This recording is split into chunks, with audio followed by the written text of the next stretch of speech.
The House will come to order. Today, the Pledge of Allegiance will be led by Representative Lindstedt.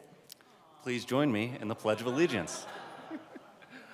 I pledge allegiance to the flag of the United States of America and to the republic for which it stands, one nation, under God, indivisible, with liberty and justice for all. Mr. Schiebel, please call the roll. Representatives Amabile, Armagost, Bacon, Byrd, Bockenfeld,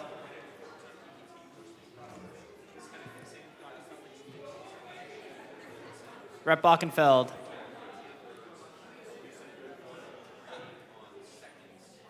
Bockenfeld's excused. Basenecker, Bottoms, Bradfield, Bradley, Brown,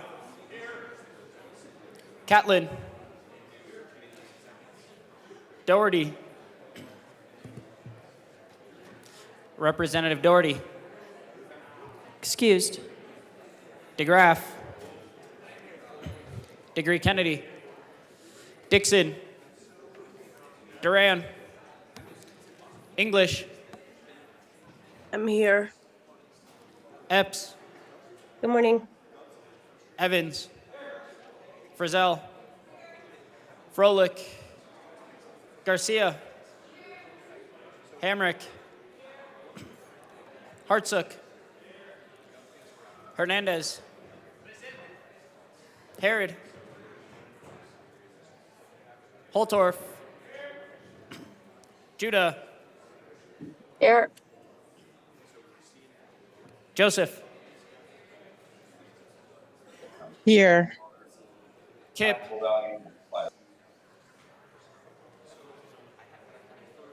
Leader,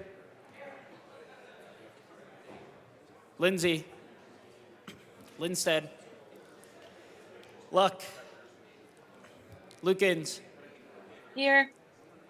Lynch, Mabry, Marshall, Martinez, Morrow, McCormick, Here. McLaughlin, Ortiz, Here. Parenti. Parenti's excused. Puglisi, Ricks, Rep. Ricks, Excused. Rutadell, Sharbini, Rep. Sharbini, Excused. Sirota. Sirota is excused as well. Snyder, Soper, Here. Story, Taggart, Titone, Valdez A, Rep. Valdez, Excused.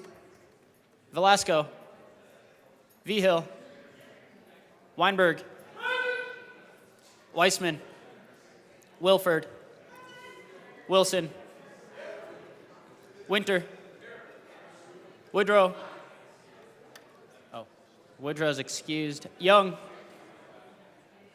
and Madam Speaker.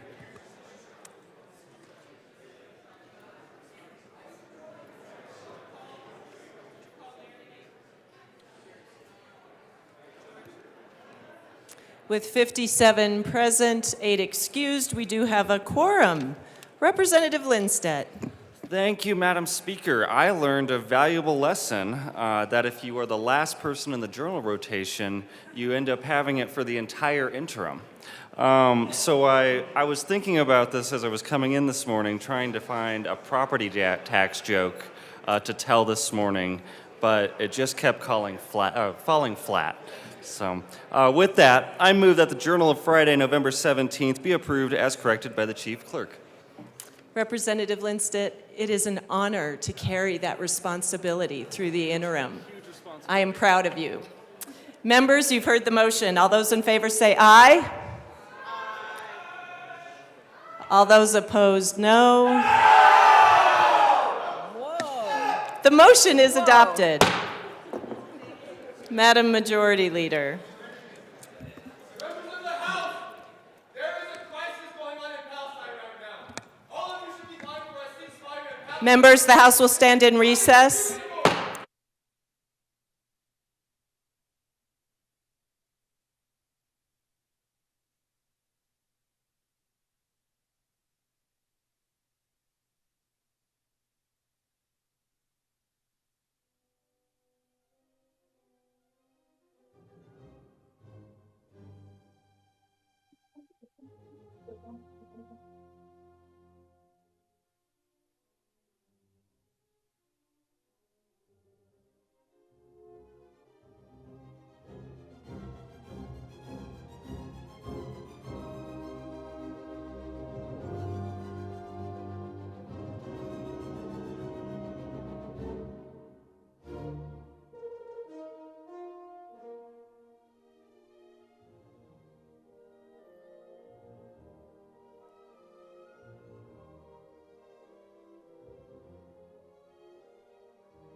Members, the House will come back to order.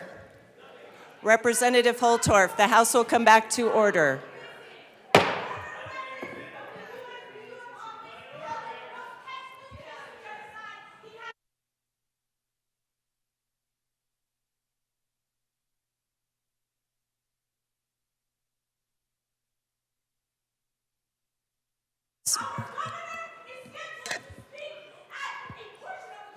We invite members of our gallery to come to our offices for conversations. In this moment, we will stand in another brief recess.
Members, the House will come back to order. Madam Majority Leader. Thank you.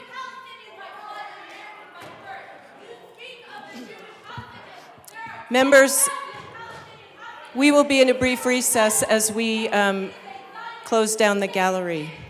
We invite members of our public to come down and meet in our offices. We will stand in a brief recess.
Members, the House will come back to order. I will ask you all to take your seats.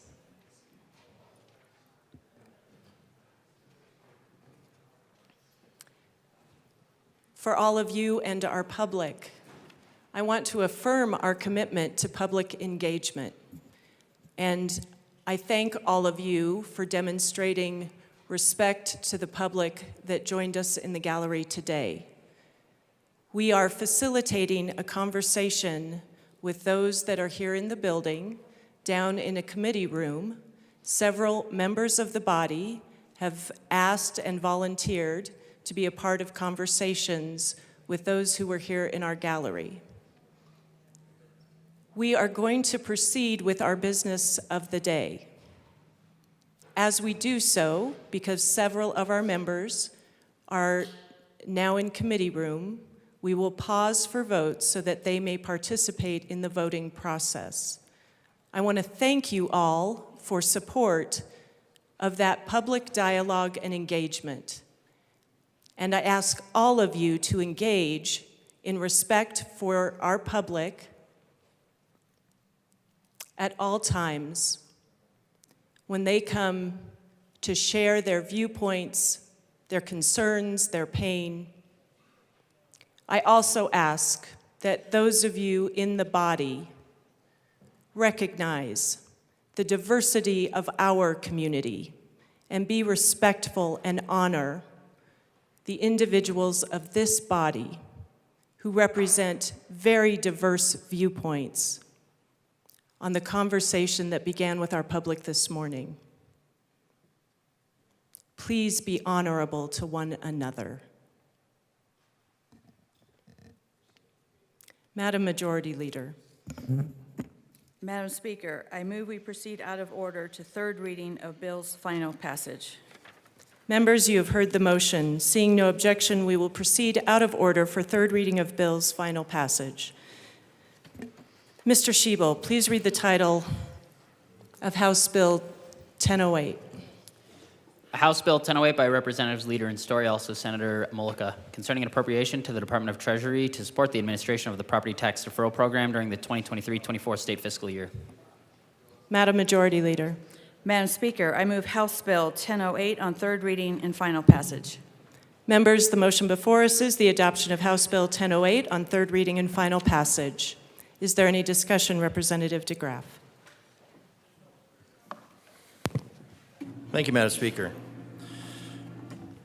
So far, and we've talked about this a lot, what we're doing is what this proposes to do is add an individual to the Department of Treasury paying $87,000, increasing the expenditures of the taxpayers, somehow as a form of tax relief. And the relief is to facilitate what's expected to be approximately 500, but will probably be more because of the lack of real tax reform, a complete lack of serious tax reform, that it is expected that more Coloradans are going to need to defer their taxes on their property because they can't afford them. So this does not lower the taxes. This does not give relief on the taxes. This just allows them to defer the taxes and try to keep their head above water for just a little bit longer. Meanwhile, this body adds water and makes it a little bit harder to keep their head up for our Colorado citizens to keep their head above water. Colorado, this bill is just telling you to tread. It's not helping you. It's telling you to tread water. Because what happens after you defer? Does it go away? No, your tax bill doesn't go away. It just goes down the road. And I get it, and I'm glad we have that ability, but this is not tax relief.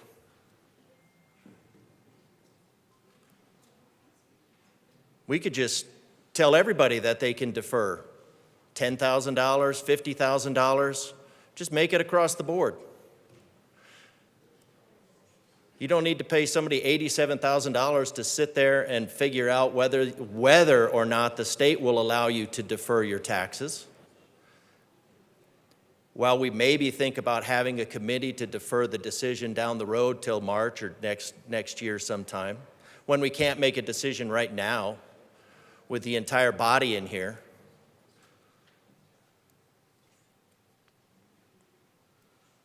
Not one bit of tax relief has been proposed.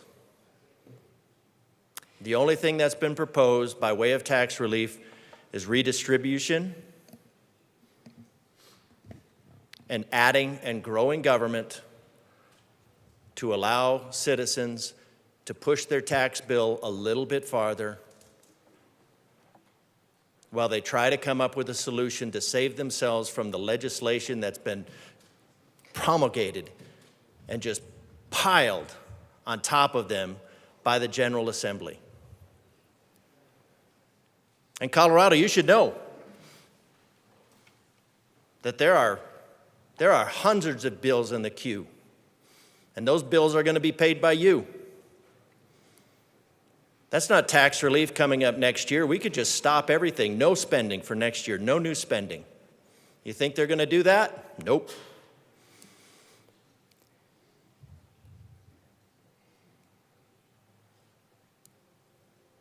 Everybody, there are hundreds of bills lined up in this body. Representative DeGraff, I am happy to give you some leeway talking about property tax. Other bills are probably not relevant to the topic of this bill. Thank you. Thank you, Madam Speaker. My point was that I do understand that Coloradans will probably need to defer their property taxes, even though $10,000 doesn't go very far, considering the devaluation of the currency that has been created by the policies of the General Assembly, that they're going to need that relief, but that relief is also going to be not forthcoming because this body is going to pile more on top of them. So I understand why the majority party thinks that they're going to need, but this is saying that the majority party has absolutely no intention of providing any tax relief. None. So Colorado, think about it. I recommend a no vote on this bill because we need to have some serious tax relief for the people of Colorado, not smoke and mirrors. Representative Bottoms.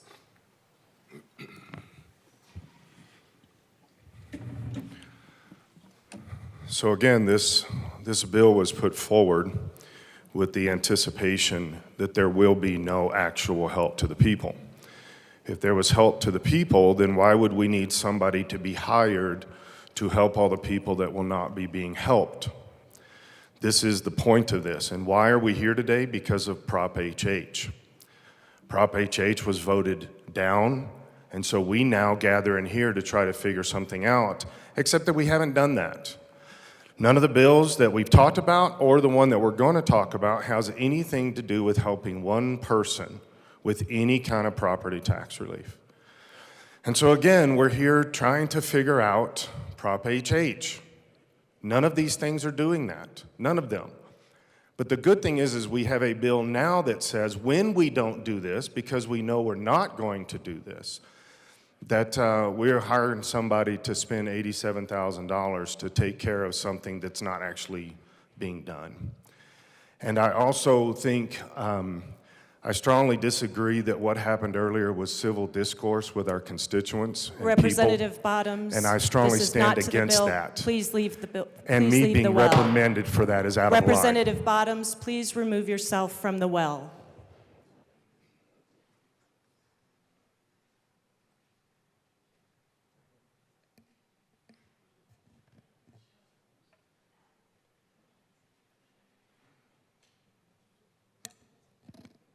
Representative Bradley. Thank you, Madam Speaker. We spent a lot of time here yesterday, a lot of time, doing a lot of nothing, honestly. And the first bill brought to this House floor, out of the gates, the first bill is to grow government. The very first bill. Out of the gates, when people in Colorado, in my district, in all of your districts, are begging for property tax relief, begging for you to make decisions for them to provide property tax relief. And out of the gate, we're growing government and telling the people of Colorado, sorry about your luck. It's only $87,000. It sounds like my children when they want to buy something from Amazon. It's only $5. It doesn't matter. Guess what? That money adds up. $87,000 is a lot of money for most of us in Colorado. I'm wondering if you walked for your districts and knocked doors, because when I knocked doors, my seniors said, we have to pick filling our medication versus buying groceries. And then we have a representative joke about an ex-husband who thinks it's funny to pass property taxes. It's not funny to the people of Colorado. People of Colorado are angry. The people of Colorado are awake, and they're looking for the 65 of us to actually help them with being able to stay in their homes. And I'm gonna follow the good representative from El Paso. Why would we need to add another FTE if we truly came here during special session to help people with property tax relief? Because if we did, then we wouldn't be adding to government, we would be taking away from government. And that's what I told you guys last night when people were being jovial and joking and catching up on small talk. Well, 19 of us over there, we're here and being serious. Representative Bradley, please speak with respect about your colleagues.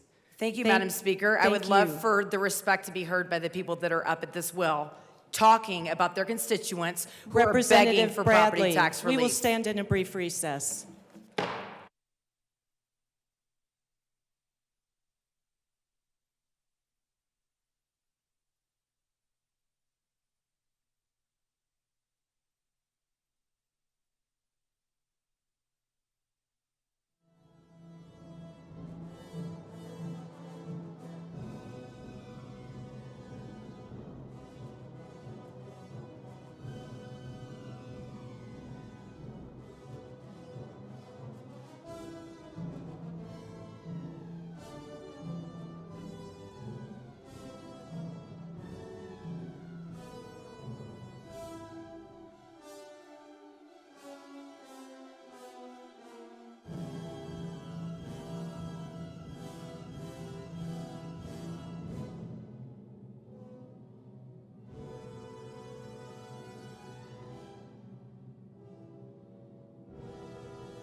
Members, we're going to continue our recess for just a few more minutes. I ask you to stay near the chamber.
Members, the House will come back to order.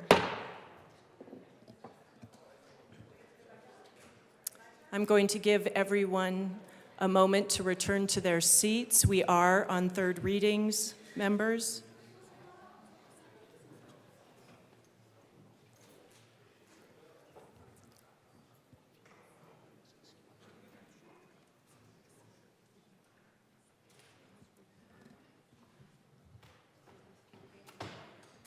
Members, we are on House Bill 1008.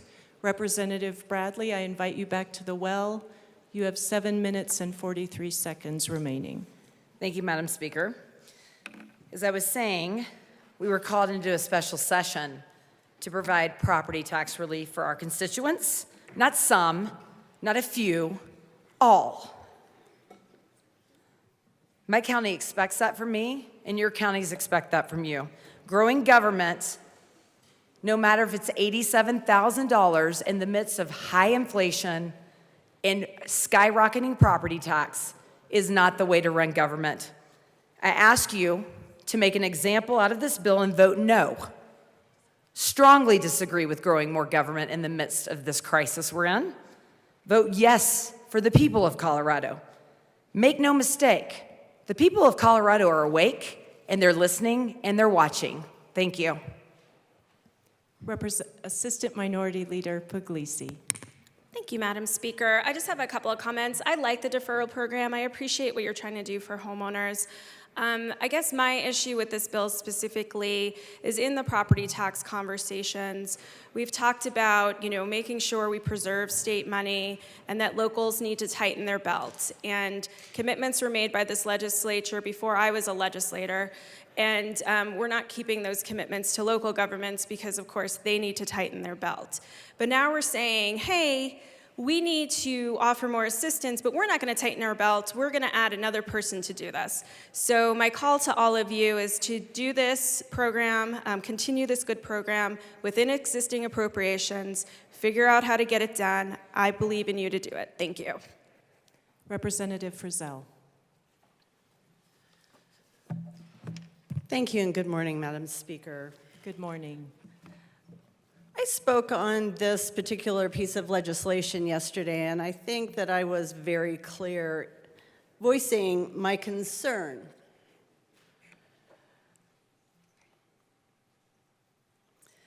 I'm really concerned that we're putting the cart before the horse here. We are assuming.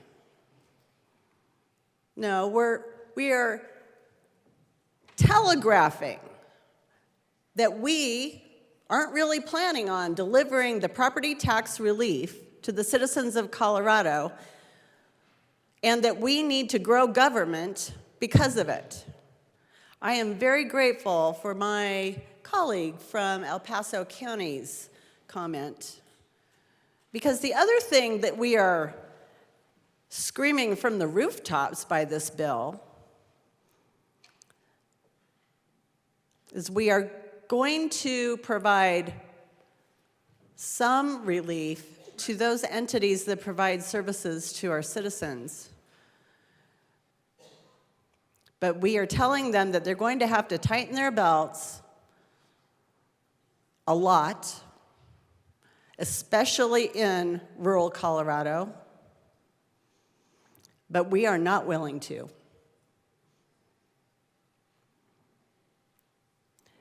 That is a terrible message. It's a terrible message, colleagues. We can do better. I believe in this body. I believe that there are solutions. This is not one.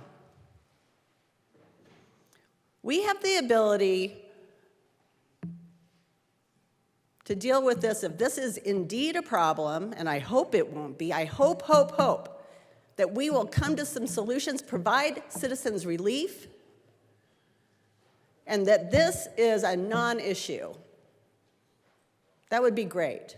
But if it is, we can deal with this when we come back in January. Or, as I mentioned yesterday, a lot of us have managed people, not everybody, but a lot of us have managed people, and when You have difficulties with workload, you figure it out.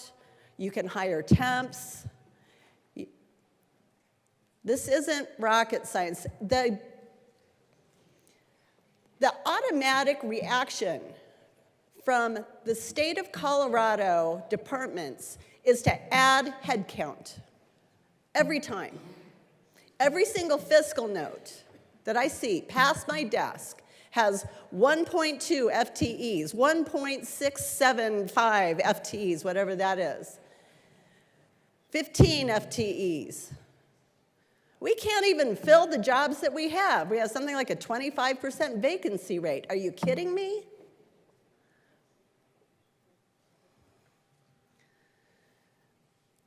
One thing that I did a lot as Douglas County Assessor is if we had a vacancy and we were having trouble filling it because the job market was tough, is we would use those funds for that salary to hire a temp. Gee, that's a novel idea. That's not growing government. That's using resources effectively. We can do it. We can do better. The citizens of Colorado deserve better. And don't send the message to local government that you have to tighten your belt, but we're going to grow and we're going to bloat and bloat and bloat. That is unconscionable. I ask for a no vote on this bill. Thank you. Representative Luck. Thank you, Madam Speaker. Imagine that last year, 2022, a person paid $1,000 in property taxes. This year, if I understand correctly, the average property tax responsibility went up 40%. That means they now have $400 more that they owe in property taxes, making a total of $1,400 tax bill.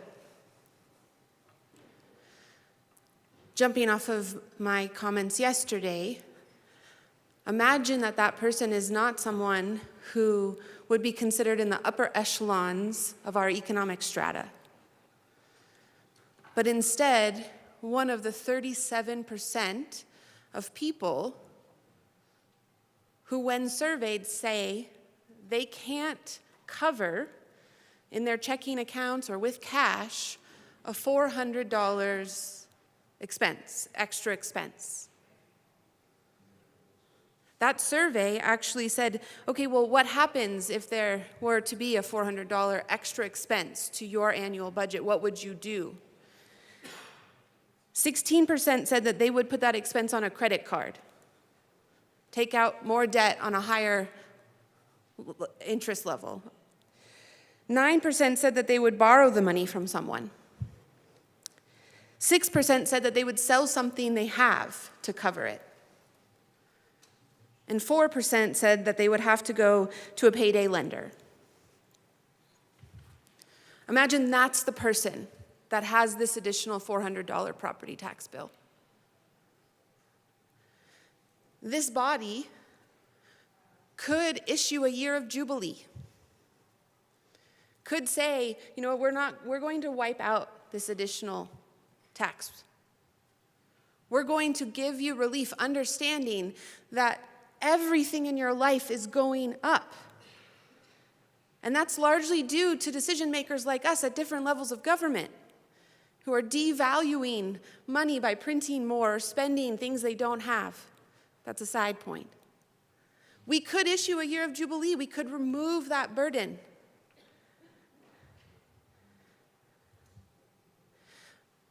But instead, this body seems to want to say that our solution is not to relinquish that debt, not to say we're just gonna cancel it out, but instead to say we're gonna defer it for you. We'll give you a few more months, a few more years, what have you, to pay it, but we'll charge you interest. This program has a 4.125% interest rate on it. So now that $400 is even more. And that person who was already struggling to make ends meet, who already didn't have $400 in their bank account to cover an emergency expense, has more on their bank statement in terms of the liabilities that they have to cover.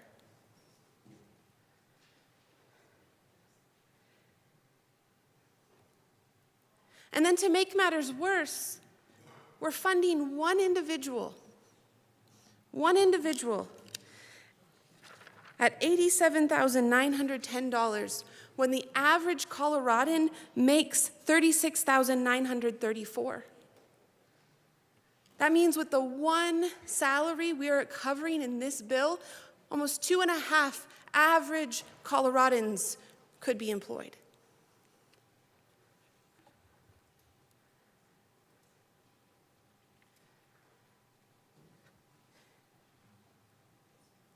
I'm not standing against the project,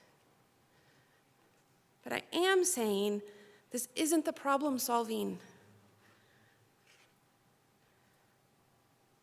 that gets us where we need to be.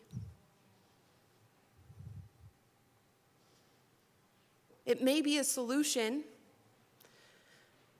because we recognize that instead of canceling debt, we're going to have more debtors coming to our door saying, we need you to defer. And we need to have a bureaucrat there to help them to defer that off.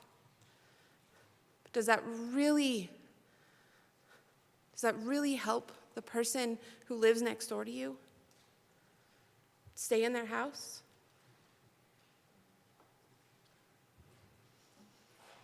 Thank you. Representative Hartsook.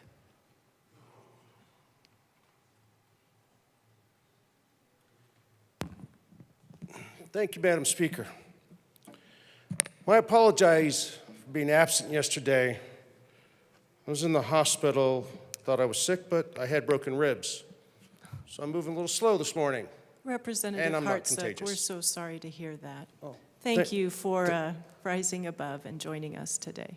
Thank you very much, Madam Speaker. I came in today because it's my duty, and I came down, to see everybody's smiling faces, but also to fight alongside my colleagues here. I've been catching up on the bills, and I look at things like this bill, and I honestly do not understand how we're proposing in anything to grow government when we're asking taxpayers to shoulder a burden. We should be doing the exact opposite. We should be slashing government. We should be slashing expenditures. When you run a business, you don't keep spending your way out of a business. You cut your debts. You cut your expenses. That's what we should be doing here. Not adding to the size of the government with 1 FTE or a half a FTE or 10. We're going the wrong direction. Instead of going bigger government, we should be going smaller government. We should be going less taxes, less expenditures, and sending that back to the taxpayers.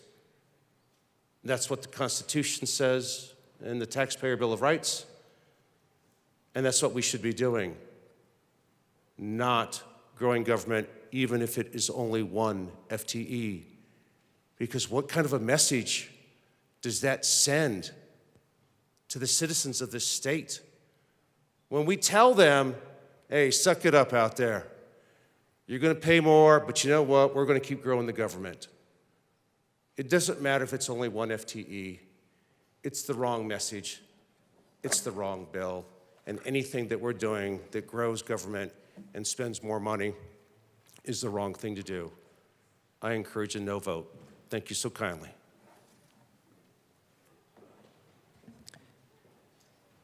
Representative Wilson, have to move a little faster. Representative Wilson. Thank you, Madam Speaker. Coming from a local government background, there is not, most commonly, there is not a department in your group that does not need another person, more equipment, something else. This bill reflects that. When our stakeholding is just asking a department what they need or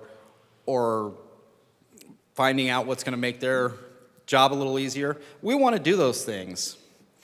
But we want to make sure we do them tactfully and in the right way.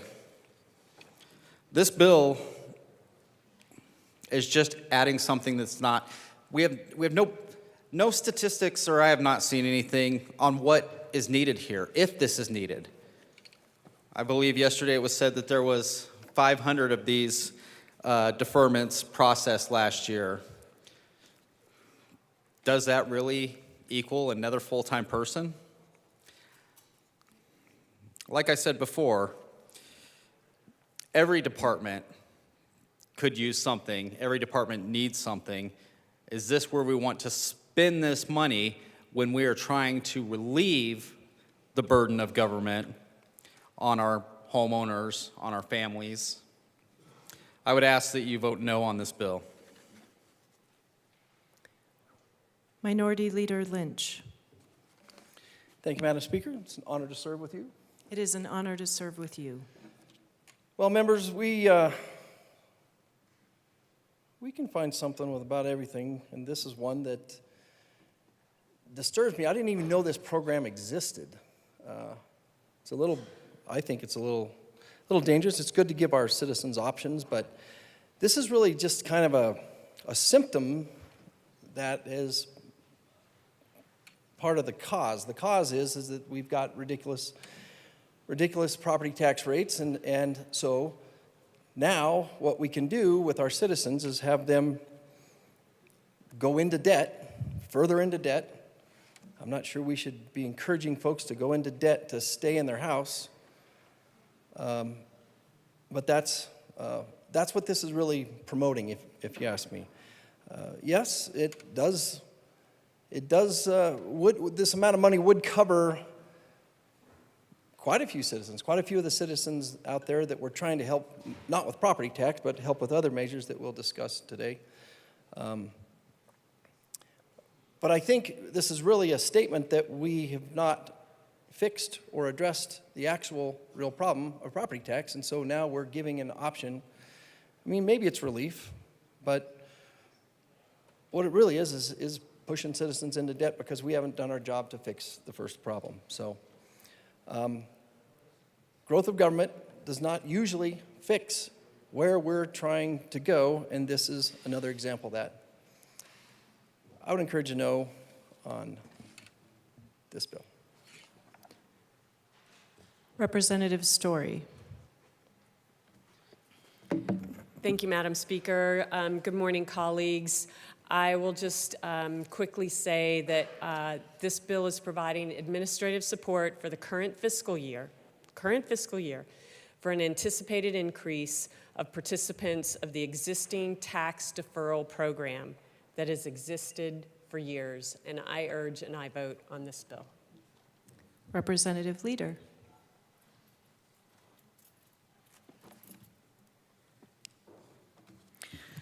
Colleagues. Representative Leader, please proceed. Thank you, Madam Chair. It is an honor and pleasure to serve with you. It is an honor and pleasure to serve with you. This is a voluntary program. No one is forced into it, and it has been expanded by bipartisan support over the years. So this does give relief because sometimes you just need a little more time to get back on your feet. And with that, I urge an aye vote. Representative DeGraff, you have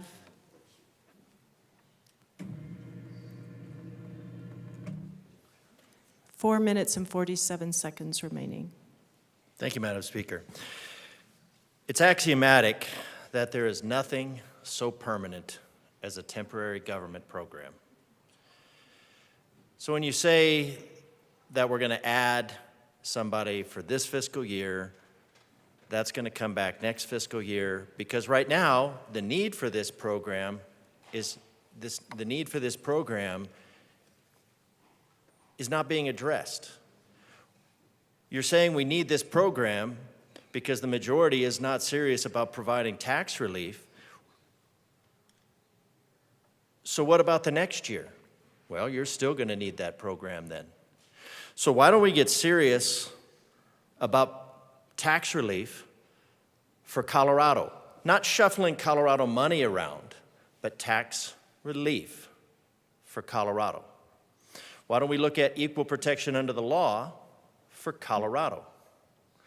Not taking from one Coloradan and giving to another, but actually honoring our oath, which is to treat everyone equally under the law. That's what we said when we took an oath to the Constitution.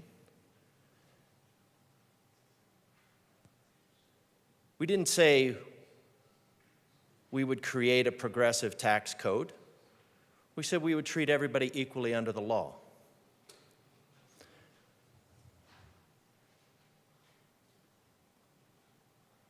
Whether an oath means anything or not is apparently an individual issue. But this program, the problem with this bill is it does not address the need, and it just says we are not going to address the need. We can address taxation here. We should be addressing taxation. We should be entertaining all kinds of ideas on addressing taxation. Not one. Rearranging deck chairs on a ship that's going down. That's what we're doing.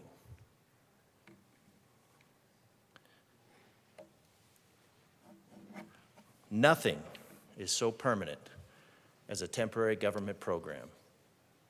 Let's solve the problem.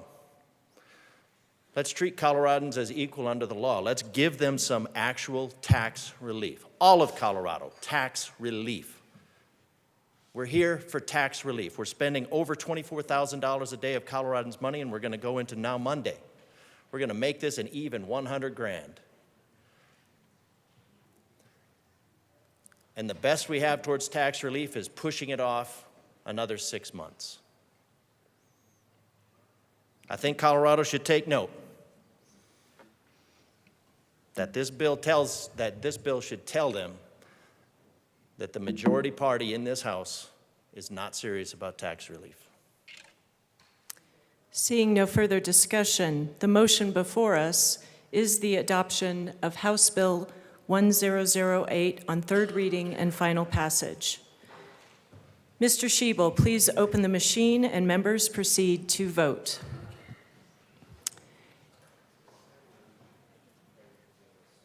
Representative Ortiz, how do you vote? Yes. Representative Ortiz votes yes. Representative Joseph, how do you vote? Yes. Representative Joseph votes yes. Representative English, how do you vote? Yes. Representative English votes yes. Representative Kipp, how do you vote? Yes. Representative Kipp votes yes. Representative Epps, how do you vote? Yes to the bill and yes to a ceasefire now. Representative Epps, that was out of order. Representative McCormick, how do you vote? Yes. He was late, so that helped, I think. Representative Yes. McCormick? Representative McCormick votes yes. Representative Soper, how do you vote? No. Representative Soper votes no. Representative Lukens, how do you vote? Yes. Representative Lukens votes yes. Representative Bachenfeld, how do you vote? No. Representative Bachenfeld votes no.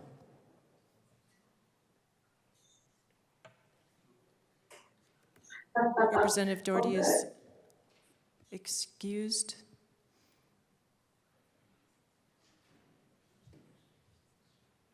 Please close the machine. With 40 aye, 19 no, and 6 excused, House Bill 1008 is adopted. Co-sponsors.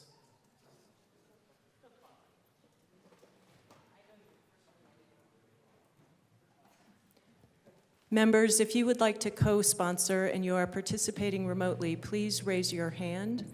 Representative Kipp, co-sponsor. Representative Joseph, co-sponsor. Representative Ortiz, co-sponsor. Representative English, co-sponsor.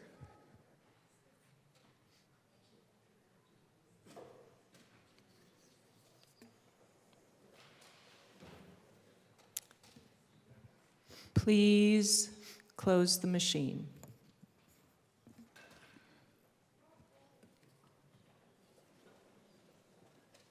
Mr. Schiebel,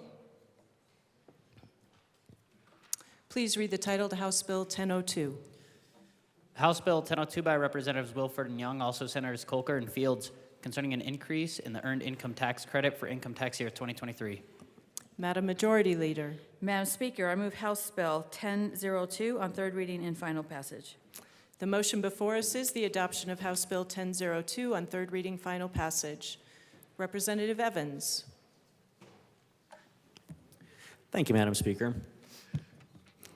Colleagues, I just wanted to address the same conversation that we had yesterday about this bill. Of course, we want to help families, low-income families, particularly low-income families with children that are struggling to make ends meet. Of course we want to help them.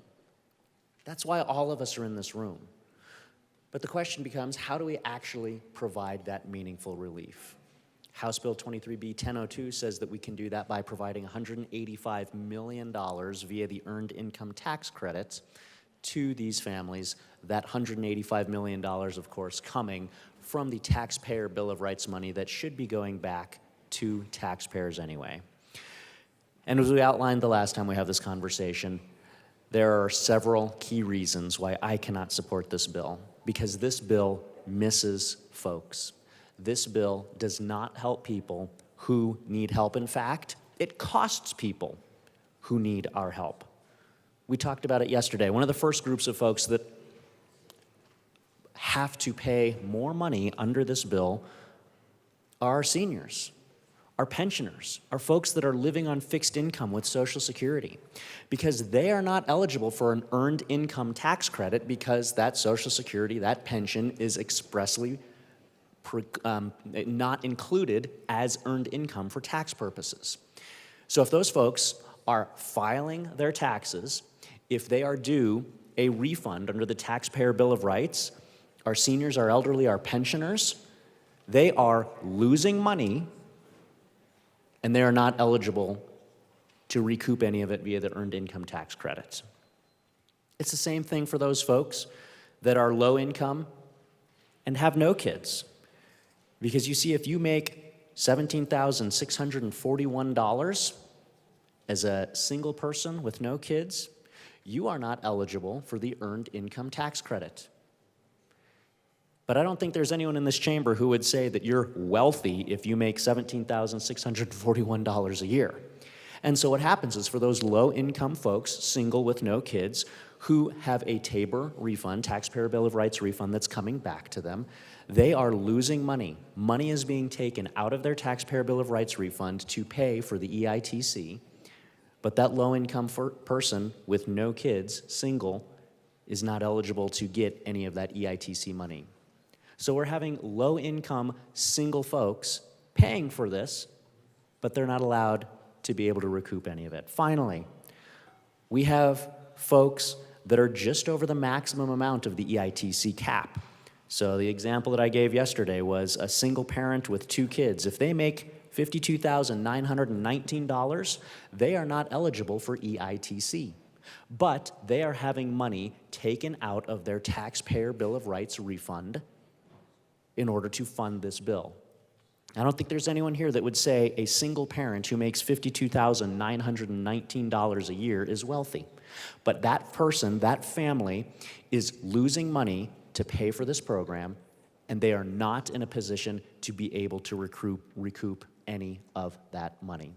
We have a loophole in this piece of legislation that says that folks, so this is what's called a refundable credit. So what that means is if you could recoup a maximum of $6,600 under this credit, but you only paid $5,000 in taxes, you can actually get the full $6,600 back. So you get $1,600 more back than you paid in taxes. There was a loophole that we talked about in committee with this bill that says that folks who are not even citizens can get back more money under this program than they even paid in taxes. We need to be taking care of our citizens. Finally, there was a question and I didn't have the statistic for it yesterday, but we were able to find it, another conversation that had come up in committee that talked about how many errors, is the term that we settled on, how many errors occur in the paying out of earned income tax credit payments. Per the IRS, it's 33%.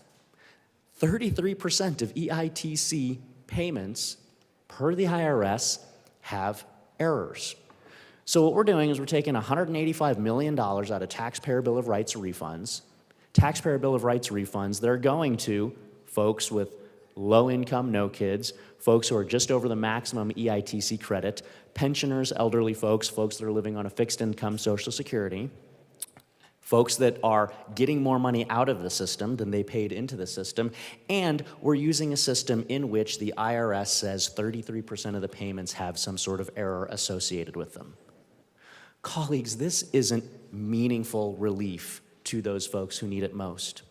The meaningful relief would be to give them actual, clean tax relief, leave the money in their pocket to begin with, reduce the amount of money that government takes out of their pocket, and don't make them have to jump through hoops to be able to recoup a portion of their money back several months later, only if they happen to be somebody who is eligible for EITC. Because as I've just laid out for you, there are several categories of folks, low-income folks, single parents, pensioners, who are struggling right now in Colorado, who under this bill would be forced to have their Taxpayer Bill of Rights refunds reduced and who are not eligible for this program. That's not an even playing field. That's picking winners and losers. Leave the money in their pockets to start with. Give honest tax relief. This bill does not do that, and for those reasons, I am a no vote on this piece of legislation. Representative DeGraff.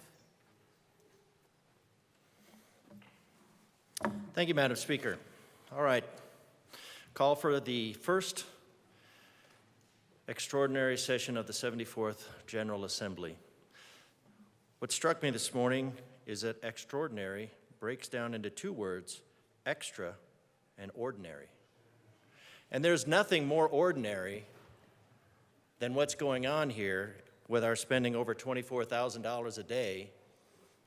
Representative DeGraff, we Yes, are ma'am. not debating the merits of special session or the costs. We are focused on House Bill 1002. Please keep your remarks to the bill.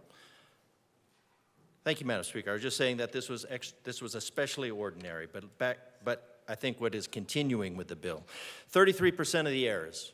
My colleague said 185 million. The impact that we saw on the yellow sheet is that it's 330 million. So out of Colorado errors, the IRS is estimating that $110 million of Coloradans' tax dollars extracted under the threat of force will just go straight into the ether. We don't know where. $110 million, Coloradans.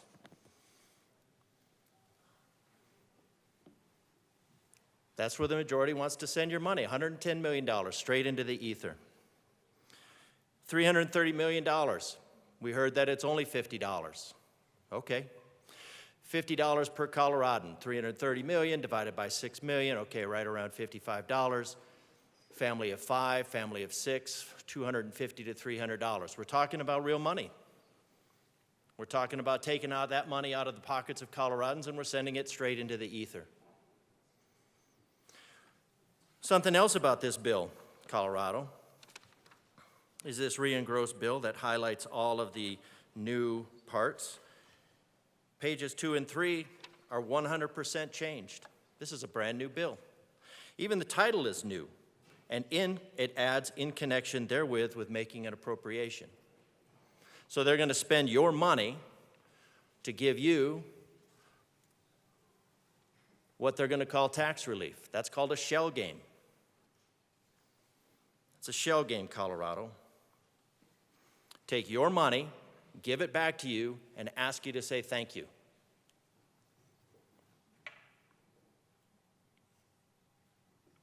That's why we call this Operation Cookie Jar.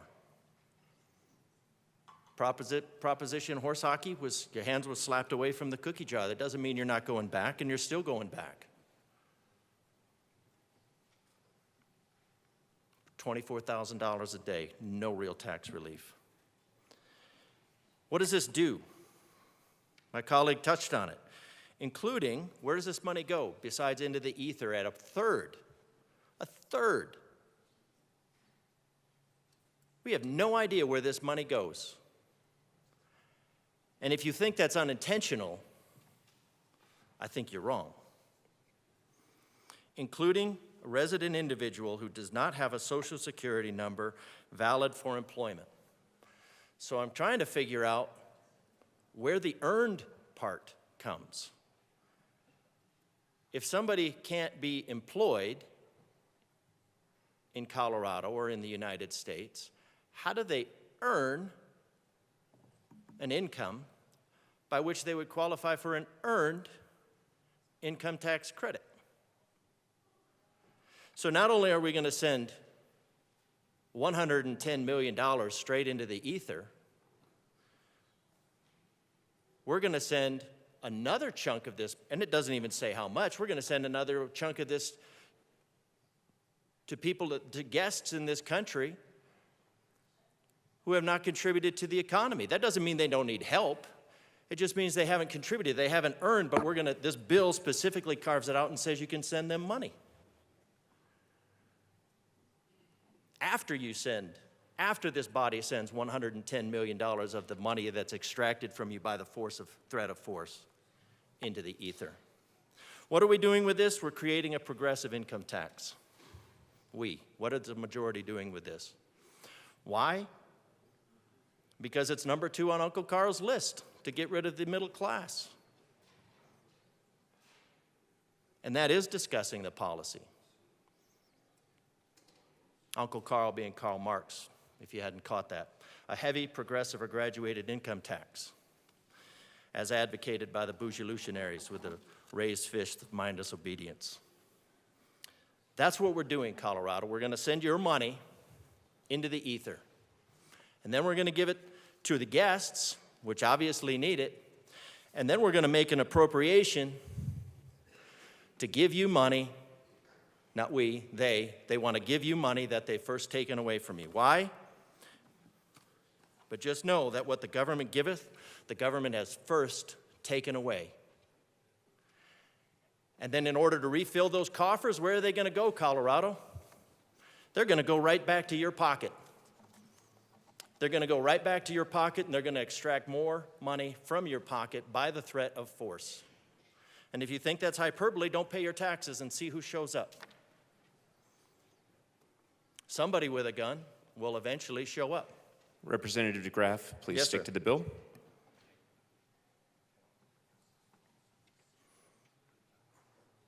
Well, we're talking about policy. We're talking about creating a progressive income tax by sending the money of the income tax that's taken under the threat of force, sending 1/3 of that into the ether, and then sending another chunk, an unknown chunk of that to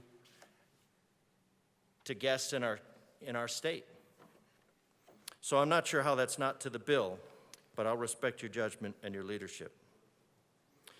So Colorado, this is not giving you tax relief.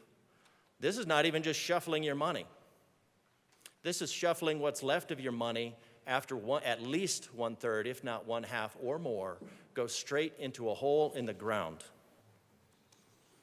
And that's what makes this session extraordinary.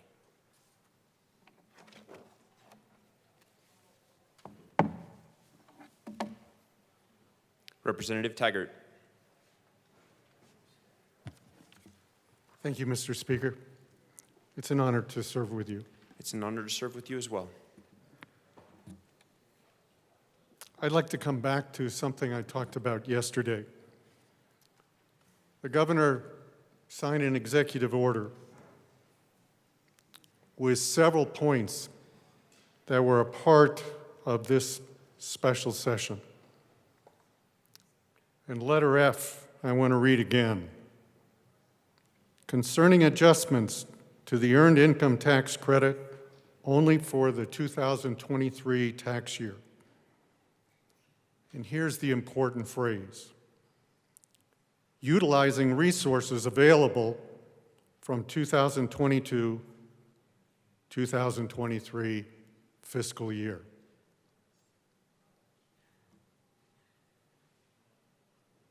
We don't have those resources available. Let me stress that. We don't have those resources available.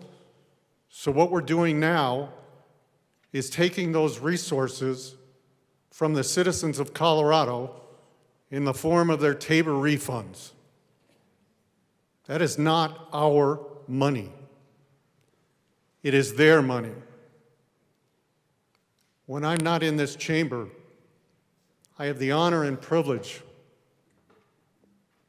of teaching seniors at Colorado Mesa University in their capstone course, which is referred to as business strategy. Do you know how many times I talk with them about when you budget for your business, you have to make sure you hit your revenue targets, you have to make sure you hit your margin targets, and for goodness sakes, you have to manage your expenses. We as a body are not managing our expenses. Taking money from Tabor refunds from our citizens is not an acceptable means of doing business. $185 million on top of a program that is already at 25%, and next year, this body has agreed to 38%. And now for 1 year, we want to take from our taxpayers at a level of 50%. I promised my citizens that we were going to focus on property tax relief. And the two bills we've gone over today, all we're doing is taking more money from our citizens. I'm not saying it isn't a worthy cause, but you don't spend money that you do not have, and you do not take it from somebody else. Thank you. Representative Weissman. Thank you, Mr. Speaker. Lest I bury the lead, I will start by saying I strongly support 1002. I represent a district, a lot of parts of which are very low income, and a tax credit like this does a lot for constituents in districts like mine, and I'm here to fight for my district, as we all are. I'm not going to go more into the why of that. I think it's been ably put by the sponsors. I did want to try to clear up the way in which I think the discussion about another part of this bill designating the difference between the existing EITC law at 25% and what the bill proposes as a rebate mechanism has kind of gotten off center. Article 10, Section 20, subsection 1, aka Tabor Section 1 of the state constitution, says the legislature may designate any reasonable method to rebate surpluses to the voters. That amount has been certified pursuant to law by the controller. The auditor then looks at it, issues a statement. Nobody is debating that amount. We can't change that amount. We're not trying to. We are here discussing a small change to how the rebate is issued. Relatively small one, $185 million out of well over $3 billion. There is a very interesting memo prepared by our very capable nonpartisan staff called History of Tabor Rebate Mechanisms. You can find it on leg.colorado.gov. They do a good job talking about the history and then charting out over time some things that have happened. Now, it's been said here that the EITC helps a lot of people and it doesn't get to everybody. Well, yeah. Latest data that I have is we benefit more than 400,000 Colorado taxpayers with the EITC. It's true that we don't reach all 3.8. We make choices in this place. A little bit of the history. The following have been designated by the General Assembly in the past. Business personal property tax. Okay, a lot of business owners pay that. Some don't. If you're service-oriented, not everybody owns their own business. That Tabor rebate missed some people. Capital gains assets before 1994. Not everybody's lucky to realize capital gains. Some people are living paycheck to paycheck. Pollution control equipment sales tax. Okay, I believe in pollution control. That to me sounds like a mechanism aimed at businesses, leaving out individual taxpayers. Rural health care provider credit. I'm here to fight for better health care in rural districts too. We also need health care in urban districts. Like mine, that was a policy choice. Some in, some out. Capital gains again. Heavy-duty truck sales and use tax. What if you don't buy a heavy-duty truck? And on and on. But here's the best one. Earned income tax credit, enacted in 1999 when the Republican Party controlled both chambers of this legislature, designated as a Tabor rebate mechanism, used as a Tabor rebate mechanism in fiscal 99, fiscal 2000, fiscal 2001. Then we had a recession. There weren't rebates for quite a while. Came back to life as a rebate mechanism in fiscal 15, and then pursuant to a law passed in the early 10s, we changed it from a rebate mechanism to what we have now, which is just a credit that's on the books and isn't contingent upon the Tabor rebate posture. So in a way, what we're proposing now is back to the future for 1 year only in a time of need to benefit some of the most struggling taxpayers, to designate a little bit more in the way of EITC as a Tabor rebate mechanism, in a way resurrecting an idea that the Republican Party first put on the statute books in this state over 20 years ago. It seemed to be a good idea then. I think it's a good idea now. I ask for a yes vote. Representative Taggart, you have 6 minutes and 37 seconds remaining.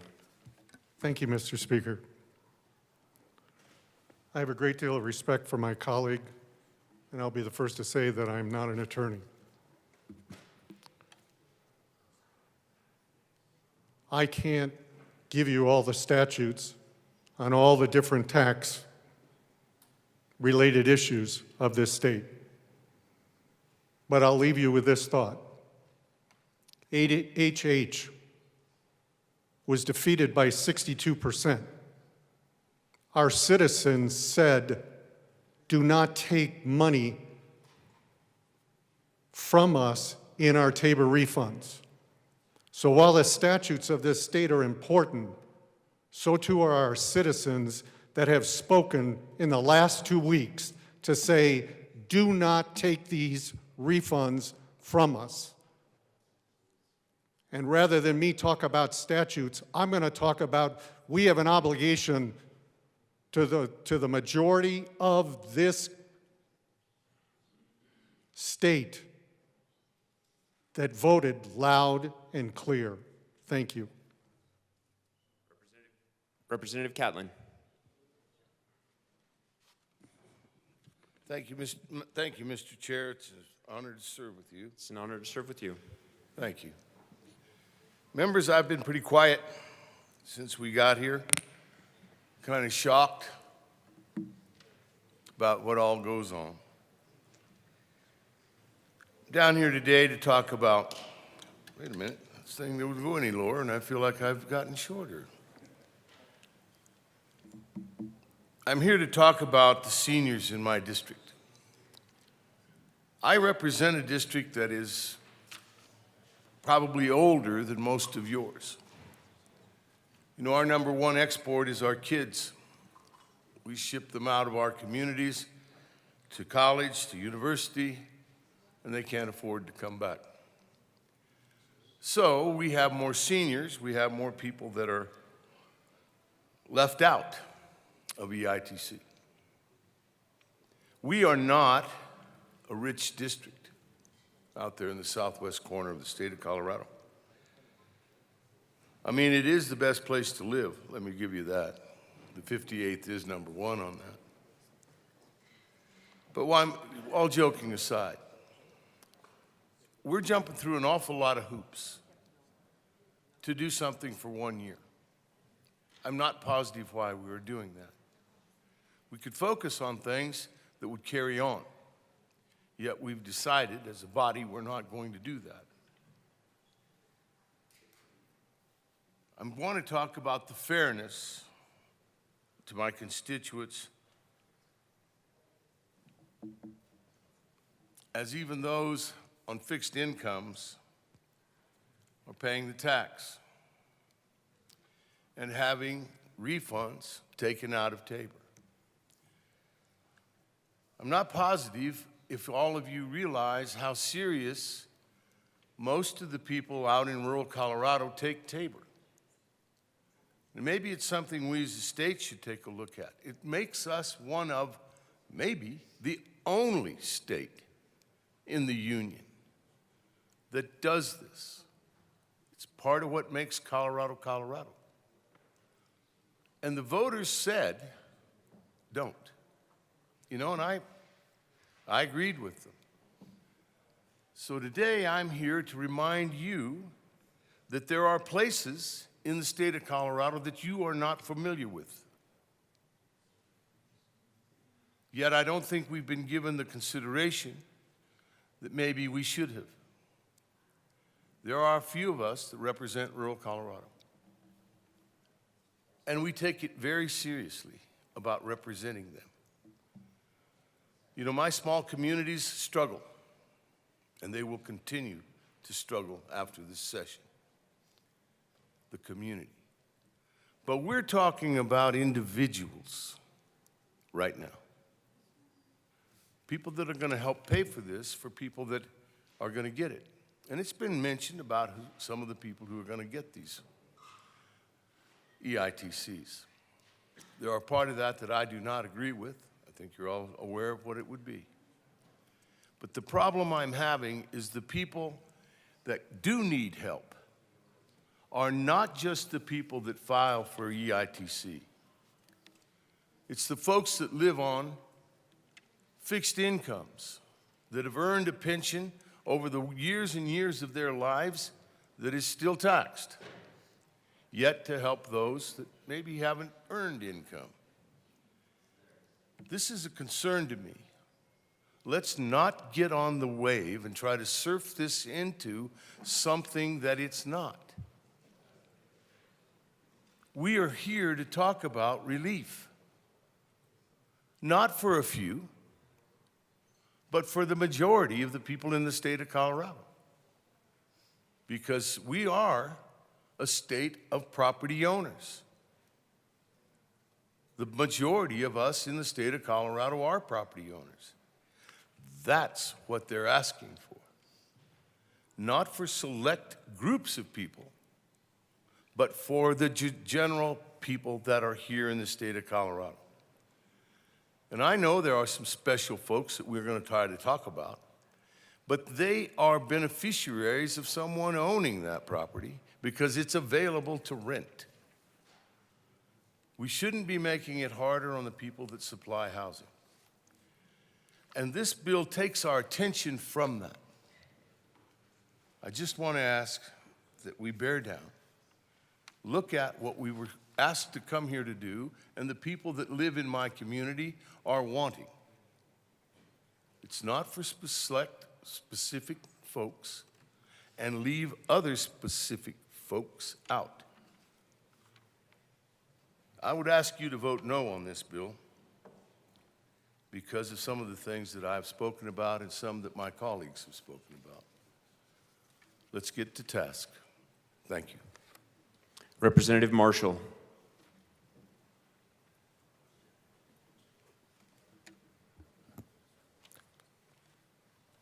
Thank you, Mr. Speaker Pro Temp. It's an honor to serve with you.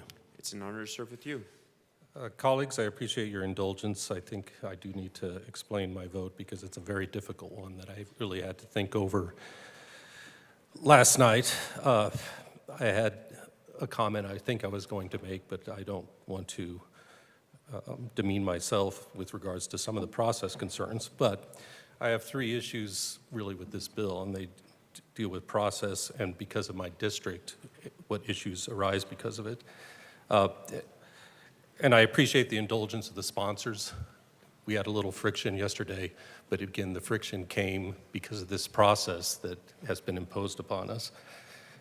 The big issue for me is we had an initial request to put this up at 75% overnight, and I only discovered that the very morning yesterday as a member of the Finance Committee that we were going to triple the percentage.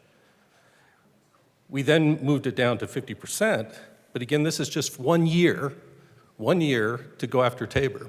I voted for the EITC last session to take it to 38% in the next tax year, and I plan to fully support one of our colleagues who's planning on running an extension of that 38% going forward. That's done in a calm, deliberative manner. The district I come from is the second richest in the state by median income. But we don't have an Aspen and we don't have a Cherry Hills. We probably have the lowest Gini coefficient of any district in the state. And my people are very aware of that. The high school kids call it the bubble. It's suburbia on steroids. And I strongly suspect that we probably have the highest residential value rate of owner-occupied property in the entire state too. So my voters think that this whole special session is about them. Prop HH went down, and we're being called in for property taxes. But what I love about my district is I have some of the most reasonable and rational voters out there. At my town halls, people have been shocked at the number of people that'll show up just for our solo town halls. And I'll have right-wing Republicans from my district and very left-wing progressives coming in to rip me apart. And I explain what I'm doing, and they are so reasonable and rational that they're just nodding their head at the end, understanding at least the logic if they don't like the result even. So I always have to think how I'm going to explain this to them. And they're gonna, again, they think Prop HH and this special session is about property taxes. I can look them in the eye and say, well, the problem is people get upset that, oh, wait, property taxes went up 40 to 100%, so we're doing a special session to take care of you all, but what about the people that had 40% increases in rent? They'll understand that. And they'll be more than happy to help out. And we plan to vote for some bills that will help out there. The issue, though, is the EITC on how the process went, is it has the aura of a feeding frenzy over the Tabor refund. It's the one item that is going to the Tabor refund. There is quite a few bills that are coming around, and there's been dishonesty about it in terms of saying, oh, the Democrats are going after the Tabor refund, the Tabor surplus. That's not happening. That's not happening with those other bills. But unfortunately for this one, it's hard for me to go back and look my constituents in the eyes and tell them that is not the case. And there were people who tried to convince me saying, well, what about all the people in your district who are going to benefit from this? And they give me a fact sheet, and I would not vote on narrow self-interest in my district because we're looking out and we understand we carry more of a burden for the state because we're looking out for the state, not just our own narrow self-interest. But when people make that argument to me, I can turn back and say, well, again, we have the lowest number of EITC recipients in the state by a wide margin, again, because of having probably the lowest Gini coefficient in the state. So when you say we're only taking $50 of your Tabor refund from everyone in the district, and you're helping out everyone, it's still taking $50 away too from those who have the EITC credit. And just back of the envelope math tells me that means $2.5 million is leaving the district and only $790,000 is coming back. And it's an average of $438 for the EITC credit for people in my district, taking away $50 from everyone there. And again, narrow self-interest is not something I want to vote on, but when people make that argument to me, that's what I can say back, is it doesn't have validity in my case. So again, mainly because of process concerns, I have to vote no, but I look forward to supporting an extension of the EITC because it is one of the most important anti-poverty programs that has ever been invented in the United States, going on for 50 years now. So again, you all need to vote what you think is best. I'm not advocating to shoot this down, but again, if I have to go to my town halls and look my constituents in the eyes on how I voted for certain bills, I think I need to tell them no on this one and explain why. So thank you. Representative Holtorf.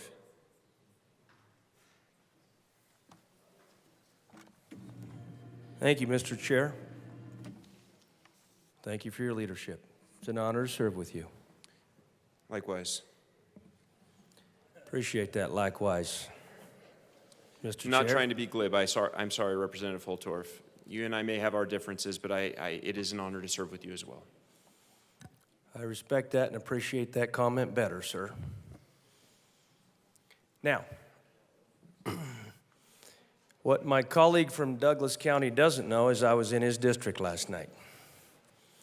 My daughter and future son-in-law, I hope, lives in your district. And I understand, to some degree, the sentiment of the citizens in Douglas County, I believe. And when my good colleague says that he doesn't want, and likewise I don't want, this extraordinary special session to be a raid on Tabor or a special interest grab for Tabor dollars, I share that sentiment. I will be voting no on this bill, House Bill 23B 1002. In fact, I will be voting a strong no. Now, I want to back up a little bit because this is the first of the batting order of bills that the majority has brought forth on party line votes to the chamber in this House. The first thing that I look at, and remember, ladies and gentlemen, as I drove up or down here, depending on which way you look, from my hometown of rural Akron, Colorado, in Washington County, to Denver, to this state capital, there is one thing that resonated very clearly with the constituents of my home county and my district. And they said, go and fix property tax issues that we have because of the inflationary forces to us as citizens. It is overwhelming and burdensome. This particular bill addressing earned income tax credits, Mr. Chair, is the first grab on Tabor. Clearly, you've reached in and grabbed Tabor dollars. If you don't believe me, fellow constituents, allow me to read parts of the fiscal note. Now, the good news is I won't read them all, but I am going to highlight this one point for all of you in this chamber. It's at the bottom of page 2 if you'd like to read along. Other budget impacts. Excuse me. Tabor refunds. The bill is expected to decrease the amount of state revenue required to be refunded to taxpayers by the amount shown in the state revenue section above. Well, Colorado, my colleagues on this side of the aisle are now doing exactly what my constituents said don't do.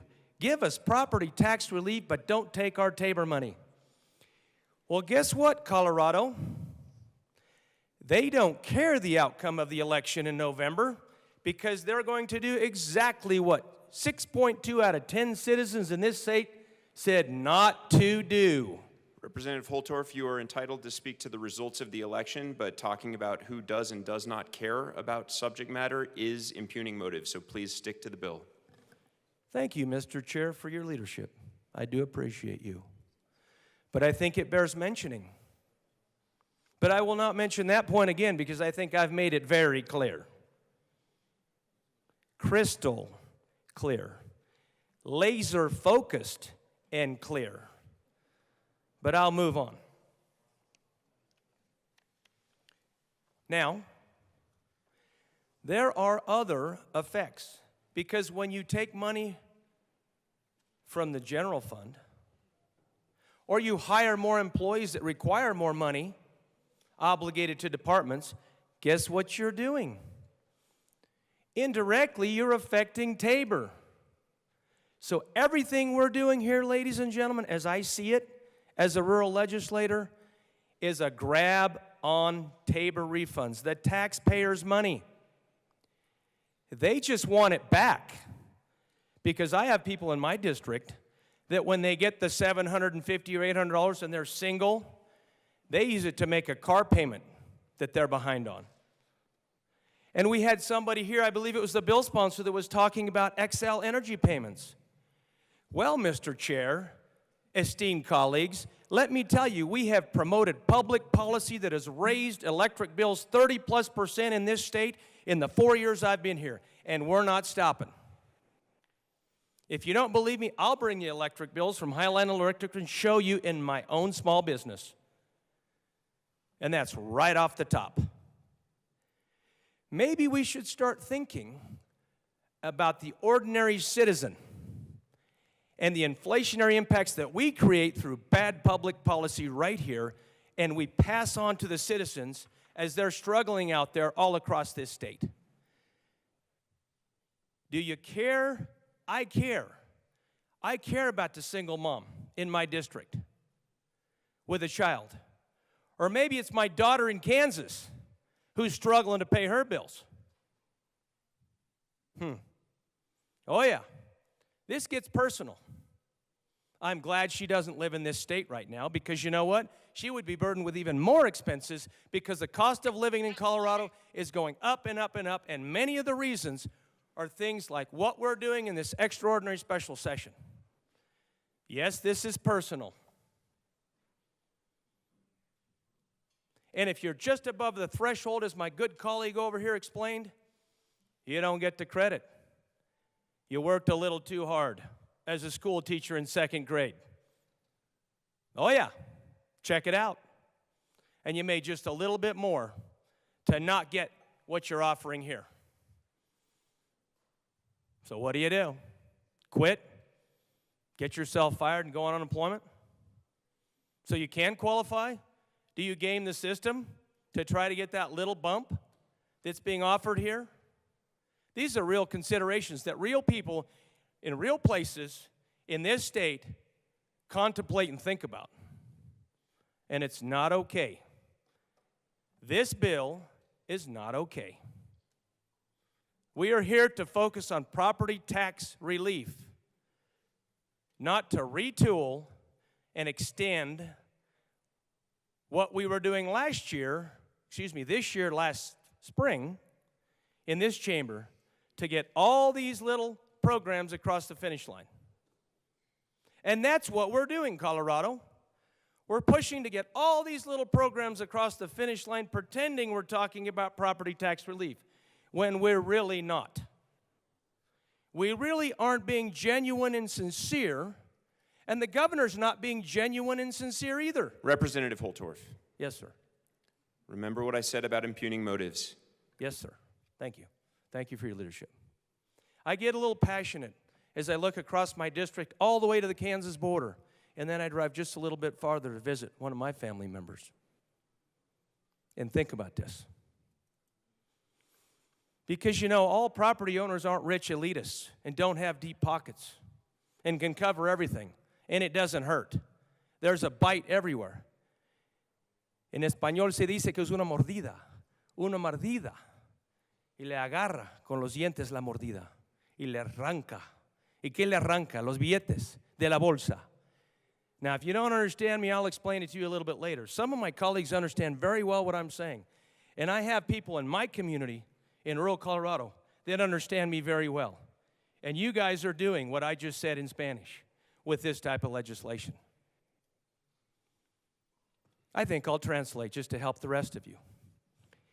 What I just said was every time The government, oh, and you can go south of the Rio and go as far as you want.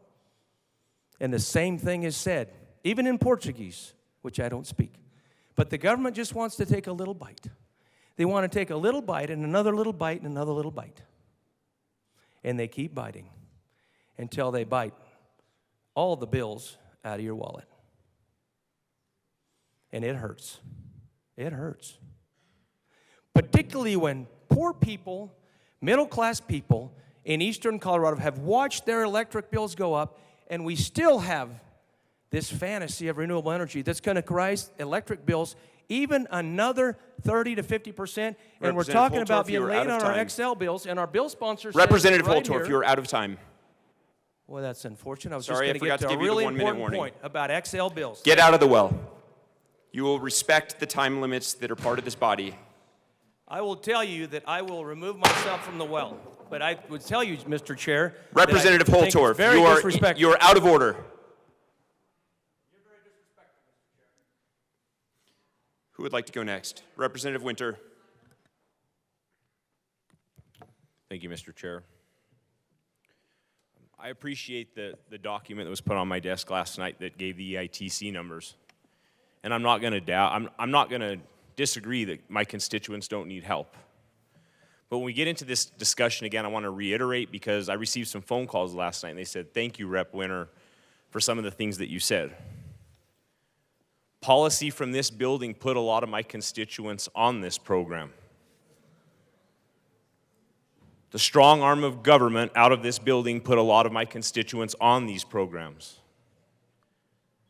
I come from a community that were proud coal miners, proud roughnecks, that worked hard to heat the cities and help this state grow, proud farmers and proud ranchers that have to push back against government mandate and things that drive the costs of their business up. Energy production, we could go through the whole list of things. I mean, in my community, Trinidad High School, they were the Trinidad Miners. That is their identity, and it was stolen from them. Honey High School, the Honey Farmers, that was their identity, and these things are being stolen from them. They're being put on these programs because the wet blanket that we throw on these industries out of this building, it means something. I've said this a million times. The true stewards of the land are rural Colorado. Our sky's clean, our water's clean, and our grass is green. And there's something to that. But it seems like every time we say that at the table, we're ignored. And when we look at you and say, please, Prop 12-181, please don't do this, you're going to kill our communities. I have a letter that was signed bipartisanly by people in my district saying, when you do this, you will hurt our communities. And we sit here and we talk about bipartisanship, and every time one of our votes get voted or bills get voted down, respectfully no. Well, my constituents don't look at that as respect, because this policy is killing our small communities. If you're trying to push us all to the city, it's working, because like my good rep from over on the West Slope said, we're exporting our kids because there ain't a damn thing for them to do. Because they grew up mining coal, they grew up extracting energy, and this isn't impugning, sir. The governor said they were going to be trained to be put in jobs, but guess what? They weren't. So you know what they had to do? They had to leave their families, because I come from real Hispanic and Italian communities, and you all know what I'm talking about, that family. Mi familia, it sticks together. Ripped families apart have to move to Texas, Oklahoma, South Dakota, North Dakota so they can make a living for their family because of the policies passed in this building. Because it's all or nothing. We set a date, and we're going to get there come hell nor high water. And guess who's on the outs? Constituents in House District 47. They wanted real tax relief. I think they hoped we could get real tax relief. My small businesses from Pueblo County to Prowers County wanted real tax relief. This isn't it. Every single county in my district did not only vote no, but they voted hell no against Prop HH. And last year I sat here and had to hear, we have a mandate, we have a mandate, we have a mandate. I had we have a mandate shoved down my throat for the first 3 weeks I was here. And then when we stand up and say we have a mandate, well, I guess that mandate is different than the mandate you got. I don't think it is. but I think some people do. All my friends up here, I'm not a technical guy, they hit numbers. They talked how it's going to affect local governments. But at the end of the day, I'm here representing House District 47, and they gave us a mandate. And right here on this pink paper, it says, the bill will reduce Tabor refunds. And that's all I have to say. Thank you. Representative DeGraff, and it looks like you have 2 minutes and 57 seconds remaining. Thank you, Mr. Chair. I'll try to speak fast. All right, Colorado, $185 million out of a $3 billion. That's 6%. That's considered next to nothing by the majority in the House. Any reasonable method to distribute surplus. And again, there is no surplus. What there is excess taxes that were extracted from your pockets at the threat of force. Now, that word distribute is being translated by the majority as whatever we want to do with it, however we want to spread around. Well, that's called redistribution. Distribute means you could send the excess tax due to individuals by maybe a check. Maybe you could do it electronically. Maybe you could do it by Pony Express. I don't care. You can distribute it however you want. You could do it in cash. That doesn't mean you get to give the money that's due one individual to somebody else. That is still considered theft, whether it's legislative or not. What we know of proposition horse hockey is that the voters rejected it. And now we're looking at Operation Cookie Jar, where your hands were slapped away and you're going back. We haven't gotten tax relief. What we've gotten some emotive stories that are unchallenged questioning of motive. We want to help all of Colorado, because there's a requirement in the Constitution for equal protection under the law. Not the bourgeoisie creation of a progressive tax code commemorative of Uncle Carl. The biggest anti-poverty program is lower taxes. It's not EITC. Lower taxes, tax relief. The purpose that we are here is tax relief for Colorado. Not giving money from one Coloradan to another under the threat of force. Rep. DeGraff, you have just under 1 minute remaining. Thank you, sir. There is no Tabor surplus. There is excess taxes that are extracted under the force, the threat of force. That money can be distributed to the people whom it's due, not redistributed per the Marxist whims of this body. Representative DeGraff? Sir. You're drifting over the line a little bit. Please stick to the bill. Okay. Well, redistribution is not a free market. You can certainly talk about your feelings about redistribution. It's Marxist whims where I draw the line. Okay, I understand. Thank you. We're not California yet, but we are clearly getting there as fast as we can. This extraordinary, this extra status quo, this extra spending money for no result to give no tax relief to Colorado. Representative DeGraff, you're out of time. Representative Armagost. Thank you, Mr. Chair.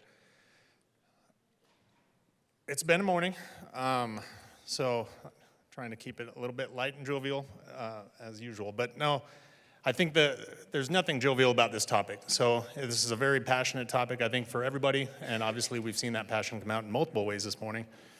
But I think the key thing to get across here is a lot that's been brought up, but even what was said yesterday, not only about this bill and Prop HH, but the fact that 60% of Colorado has spoken in a vote on the ballot of a proposition that went forward and failed by 60-40 spread. The fact that the motives that were recognized were called out, and what people didn't want in that 60% was their Tabor messed with. And so far, what we're seeing does not fix the property tax issue that we were supposed to bring in last session with Proposition HH and now with the special session.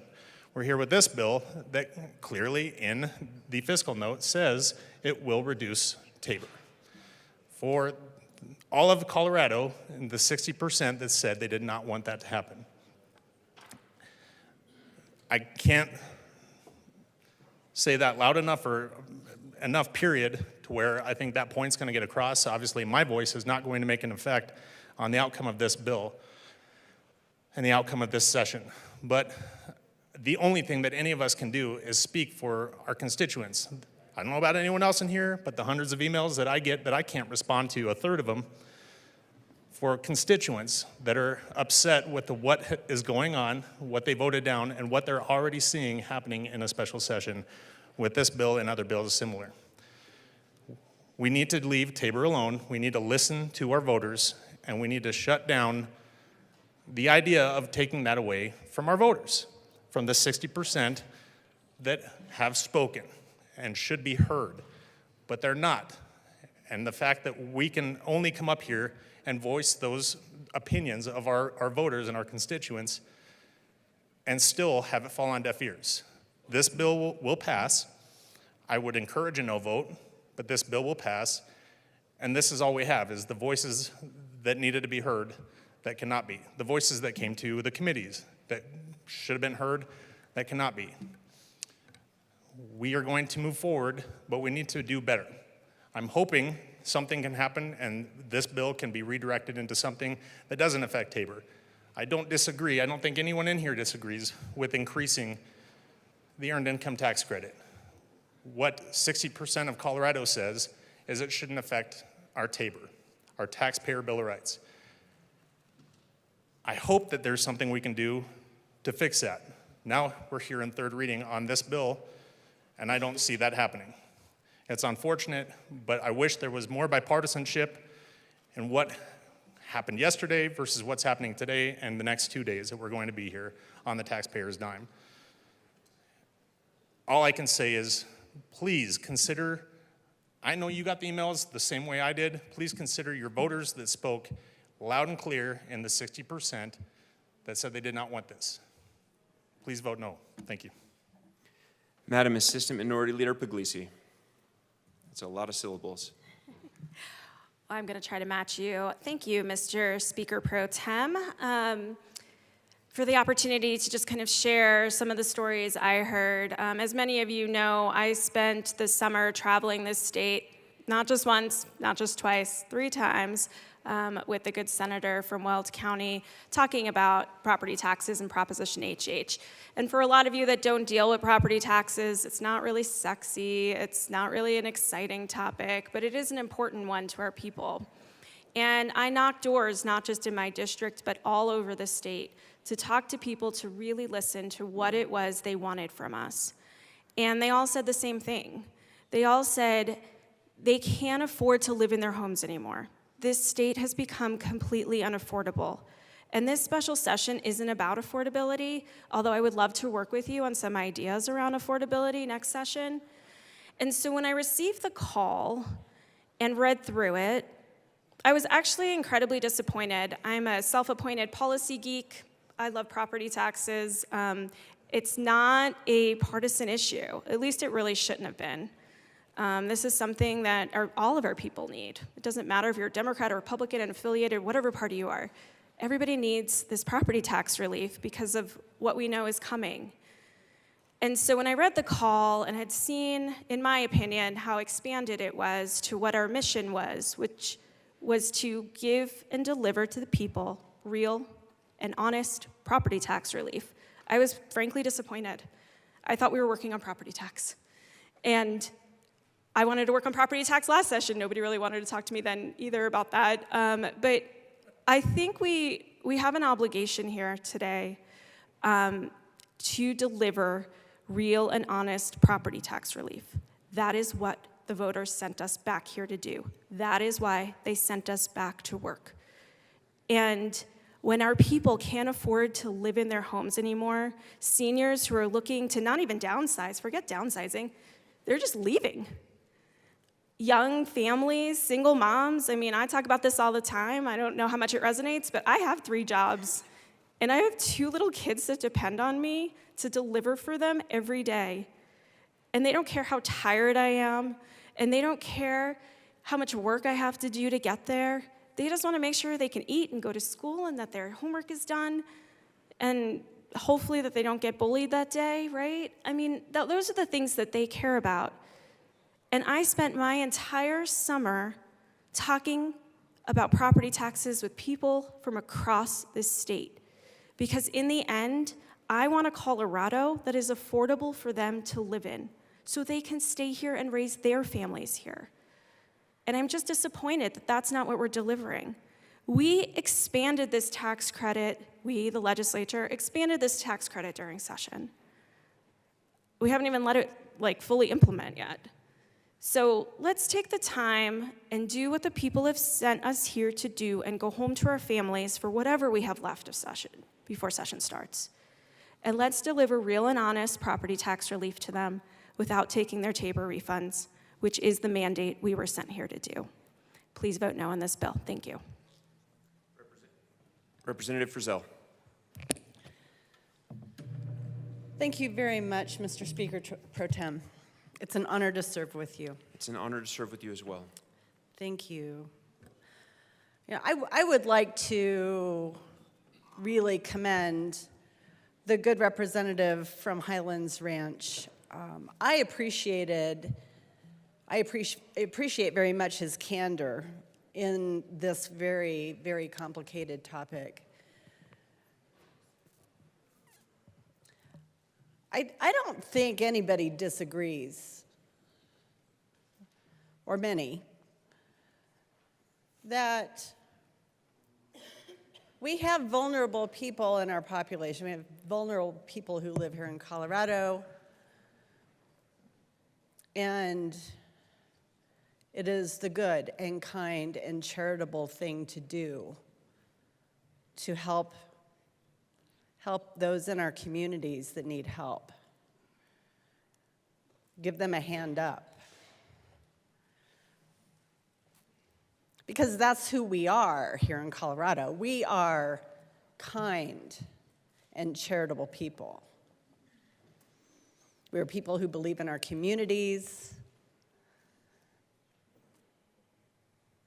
and want our communities to be a great place to live, raise our children, and grow old, in my case.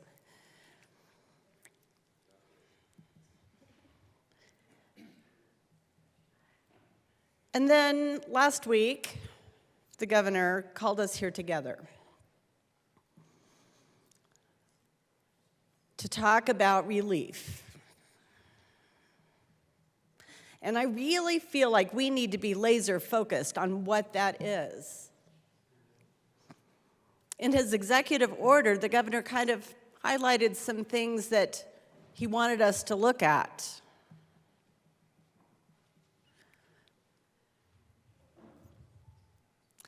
And I'm going to go back to this concept of bipartisan efforts, because from my little vantage from being one of 65 people in this room,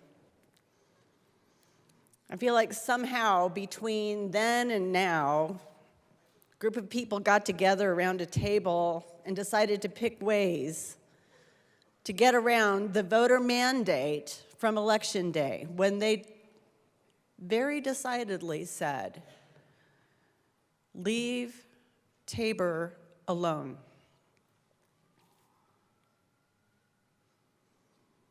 I feel like nobody ever asked me.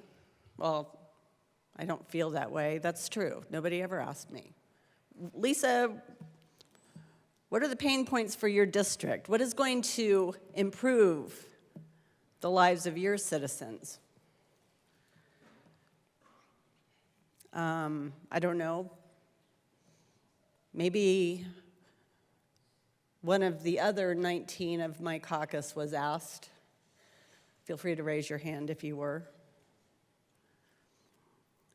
But these topics, affordability, relief, this is something that we should be able to come together on. And I don't even feel like we're having a conversation. That's disappointing to me. I think I have something to add.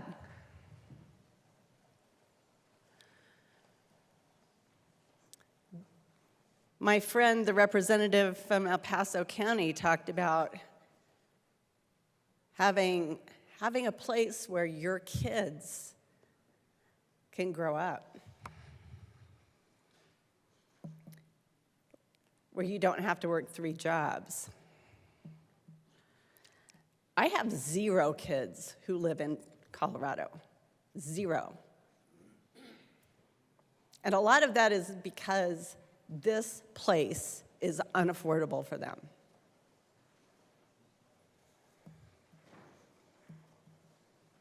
So I have to travel to Washington State and drive a couple of hours to see my 2 granddaughters. We can do better.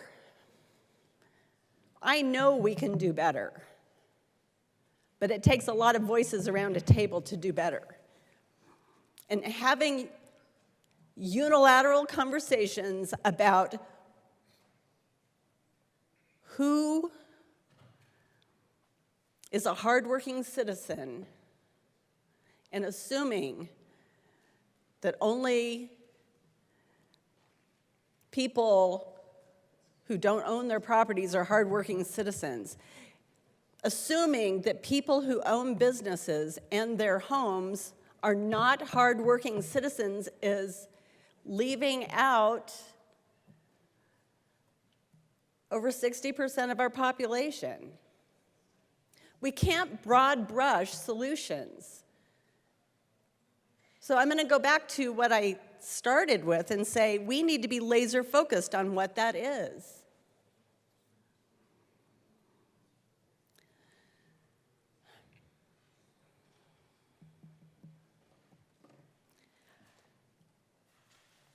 I appreciate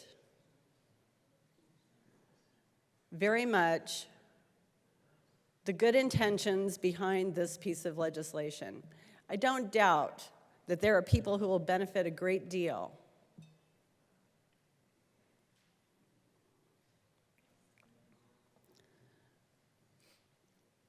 But here's the thing. This really is robbing Peter to pay Paul. This really is taking excess revenues that are held hostage by the state of Colorado and distributing them inequitably. And I don't think that's fair. So I am a no vote. I would echo my colleague's sentiments from Berthoud, my colleague from Berthoud's sentiments, that, I have no doubt this bill is going to pass. And I have no doubt that we are broad brushing a solution and leaving a lot of people who really need help on the side of the road where they've been.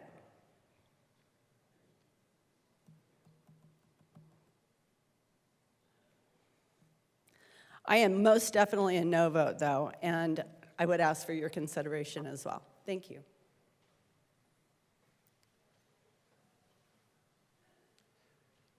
The House will stand in a very brief recess.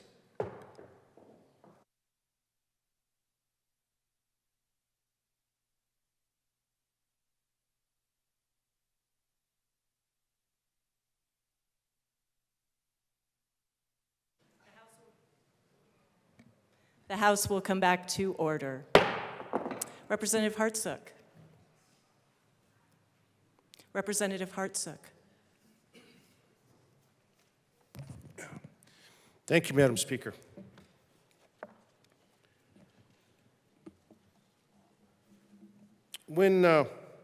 After I got elected, we had a freshman orientation, and several speakers came down, to include the governor. And one of the things I remember him saying is, on our name tags, it says state representative.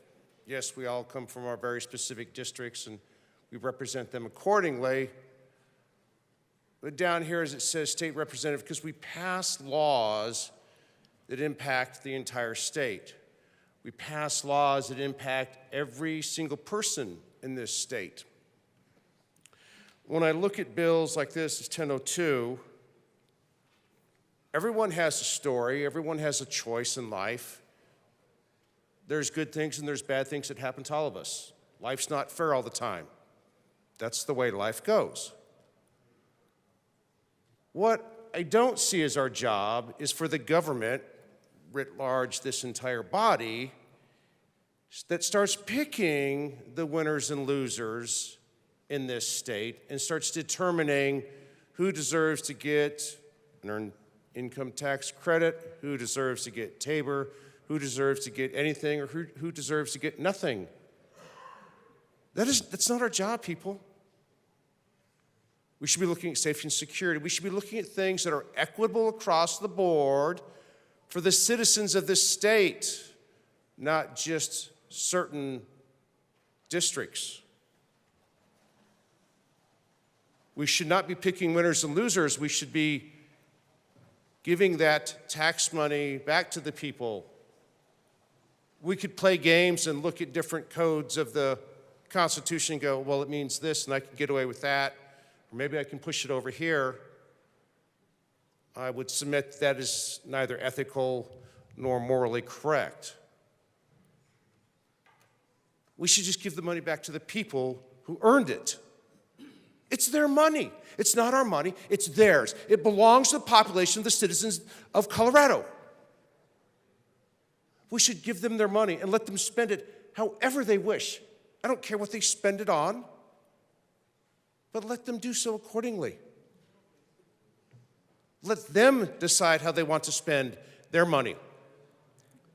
We shouldn't be deciding how they get to spend it or who gets a piece of it to spend it some way and someone else doesn't.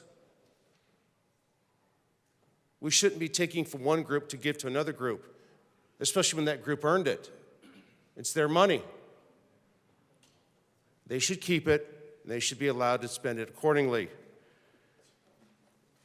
With a little over 60% of the population that voted and said no on the proposition HH that was at the ballot, and now we're looking for means for property tax relief, and we've got everything but property tax relief, I think we are way off our mark. We're way off our target. I would encourage us to come back to the target and focus on property tax relief and not things that are addressed in this bill. And I would encourage a no vote. Thank you very much. Representative Bradfield.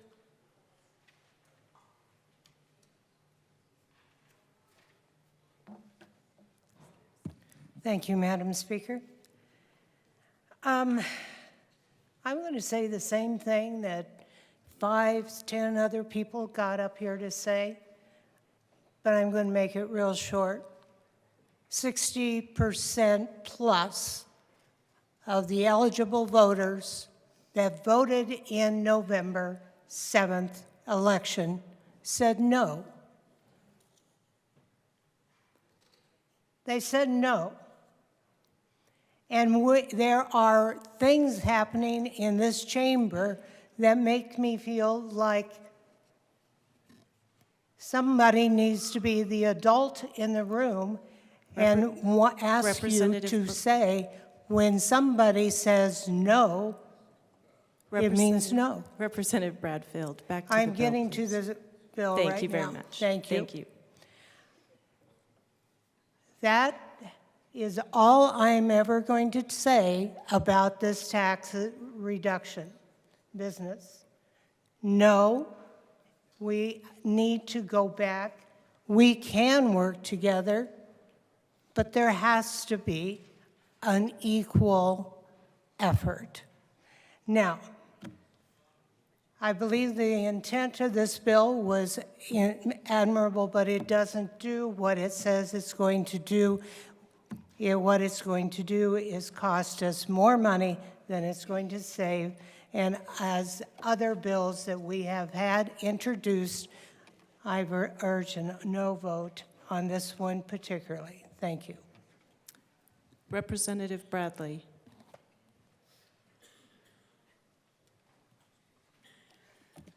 Thank you, Madam Speaker. I guess I'd really love to know what the voters in your district are asking for. Are they asking for an earned income tax credit? Are they asking for clean and simple property tax relief? Because that's what my district's asking for. And there's 4 other representatives from my county that came up and said the same thing. So unless I'm just really off in Douglas County, I'm pretty sure that's what everyone's asking for. Simple and clean property tax relief. My constituents and my patients were ecstatic about this special session. I was excited about this special session. When the governor broke the glass and said, we're going to special session, I was like, yes, we are, for property tax relief. Those were the words out of his mouth. Broke the glass, property tax relief. I was excited to reach across the aisle. Douglas County is aging out. Our seniors are in dire straits. They have lived in their homes for 30, 40 years, and they are in dire straits. They cannot afford these property taxes that are skyrocketing and going through the roof. We have single moms. I hate to break it to you. We have actually single moms in Douglas County. Single moms striving to pay for their mortgages and their children's education and warm coats and all of the above in Douglas County as well. We have parents working multiple jobs in Douglas County, trying to pay their mortgages and keep their small businesses afloat. We're one of the richest counties. They're fighting hard too. They deserve property tax relief because they're not going to see the EITC. Does that mean they don't deserve it? And that's their choice to live in my county. But it's also their choice to work multiple jobs to pay for their children and keep roofs over their heads. But sadly, instead of doing what the governor has asked and what the people of Colorado have asked, and not just 1% of the people of Colorado, not 2%, not 10%, not 20%, 60% of the people of Colorado, and that's not just Douglas County, right? 60% of the people of Colorado have begged for us to come back into a special session, begged, said no to Prop HH, said keep your hands off of our taxpayer Bill of Rights. You don't get to tell us what to do with our money. 60%. That's your districts. That's not just mine. They didn't say we want an earned income tax credit. They said we want simple and clean property tax relief. Are you listening to the people of Colorado? Are you listening to the people from your districts? Because they want property tax relief. They said no on HH. They said keep your hands off of Tabor, and we want property tax relief. And now we've brought a bill forward that is going to rob them of that at a tune of $185 million. The fiscal note shows you where it's coming from. This is a bait and switch. It's coming from Tabor surplus. The people have asked you not to do it, and you have brought a bill forward in this special session to do just that. I urge a no vote on this bill. Representative Luck.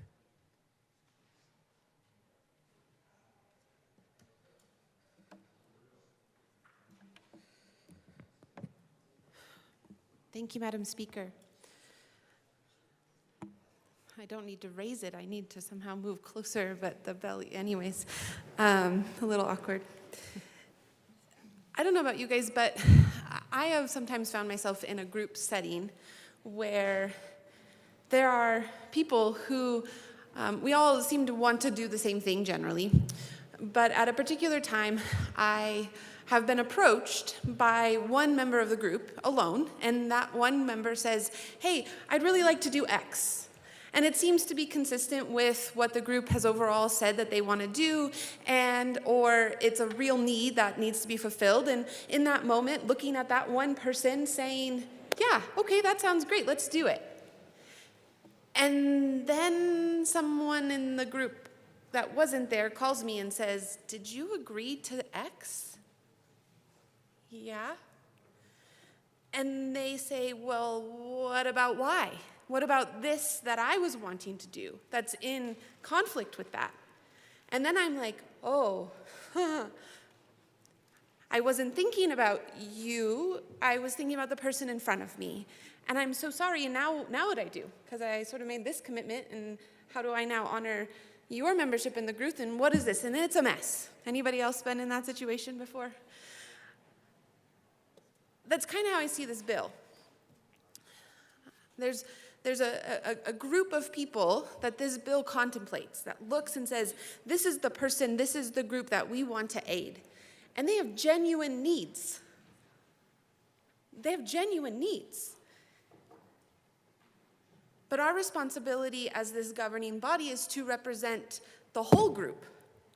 And sometimes that's hard because we don't see the whole group in that instance and in that moment. And this is why the institution of government is not one that's incorporated to be a charity. I've worked for nonprofits. I've started nonprofits. I've sought to better my community through those types of entities. But that's not what government is, because we're supposed to be the referee in this game. We're not supposed to be on a team. Article 2, Section 3 of our state constitution is titled Inalienable Rights, and it says a Colorado for all persons have certain natural, essential, and inalienable rights, among which may be reckoned the right of enjoying and defending their lives and liberties, of acquiring, possessing, and protecting property, and of seeking and obtaining their safety and happiness. The institution of government, our role is to help to secure that for them, to help them, to protect those things, not to provide those things. That's the role for other institutions within our social order, within the way that we operate. And that's good and healthy. That pluralism of institutions actually leads to flourishing when ordered correctly. Our system of government was one designed for ordered liberty. And this body is charged with the sake of doing that, of ordering that liberty. Not of looking at one particular group and benefiting it over the entirety of the rest.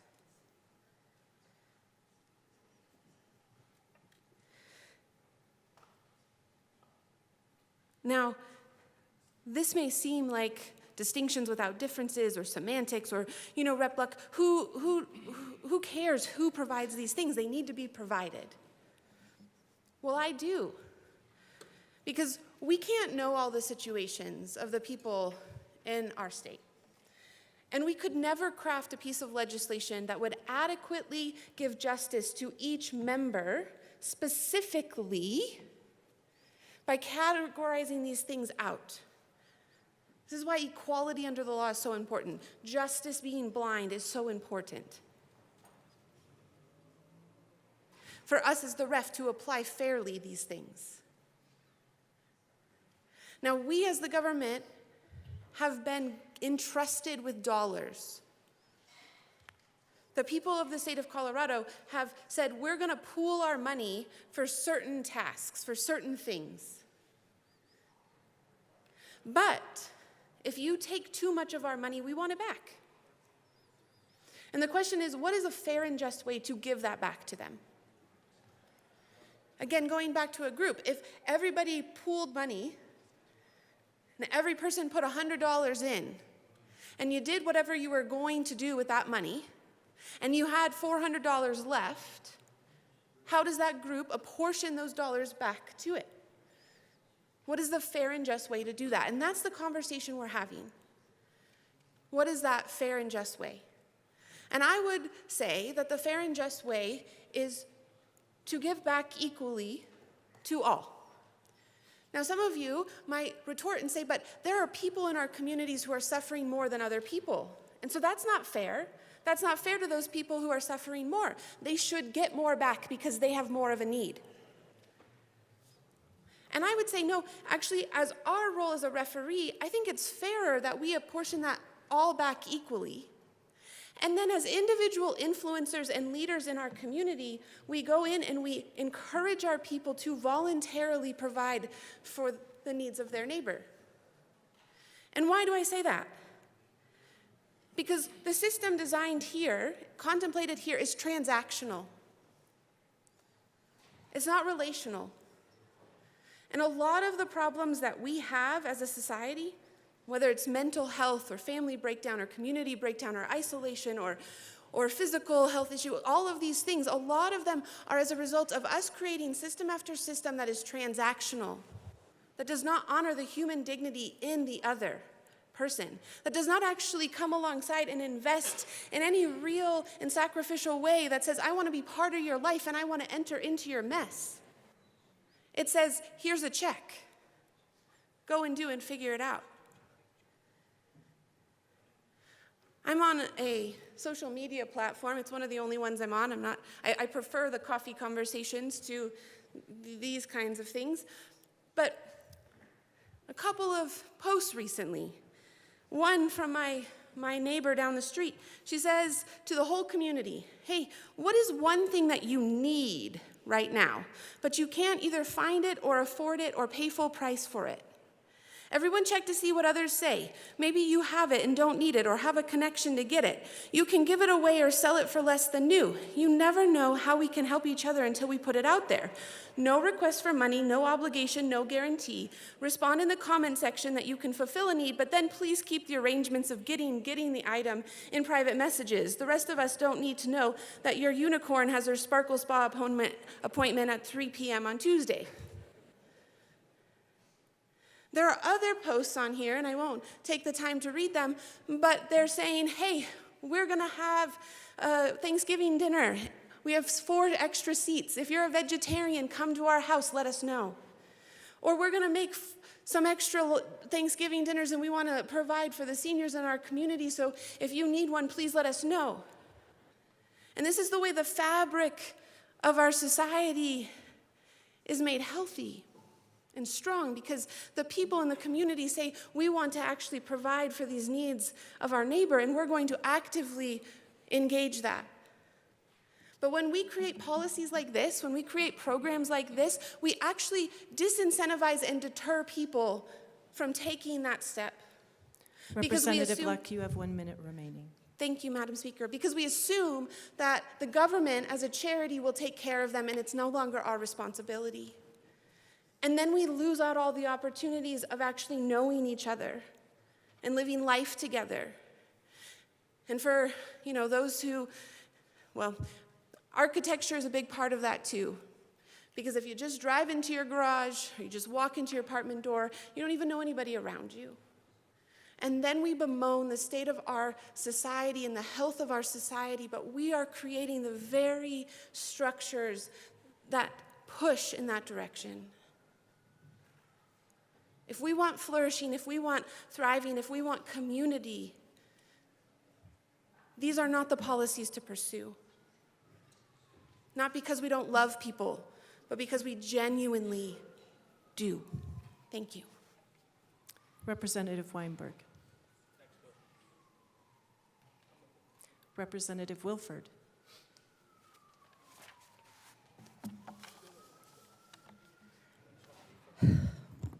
Thank you, Madam Chair. Colleagues, we've heard a lot in this debate. We've heard a lot about people's belief that we are here exclusively to focus on property taxes. And I'd like to remind our colleagues that the governor's call included multiple points for us to provide relief, because the needs of every single Coloradan are different. Not every resident of our state owns property. Not every resident of our state is a renter, and not every resident in our state is on the same financial footing or living with the same realities. There is not one single solution that is adequate for everyone. This special session, I'll say it again, is not exclusively about property owners.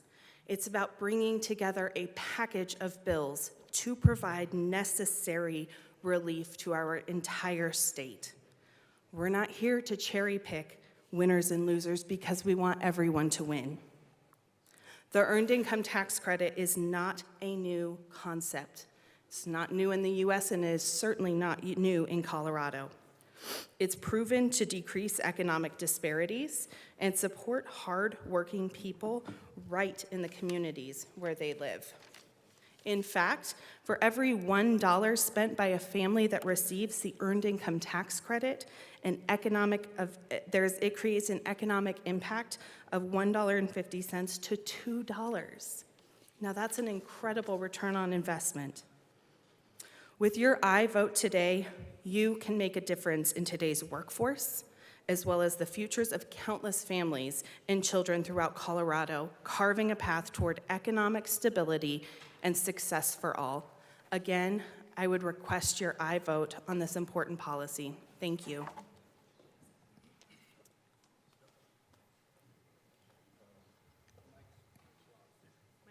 Minority Leader Lynch. Thank you, Madam Speaker. I also want to thank my colleagues. You know, I kind of get in trouble sitting right up here in the front, and if I don't pay attention, it looks like I'm not paying attention, and so I pay attention, and I get to learn a lot of stuff from you guys that come down every bill, every time, and make us smarter about it. So thank you guys. Thank you guys for doing that. But I want to talk about EIC. And here it is, guys. Here it is. Here's what we've been waiting for. This is it. This is the Tabor grab. We've been kind of milling around it, but this is it. This is legitimately, as one of my members read from the fiscal note, this is it. The state's watching. Even Kyle Clark is watching today. And he's probably part of that same 60% of the voters that said, nope, not today, not tomorrow, not a dime, not a dollar, not a penny. Stay away from my Tabor. Stay away from my money. I worked hard for it. I sweat for it, bled for it, got dirty for it. Stay away from it. Stay away from it. And you know, every time we come into session, and you know, I haven't been here forever, but every time we come in, we huddle. So this is inside baseball for those of you on the other aisle. We huddle and we go, how are they going to get rid of Tabor this time? How are they going to do it? And I got to tell you, we felt good going into the last week of session. We were there. We had made it. But no. Nope. They creatively figured out a way to throw that out there. And then the voters came back and said, knock it off. Quit it. Hey, for us in the minority, we had a victory. We were excited about that. We had a victory because the citizens actually stood up and said, no, stop, knock it off. Leave my Tabor money alone. 60%. Crud, 60%. The minority doesn't get 60% of anything except for the support of the citizens. So we went through that rigmarole, and now we're back here again, and we're fighting the same fight. How do we keep our citizens' money in their pocket? That's what this is about. So this is a creative way. Gosh darn it, I appreciate the creativity. There's nothing better than having a formidable foe, and doggone it, we are faced with one. And this is a very creative way of saying, and actually if you look at the numbers on this, it's not really taking it right now, but it's taking it later, and it's so complicated, but it is taking your Tabor dollars. And it's not only taking your Tabor dollars, but it's taking the citizens' money in this state, and then it's deciding, the state is deciding who gets that back. Inequitably. Not fair. It is not fair what this bill represents. I don't know, we talk a lot about equity. I want to talk about fairness. This is not fair. It's not fair that I worked my butt off and gave a bunch of money to this state only for somebody that happens to be underneath a gold dome decides that I don't deserve my money, I am going to give it to somebody else. That's what this is. This is a redistribution of wealth, and there's no way I can get behind this. This is what the citizens are upset about in this state. This exact action right here. Vote no.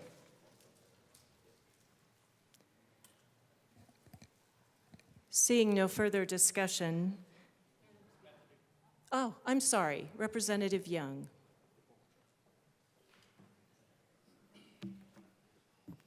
Thank you, Madam Speaker. I am encouraging an aye vote for this bill.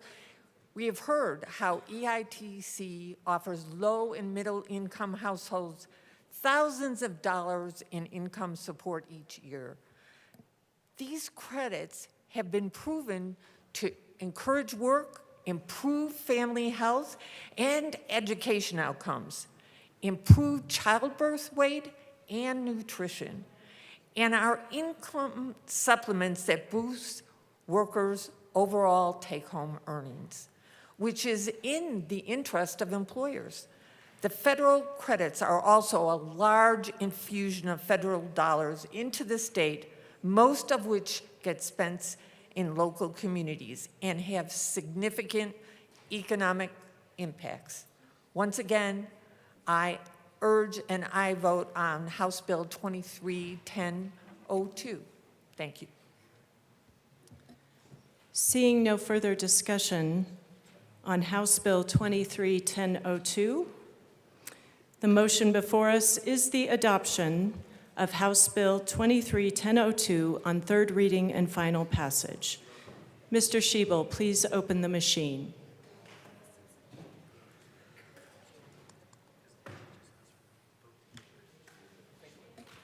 Oh, well.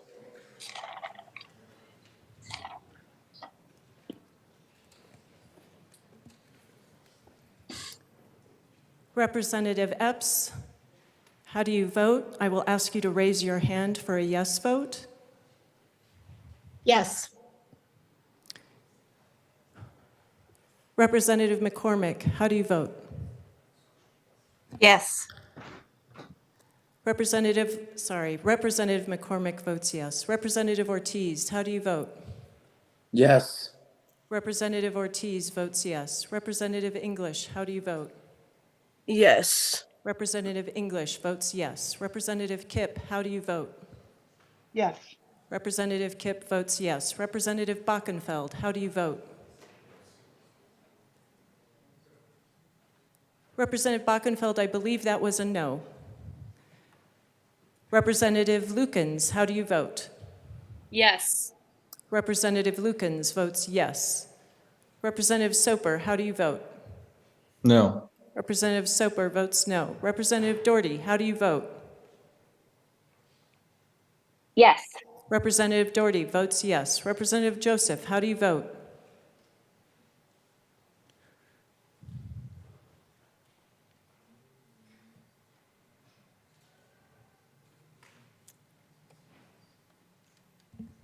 Representative Joseph, how do you vote? Representative Joseph is excused. Please close the machine. With 39 aye, 20 no, and 6 excused, House Bill 1002 is adopted. Co-sponsors.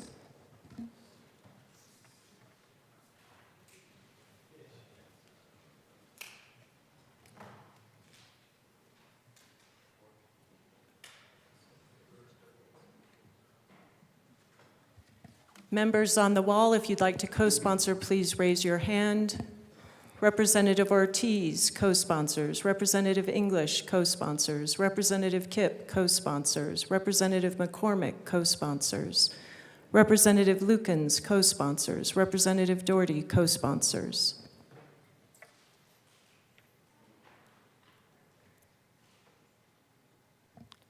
Please close the machine.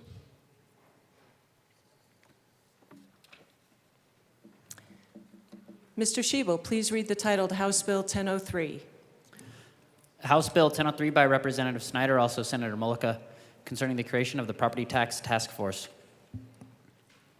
Madam Majority Leader. Madam Speaker, I move House Bill 1003 on third reading and final passage. The motion before us is the adoption of House Bill 1003. On third reading and final passage, Representative Weinberg.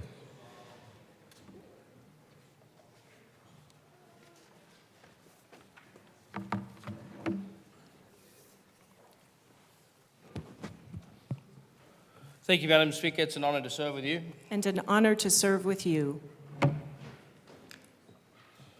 Good afternoon, fellow colleagues.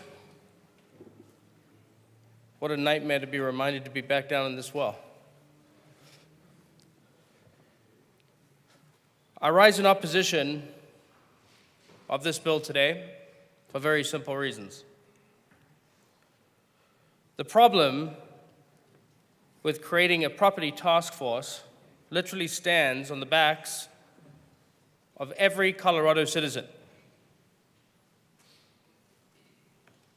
If every single member within this chamber could not honestly answer the serious question as to what's wrong with property tax, then I don't know where we stand today. And in case you're wondering on the answer, I'll give it to you. It is legislation. It is bad legislation that is coming out of House chambers, Senate chambers, and being signed by our governor.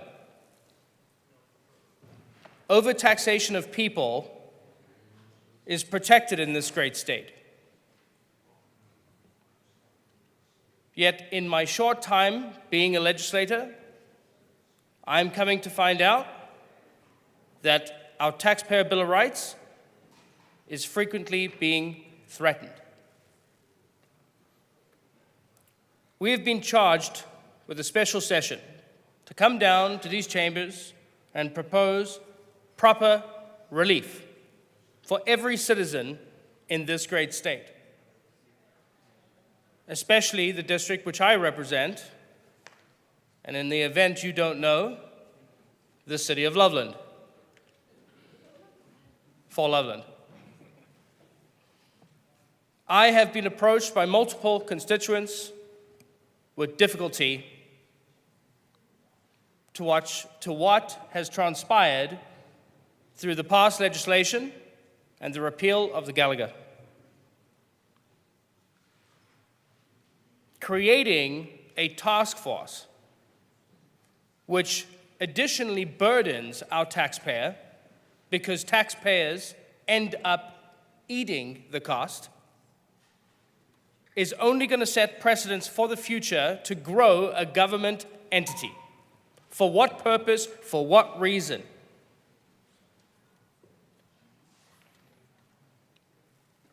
I plead again with my colleagues on the other side of the aisle. Big government doesn't help anybody. This is not something that we can take back to our voters and say it was successful. We're about to face the largest tax increase in Colorado's history because of legislation that got introduced in this chamber 3 days before a session end. And now we dare propose to do the exact same thing? I say we take a moment and we learn from our mistakes. We have a serious problem. Property tax increasing up to 60%. Seniors within my district affected wholeheartedly, fixed incomes. And we dare put forward the notion to create a task force to come back to the people to tell us why your taxes are being increased? That seems a touch backwards for me. And quite frankly, it should be a touch backwards for you. This is a simple problem that we all know the answer to. And coming down here and creating legislation that puts burdensome properties back at the forefront of our voters especially when they have spoken, is not responsible legislation.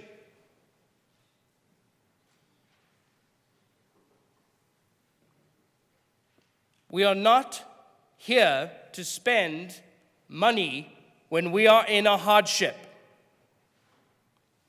When our voters overwhelmingly come out to explain to you and me that there is a problem with taking away our funding, we need to react accordingly. Pass responsible legislation. We are wasting the taxpayers' dollars even by talking and having the lights on now.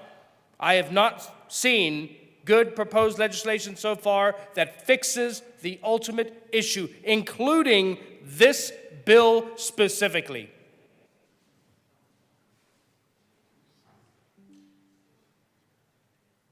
Overtaxation from a government leads to poverty.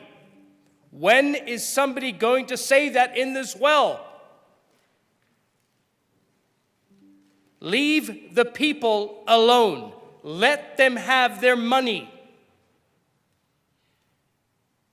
Creating unnecessary task force does nobody any good, including each member that sits in this body of the House of Representatives for the state of Colorado. This task force will now affect you.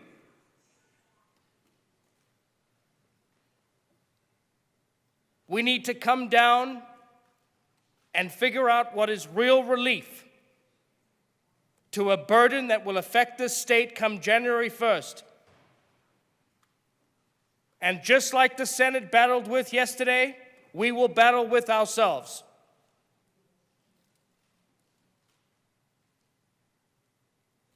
The question and the answer is already there for this bill. There is no need for unnecessary legislation to tack on to the backs of the people that are hurting within the state of Colorado.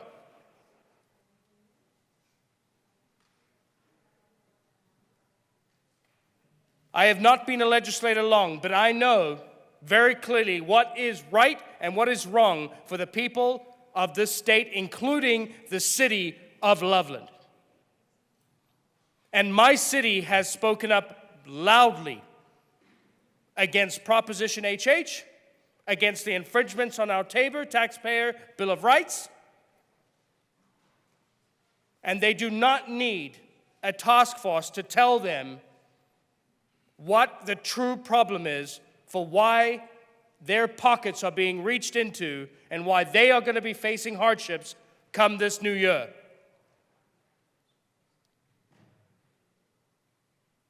There is no argument that could be put in this well as to why a task force would need to happen.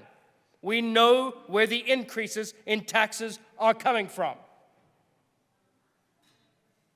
To put forward a full-time employee plus a 0.3 added to it will not fix overtaxation in the state of Colorado.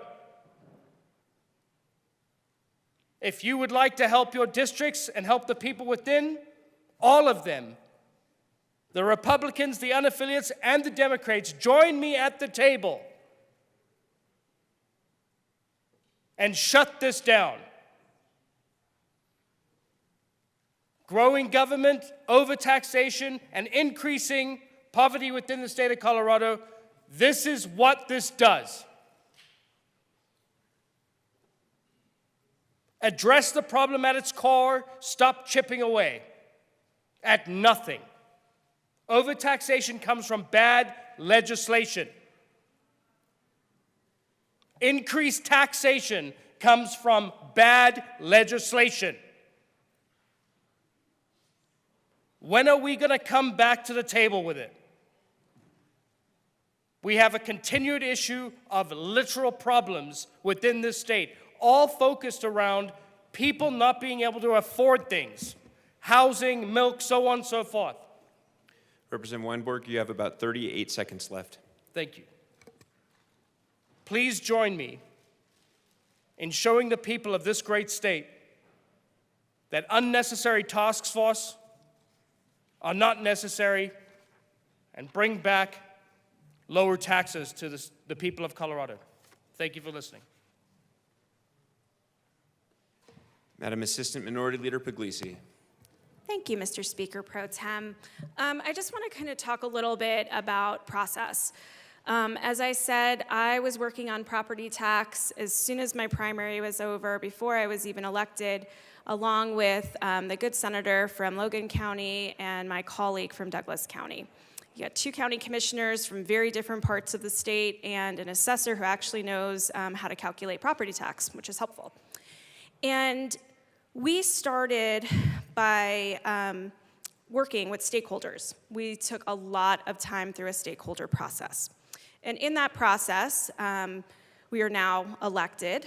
And I respected that the majority leader and the speaker reached out to us, right, these freshman legislators, and said, what are your priority bills? What are you working on? And we said, this property tax bill to us is the most important thing we can work on. It's not a partisan issue. Really love to share our ideas. And they were gracious enough, because we didn't know anybody yet, to share some names of people. And originally on the bill that my good friend from Douglas County brought, I was a co-prime on that bill. And then I took my name off of the bill to allow space for a Democrat to come on that bill, because this is property tax. It's not abortion, it's not guns, property tax. And I thought, hey, we can figure this out and we can do it together in a bipartisan way.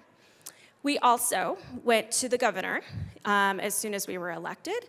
I already had an existing relationship with the governor because of my work as a county commissioner. And we said, we want to work on property tax, let's do it together in a very collaborative and bipartisan way. And we had lots of conversations with the governor. Clearly those went nowhere.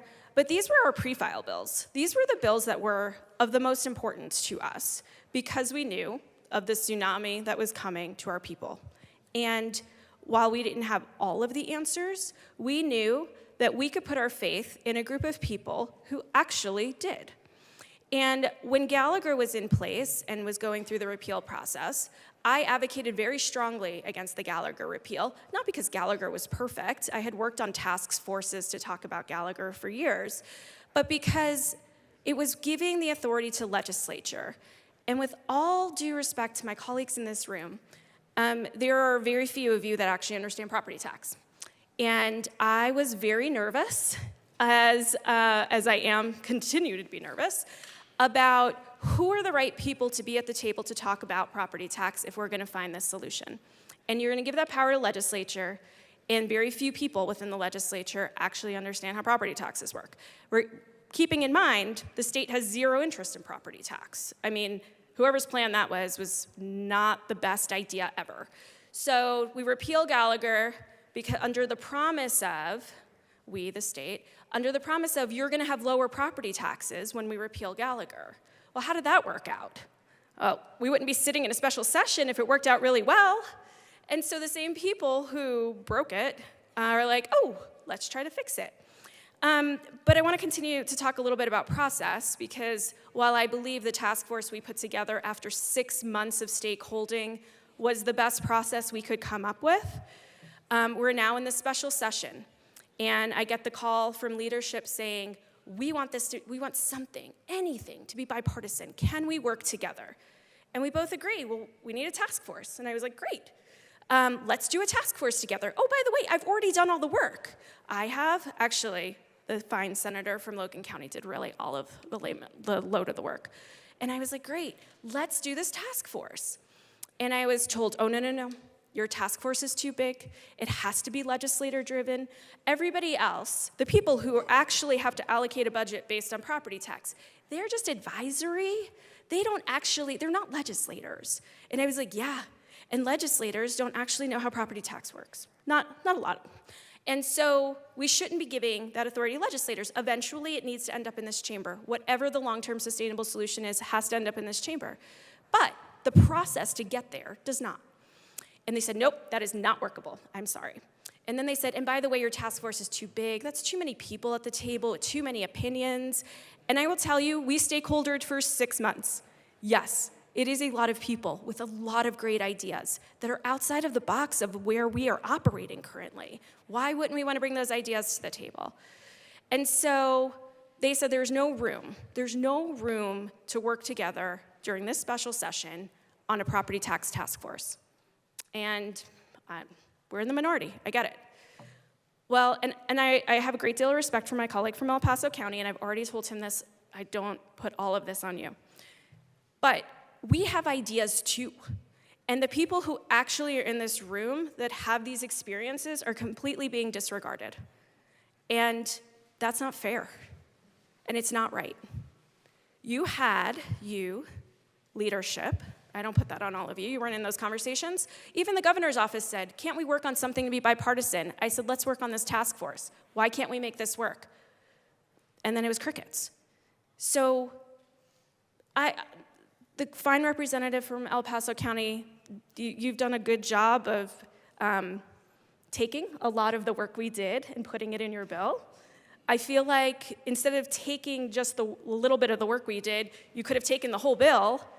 And bipartisanship doesn't just mean Republicans putting our names on Democrat bills. It also means Democrats putting your names on Republican bills, especially for the people who have worked really hard to come up with what we think is the best solution and actually have the experience to back it up.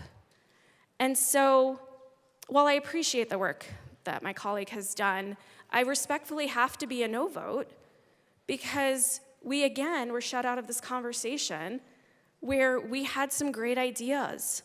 And that is not what bipartisanship looks like. And so I'm incredibly disappointed in this special session. Somebody before said this whole special session's my fault anyway. I take full responsibility that this is a disappointing special session because I thought we were going to come to the table and work together and bring ideas that actually help all the people of Colorado in a bipartisan way that was not a Democrat idea or a Republican idea, but joint ideas that help our people. And so, unfortunately, respectfully, I have to be a no vote. But if anybody really wants to talk about some ideas around property tax, I might just have some. Thank you. Representative Taggart. Thank you, Mr. Speaker Pro Tem. As a young man, and I think everybody in this room can relate to this, I was blessed with great mentors. Mentors that helped me build a company and then sell that company to a much larger company and then spend my life as a corporate officer. Well, one of my mentors said to me, and I'll bet you've heard this same thing, surround yourself with incredibly bright people, Rick, and you will succeed. Well, I happen to be very fortunate in the caucus that I'm a member. And there are two people here sitting here that have more expertise on the subject of property tax than I will ever have. One just spoke, Assistant Minority Leader Puglisi, and coming up, Lisa Frizzell. Two of the foremost experts in this chamber on the subject of property tax. And as Assistant Minority Leader pointed out, they spent 6 months with stakeholders, getting the ideas of people across the state. And one of them, set of ideas, is around a task force that would work. And instead of taking that as a roadmap,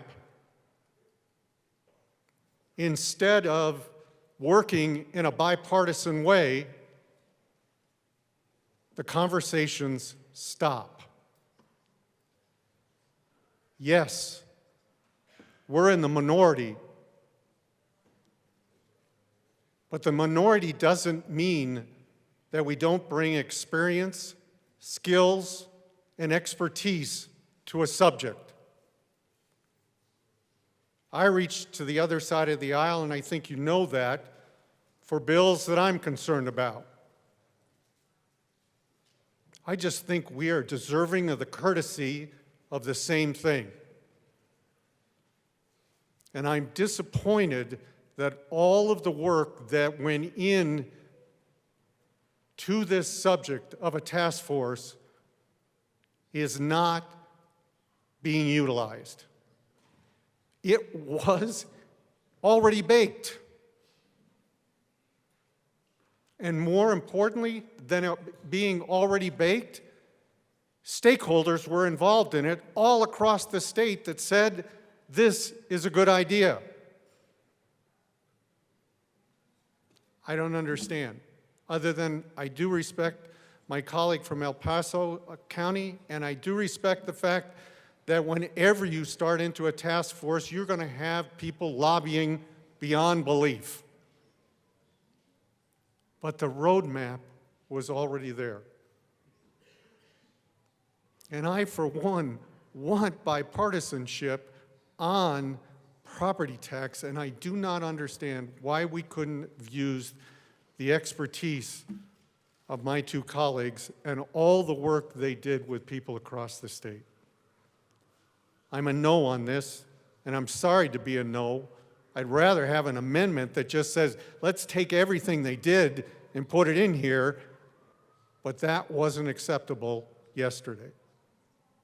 Thank you. Representative Frizzell. Thank you, Mr. Speaker Pro Tem.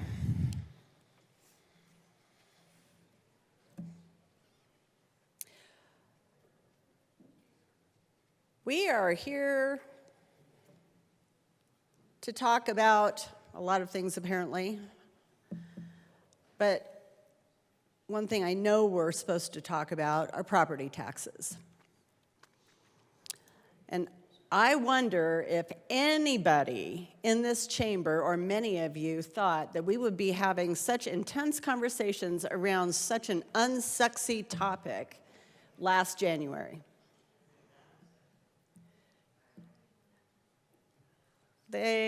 Some people really get into the whole property tax thing, property tax policy. Some people don't. But one thing I think that we can all agree on is that property taxes are extremely complicated. They are nuanced.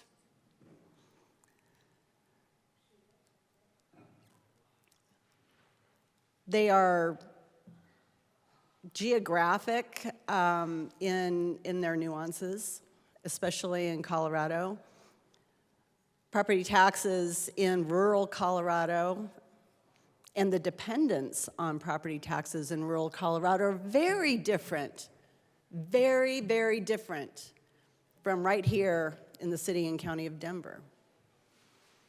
And they're different in Colorado Springs, and they're different in Pueblo, they're different in Delta. Because one of the interesting things and the cool things about property tax is that it's local. Right? This is not a state tax. This is a local tax. And that means that the people who live in a jurisdiction, they get to decide. They get to decide what services they get, what services are important to their community. They get to decide how much they're going to pay for those services. That's important. That's power. We talk about Colorado being a local government state, and it is because we love that Western spirit of freedom and the ability to make sure that our communities are what we want them to be. And property taxes are a big part of how we make that happen. That's the beauty of it. And those entities that provide services, they're accountable. They're accountable directly to the citizens. You know, I've always said I could put the amount of money that I could put those dollar bills that I send to the federal government and the state government in the form of income tax in a pile in my front yard and light it on fire, because I have no idea.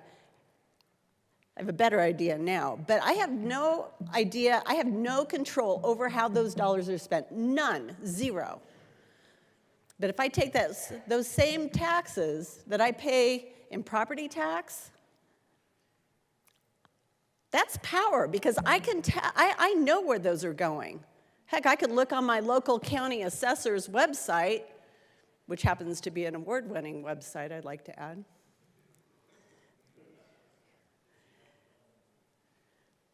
And I can tell where every dollar is going. Every dollar. I can tell if it's going to debt service. I can tell if it's going to capital improvements. I can tell. Knowledge is power. But property taxes are complicated. And that's one of the reasons why this task force is really important. We've already heard from my good colleague from El Paso County on the road that we experienced last fall and into session, the development of a plan for a task force. It was a good plan.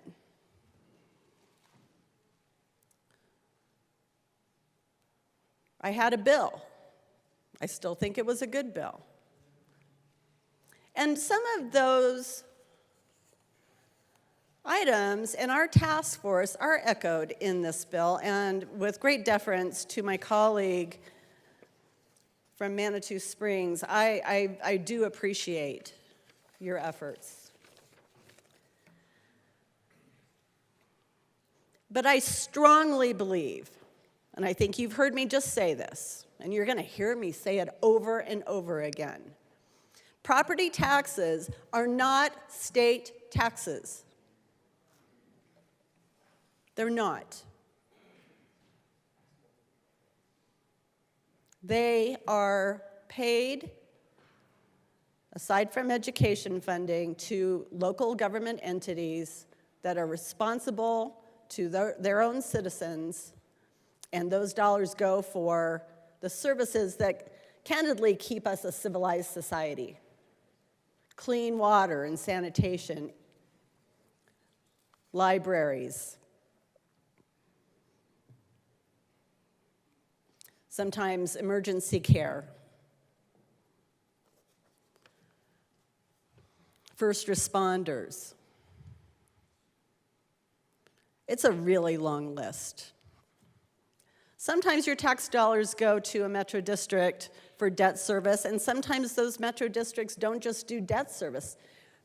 Sometimes those metro districts are responsible for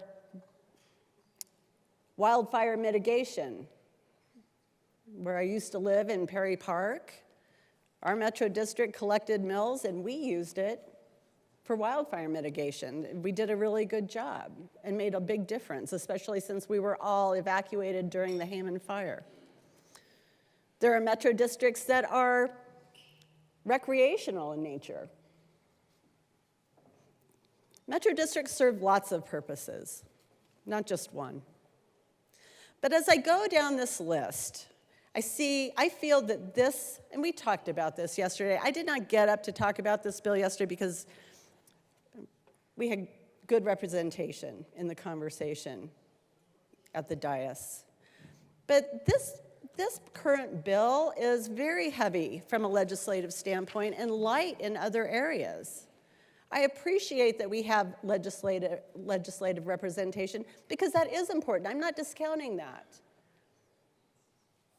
We have the property tax administrator, who is the chief guru, the real knowledge depository for things taxation in the state of Colorado. We have municipalities that are represented. We have an assessor We have one representative from the Special District Association, and I disagree with that. I think that they need better representation. We have one representative from schools. Again, I think they need more representation. They are the primary beneficiary. If you look at people's property tax bills on a percentage basis, usually about half of your property tax bill is going to schools. I think that they need a seat at the table because we need to also be talking about school financing. This is a broader conversation. We have large counties, small counties. We have one real estate person. I'm assuming that's a realtor. I don't know. Fire protection folks are there. I do not understand, and this is the deal breaker for me on this bill. What in the heck does a labor organization have to do with property tax? What knowledge are these people going to bring to the table? Because this is a serious subject, and we need serious people who are willing to solve this problem. We need serious property tax policy that works for the citizens of this state. And why in the heck is a labor organization at the table? Representative Frizzell, you have 39 seconds remaining. 38, 37. Thank you, sir. I appreciate the information. I'm going to wrap this up. This is a serious problem. We have lots of things we have to talk about. We have to talk about short-term rentals and how those are going to be taxed, if they're going to be taxed, what that looks like. This is where we come together, folks. Property tax policy is too important to the people of this state, and we must come together and formulate a solution that works for everybody. I appreciate the conversation or the description at the beginning of this bill that was added yesterday. Representative Frizzell, I'm sorry you were out of time. Thank you very much, sir. Representative DeGraff. Thank you, Mr. Speaker Pro Tem. Colorado, the lights are on. Nobody's home.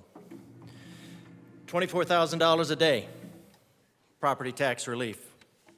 Has it been proposed? Nope, not been proposed. $24,000 a day, over $24,000 a day. We're gonna go into day 4, 100 grand. Let's just make it 100 grand. Maybe another day. My colleague mentioned, what's the expertise level in this room as to property tax? Low. It's low. But what this body lacks in competence, it compensates for with legal force, with the force of law. And that's the problem with a task force like this. What we're doing is we're asking the people that created the problem to solve the problem, and that's going to give you a bigger problem every single time.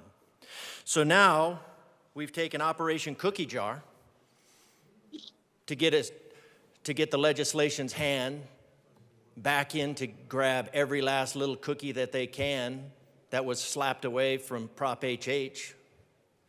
And now we're going to join it with Operation Kick the Can, and we're going to push this down. Why? And what are we going to do? We're going to put some legislators in charge of figuring out how to cut taxes. Yet we've got a room full of them. And the only serious property tax propositions were crushed in the first 4 hours of this emergency session, of this extraordinary session. An extraordinary session. Now, ostensibly, the governor called us here to give Colorado tax relief. We know that's not serious, because otherwise we would have seen some proposals of tax relief. And we have not seen any proposals of tax relief. There's been some shuffling of money, trying to bribe you back with money that you've already spent, that the legislation will come back and get more of later. but no serious tax relief. So we know the governor was not serious about it, just like Proposition HH wasn't serious. So what could we affect? Well, we could affect the state assessment rate. Proposition Horse Hockey took it from 6.765 down to 6.7. So we could do the same. Has that been proposed? No. What's the problem that we have? Why is Colorado hurting? Well, because the dollar has devalued, and then there's some other things in there, but primarily the dollar has devalued. Energy costs are one, and that's doubled and tripled the cost of housing. It hasn't doubled or tripled the value of housing. It's doubled or tripled the cost of housing, and those are two very different things. So what could you do with the state assessment rate? Well, you could cut it by half or cut it by third, something that we could do in this room, but no, that hasn't been proposed. That didn't make it out of committee. Not one single issue of property tax relief has made it out of committee. So what's wrong with this task force? I wanted to get to a yes, because man, our tax code is messed up. It's opaque. That's intentional, because the legislation, least of all, wants people to know where their tax dollars are coming from and going to. We could have done a legitimate task force and restructured our tax code. Nope, because this body is not interested in tax relief. It's interested in the ideological driving of a progressive tax through lots of little things as deference to Uncle Carl. So we're not looking at that. So what is the bigger problem? What are some of the other problems of this? Well, what we have again is you have legislators that are in charge of a process that they could fix right here in this room, but they can't. So all you're doing is pushing this down the road, spending more money. I think the fiscal note was probably more accurate the first time in that it estimated that it was going to spend, well, just $4,000 the first year remaining here, and then 24, 25, $145,000, excuse me, and then $136,000 after that. Because is this problem going to be solved next year? No. You can't solve it in this room. Special session. Solve property tax. Give Colorado as a whole property tax relief.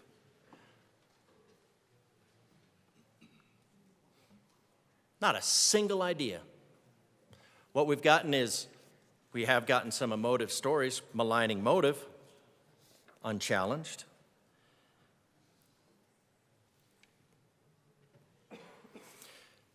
So this is assigning a task force with legislators over the top, and legislators do what legislators do. Now, I'd remind you that your primary role should be representing people, the citizens of Colorado, and representing their rights. To secure these rights, governments are instituted among men deriving their just powers from the consent of the governed.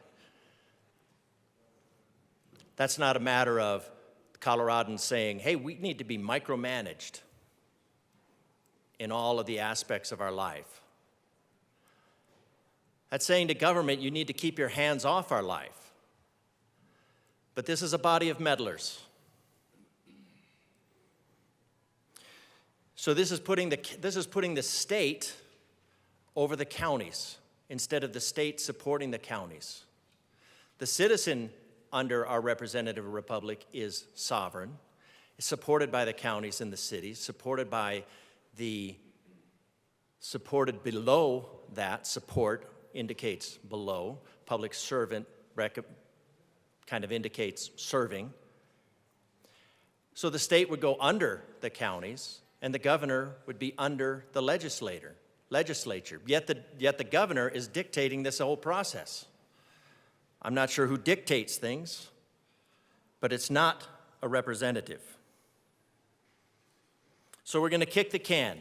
And what do we know about this is that the counties can do it unilaterally, and the counties admitted as such in the committee. They said, yeah, we could do this unilaterally. We can solve this. Instead, no, I guess we support a committee so the legislature can tell us how to do this. But you know what? We want everybody basically from local government on this ginormous committee that grows every time, instead of going, hey, you know what? You have local government. You decide these things. You can do this unilaterally. Now, the state could help by just cutting its state assessment rate. Do we do that? Nope. Didn't do it.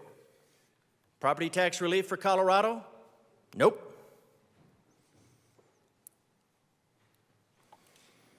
Colorado, the Republican Party showed up to give you tax relief, and I actually thought that the majority party would actually give us some level of actual legitimate tax relief, and I am not only surprised, I am surprised and disappointed.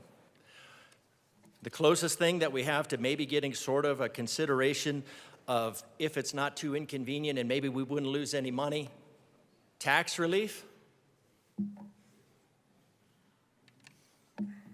is Operation Kick the Can to form a committee to further usurp local governance, bring it down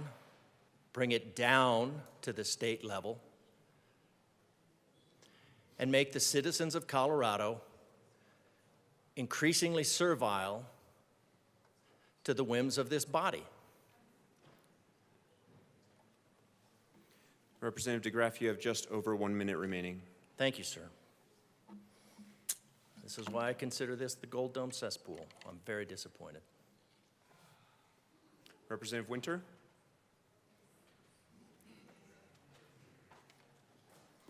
Thank you, Mr. Speaker. In case you all don't know, I represent rural Colorado.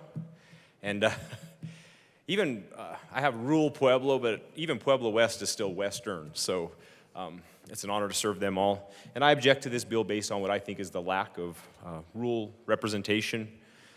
In this chamber, once again, I said it last night, we're clearly different. Our way of thinking is different. Our way of lives are different. Our heritage, are just a lot of things that are different, and I'm here to protect that. And I think that those constituents really need to be and have a place at the table. Once again, we see our communities shrink and shrink and shrink, and I think some of it's based on legislation passed in this building. And we've got to find a way to have those people at the table because, unfortunately, I think we're listened to a lot, but we're not heard. And down there, we have people of all stripes, political stripes, that are starting to realize that the rural-urban divide is real. It's not a joke. It's not something we use as a political football here. It's definitely obvious. It's obvious. Our way of lives are different. And I think sometimes they see the disregard for some of the policy we put up, and they see the disregard for some of the battles that we have up here.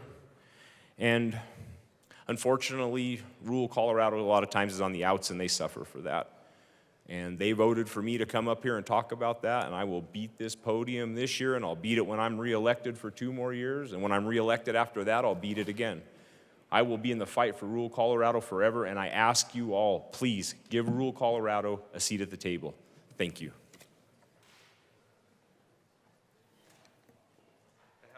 The House will stand in a brief recess.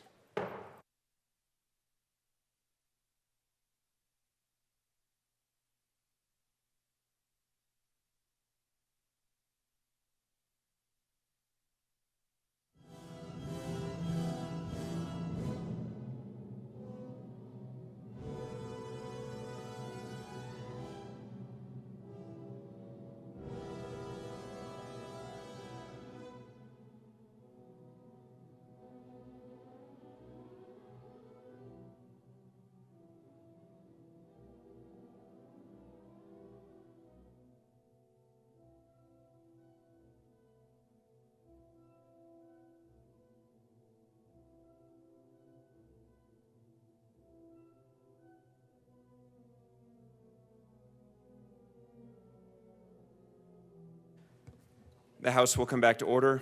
There has been a request that the bill be read at length.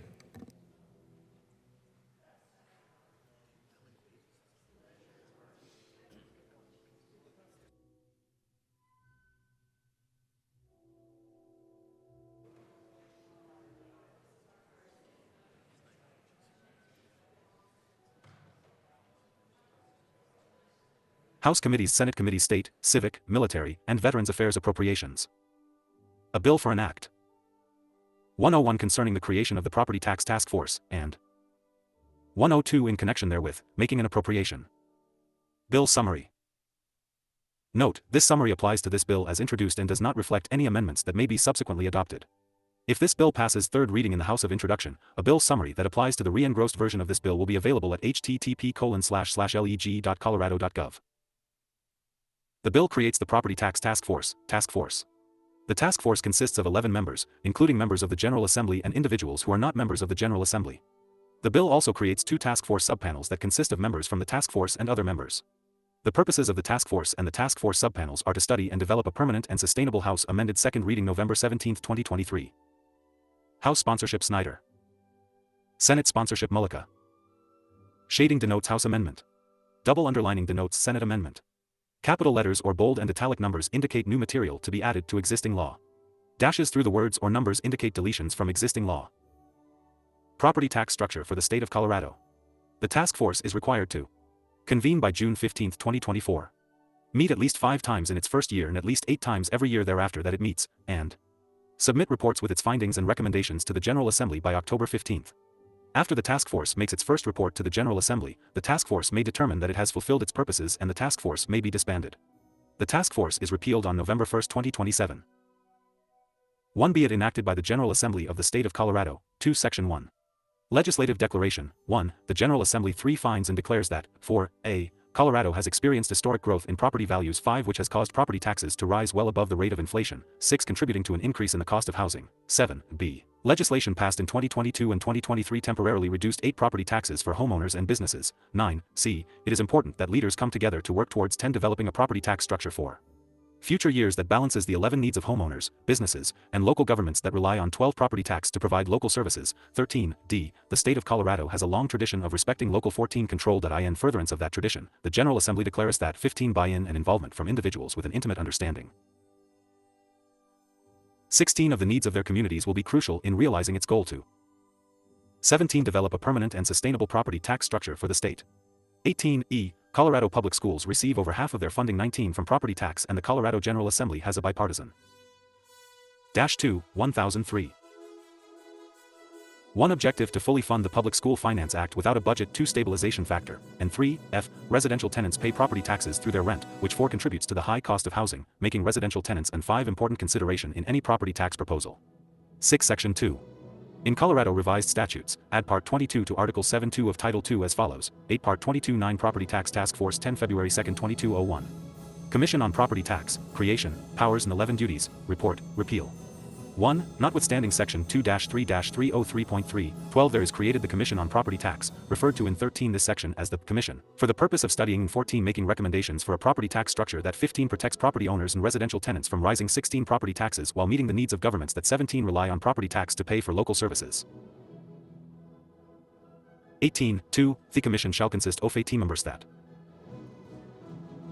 19. Represent the demographic and geographic diversity of the state. 20 as follows. 21a. 3 members of the House of Representatives, with 22 2 members of the majority party appointed by the Speaker of 23 the House of Representatives and 1 member of the minority 24 party appointed by the House Minority Leader. 25b. 3 members of the Senate, with 2 members of the 26 majority party appointed by the President of the Senate and 1 27 member of the minority party appointed by the Senate Minority. 3. 1003. 1 leader. 2c. The property tax administrator in the Division of 3 Property Tax of the Department of Local Affairs. 4d. 1 individual who is a mayor or elected city council 5 person, or the designee of a mayor or elected city council 6 person, appointed by the Speaker of the House of Representatives. 7e. 1 individual who is serving or has served as a county aid assessor, appointed by the governor. 9f. 1 individual representing a statewide organization 10 representing special districts, appointed by the President of the 11th Senate. 12g. 1 individual who is serving as the Chief Financial 13 Officer of a school district. 14h. Any individual who is serving as a county commissioner 15 for a county having a population of less than 316,000, appointed by the Speaker of the House of 17 Representatives. 18i. 1 individual who is serving as either a county 19 commissioner for a county having a population of equal to or 20 greater than 300,000 or on the governing body. 21 for a city and county having a population of equal to or greater 22 than 300,000, appointed by the President of the 23 Senate. 24, J, ONNDVIDUALWITHSSONLEXPERIENCRLATDTO 25 both commercial and residential real property, appointed by the 26th Speaker of the House of Representatives. 27, K, 1 individual who is a fire chief, appointed by the 4, 1003. 1 President of the Senate, 2 L. 1 individual representing a labor organization, 3 representing workers in industries materially impacted by 4 property tax revenue, appointed by the President of the Senate, 5 M. 1 individual representing a statewide or regional, 6 organization representing businesses materially impacted by 7 property tax revenue, appointed by the Governor, and 8 N. 1 individual who represents a statewide rental and assistance organization or a residential tenant who resides in 10 a disproportionately impacted community as defined in section 1124-4-109, 2b, 2, appointed by the Speaker of the House of 12 Representatives. 13, 3a, all appointments described in subsection 2 of this 14 section shall be made no later than November 26, 2023. 15b, the Speaker of the House of Representatives shall 16 appoint the Chair of the Commission and the President of the 17 Senate shall appoint the Vice Chair of the Commission. The Chair, 18 and Vice Chair of the Commission must be legislators appointed. 19 pursuant to subsections 2a and 2b of this section. 20 c. Members of the Commission serve at the pleasure of the 21 applicable appointing authority or until the member no longer 22 serves in the position for which that member was appointed. 23 the Commission, at which time a vacancy is deemed to exist on the 24 Commission.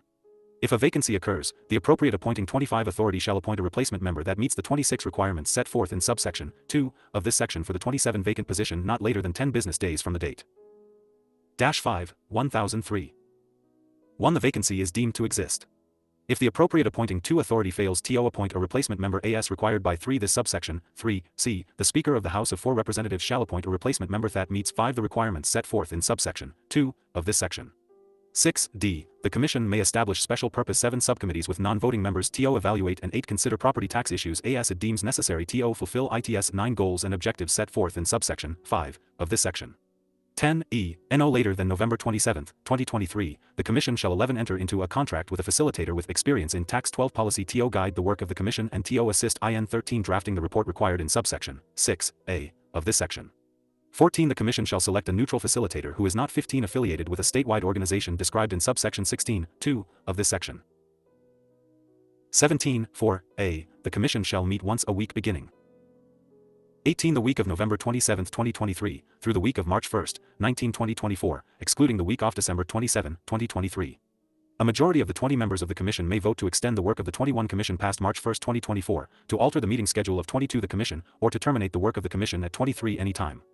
24b, the Legislative Council staff and the Office of 25 Legislative Legal Services shall be available to assist the 26 Commission in carrying out its duties.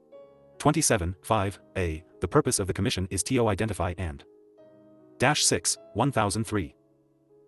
1. Consider legislative options for a permanent and sustainable 2 property tax structure for the state.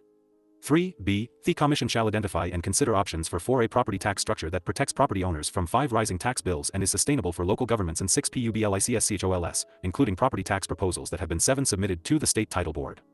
8c, for each property tax structure option, the 9 Commission shall consider the following factors: 10i, local control; 11.2, impact to property owners and local taxing 12 jurisdictions in different areas of the state; 13.3, impact to residential and non-residential real 14 property; 15.4, impact to school finance and the budget stabilization 16 factor; 17v, long-term impact to property owners and local 18 taxing jurisdictions under different property value growth 19. Scenarios, 26, impacts to housing affordability, including for 21 residential tenants. 22.7, impacts to residential tenants, incentives for 23 development, and the potential for lower property taxes for 24 residences as a result of changing to a land value tax system. 25.8, impacts to the ability of counties to provide 26 statutorily mandated and voter-approved services to Colorado 27 residents, and 7, 1003. 1.9, disproportionate impacts of the rising tax bills on 2 people with lower incomes, especially people with fixed incomes. 3. In providing fair and equitable property tax relief. 4.6a, no later than March 1, 2024, the Commission shall 5. Make a report to the General Assembly and the Governor. 6. Including recommendations for both short-term and long-term 7 legislative changes that will further the purpose of the 8 Commission set forth in subsection 5a of this section. 9b, the Commission report must contain only 10 recommendations supported by 11 or more members of the 11 Commission. 12c, if a majority of Commission members vote to extend the 13 work of the Commission past March 1, 2024, in accordance with 14 subsection 4a of this section, then the Commission shall make 15a report to the General Assembly and the Governor in 16 accordance with this subsection 6, and no later than December 31, 2024. 18.7, the Executive Committee of the Legislative Council.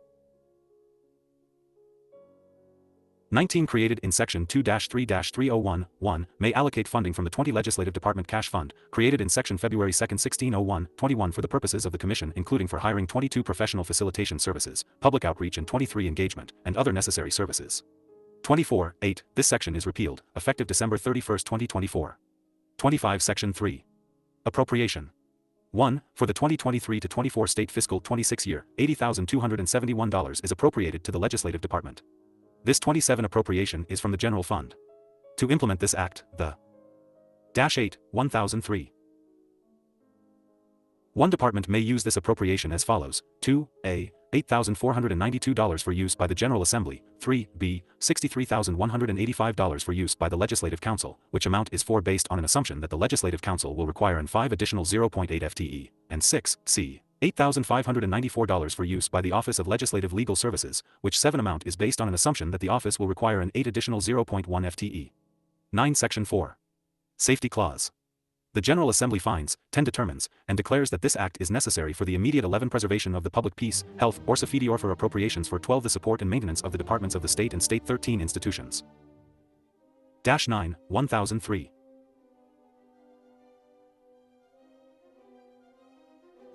Is there any further discussion? Representative Holtorf.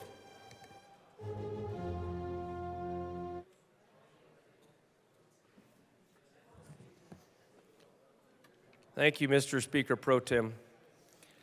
There is a part of this bill that I wanted to bring out to the chamber. Until the bill sponsor, to the bill sponsor, there you are. To the bill sponsor, I did want to point something out that is very concerning to me, and this is a very sincere and genuine concern. As I look at the bill and had the opportunity now for the bill to be read at length, something was highlighted in my mind that I captured. So I want to bring our attention to the bill, to line 18 through 20. Excuse me, Representative Holtorf, for one moment. Members, we're back to discussion on the bill, so please return to your seats. If you must have a conversation, please take it out of the chamber. Apologies for the interruption. Representative Holtorf, please continue. Thank you, Mr. Speaker Pro Tem, for your leadership. And I know that we're having difficult conversations and our emotions are high. So in respect and deference to the bill sponsor, I want to very professionally point out this concern because we are friends and colleagues in this chamber. Sir. As the bill was being read at length, and on page 3, if you look at lines 18 through 20, the commission shall consist of 18 members that represent the demographic and geographic diversity of the state of Colorado. Now, under the premise of EDI, and we all know what EDI stands for, diversity. That's actually a word in line 19, and inclusion. So what we ask in rural Colorado is that our diversity is recognized and we are included. Now, when I turn to, and no, we can't make those comments based on the protocol, but if you turn to page 4 now, everybody take your bill out and turn to page 4, lines 14 through 17. The only representation for possibility of representation for my House district of the 7 counties of all of Northeast Colorado, which geographically covers about 10 to 12 of your districts over here in the urban corridor. If you take and superimpose my district over your districts, I think I got at least a dozen of you. Is this one individual who is serving as a county commissioner for a county having a population of less than 300,000, appointed by the Speaker of the House of Representatives. Now, only one of my counties qualifies. Now, most of you know that I served House District 64 before reapportionment. And I had now 9 counties in eastern and southeastern Colorado that I represented. My House district back then was larger than more than half of the Senate districts in this state. So if I would take those 9 counties, the only one that probably would fall under this consideration, and I have to defer to the House District 47 representative, would be Las Animas County. But I could be mistaken. The point I'm trying to make is how do we possibly Colorado and my dear colleagues on the other side of the aisle, how do we represent the demographic and geographic diversity of a state with only one representative? And if I were to take the list of 64 counties,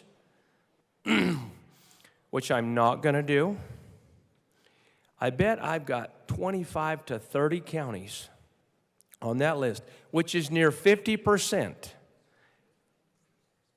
Oh boy, the bill sponsor actually gave me the answer. 55%, I was using cowboy math, would not be represented. Or maybe one person would represent them. But perhaps we could just go over to Broomfield and say, well, we're going to get one of your commissioners from that county because you fall into that category. And then nobody from rural Colorado has a seat at the table. That is a problem for my district.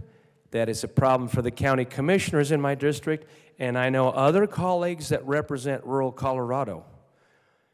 It doesn't matter if you're a Democrat or Republican. It is time for you to speak up, in my humble opinion, for those that you represent that will be underrepresented in their demographic and geographical diversity will not be represented in the solution set that is being proposed. And that is why I cannot support this bill as is written. Thank you. Representative Winter. Thank you, Mr. Speaker. I think it'd be as simple as just adding Frontier County. I think Frontier County would represent in between the 300,000 all the way down to a Frontier County because those interests are the same. So I think by adding Frontier County, that would be doing a great service for rural Colorado. If that can't be done, I still will be a no vote. Is there further discussion? Mr. Minority Leader Lynch. Thank you, Mr. Speaker Pro Tem. Sorry about that.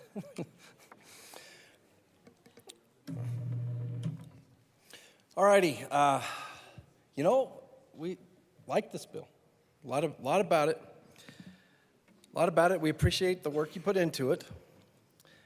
But it makes me think of a story that I got to tell you from my days at West Point. We had this, when you'd go and you'd take a math test, that I am going somewhere with this, or a test in general, you had these chalkboards, right? And on these chalkboards, you would work out your problem. And it was really tempting if you didn't really know what the heck you were doing, and that may have been the case with me a few times. But if you looked over and copied the answer off of the guy next to you, you literally got kicked out of the place. And this bill kind of reminds me of that a little bit, but that's why I like it, right? Because we liked it so much that we ran it last session, and for some reason it didn't have merit then, but now suddenly it does now. And this also harkens back to the whole, let's do this bipartisan. We had a real opportunity here to do something that was bipartisan out of all this stuff that we like to dig our feet in and fight against. This was the one opportunity, and this is not your fault. I appreciate the work you put on it. But we had people sit down, people that actually know about this because they've been county commissioners, they've been in local government, and they know what the composition of this task force needs to look like, and they spent months putting this together and then spent weeks trying to get it through here, only to get killed in the regular session. And then I don't know where the disconnect comes in there when they go, oh my gosh, that was probably a good idea, so let's resurrect this. And when we're resurrecting it, let's make sure not to ask the people that spent 6 months working on it. This is part of the problem that we're having here, and really kind of the reason we're here. Doggone it, we've got people that are experts and people that put a lot of time and effort into this and energy, and from different parts of the state, and parts of the state that I care about, the rural parts, and they came together with a task force.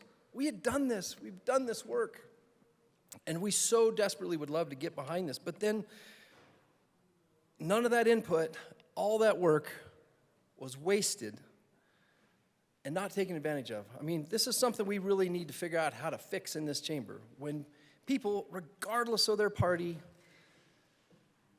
sit down and do the work on these things, doggone it, let's bring them to the table and let's actually do what the governor asked and do something bipartisan. This, unfortunately, I think was our one opportunity over these days to do it, the one real, genuine opportunity, and it was squandered.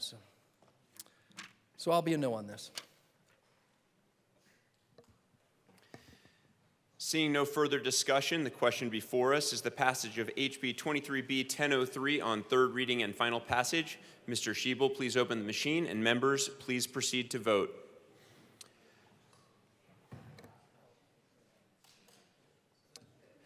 Okay, going to the folks participating remotely. Representative Ortiz, how do you vote? Yes. Representative Ortiz votes yes. Representative Kipp, how do you vote? Yes. Representative Kipp votes yes. Representative English, how do you vote? Yes. Representative English votes yes. Representative Lukens, how do you vote? Yes. Representative Lukens votes yes. Representative Bockenfeld, how do you vote? Representative Bockenfeld votes no. Representative Joseph, how do you vote? Yes. Representative Joseph votes yes. Representative Doherty, how do you vote? Yes. Representative Doherty votes yes. I see Representative Soper online. Representative Soper, please turn on your screen if you intend to vote on this bill. I vote yes.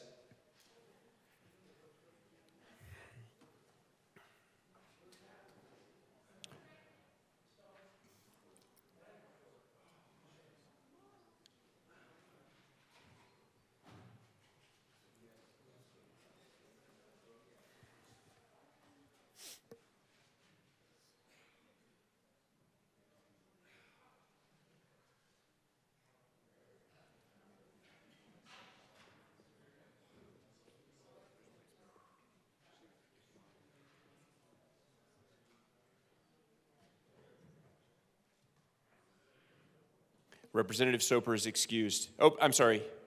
Representative Soper is with us. Representative Soper, the motion before us is the adoption of 1003 on third reading and final passage. How do you vote? One more time, Representative Soper, please. You can do a thumbs up or thumbs down if you would like, if your audio isn't working. Representative Soper votes no. Please close the machine. With 39 aye votes, 21 no votes, 5 excused, and 0 absent, House Bill 1003 is adopted on third reading and final passage. Mr. Schiebel, please open the machine for co-sponsors.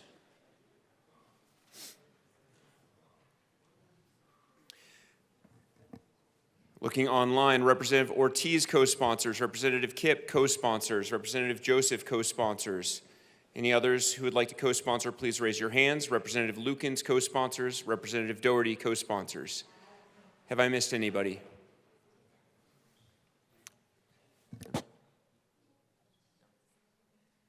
Please close the machine. I don't have a calendar. What's next?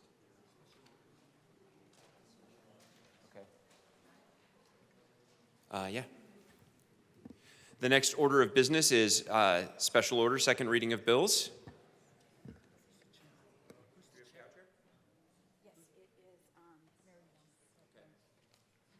Representative Young.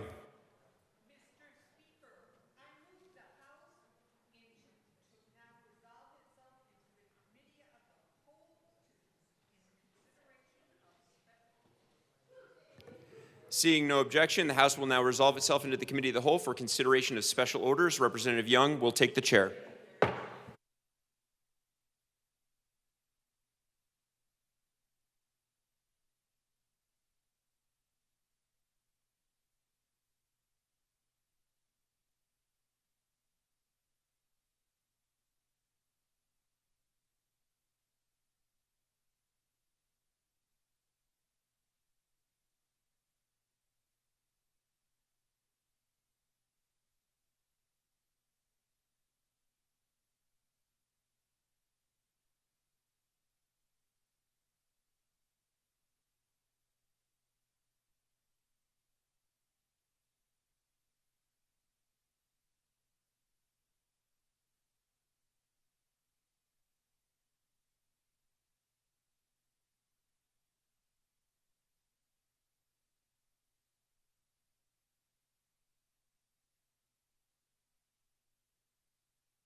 I like the way we look too. Should we do like a?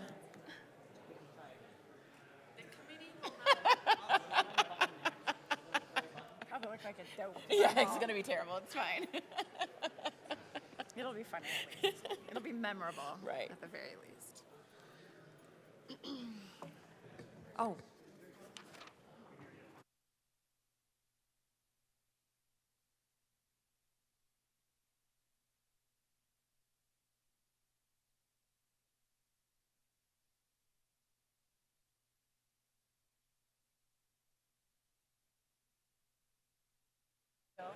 Thanks, Kay.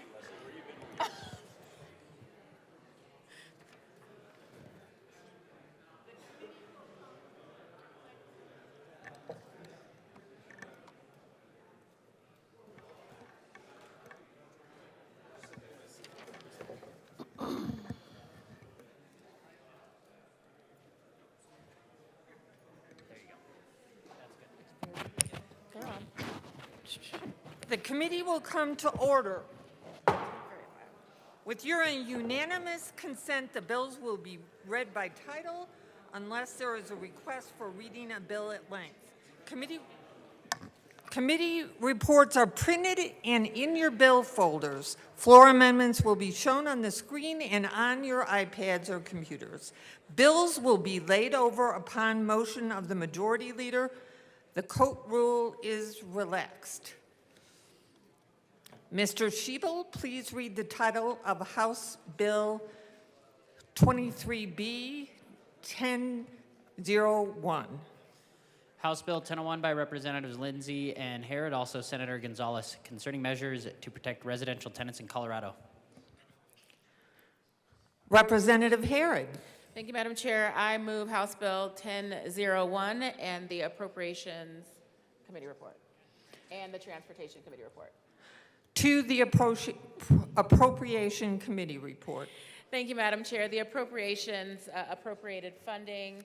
Predominantly, the funding came from general fund and from excuse me, what's the other fund? Something lengthy. There we go. From the unspent cash fund, I ask for an aye vote.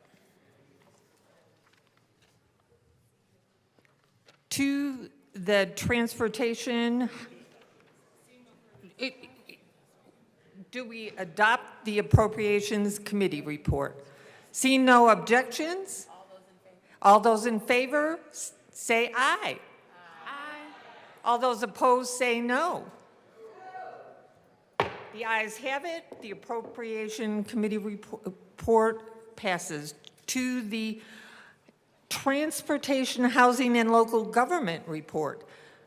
Representative Lindsay. Thank you, Madam Chair. In the Transportation, Housing, and Local Government Committee, we added an amendment that makes some cleanup technical changes regarding eligibility for applicants to the program. It's stipulated that DOLA will create procedures for assigning an applicant to a nonprofit, and then that nonprofit will determine eligibility. Number two, it narrowed the title to clarify the purpose of the bill.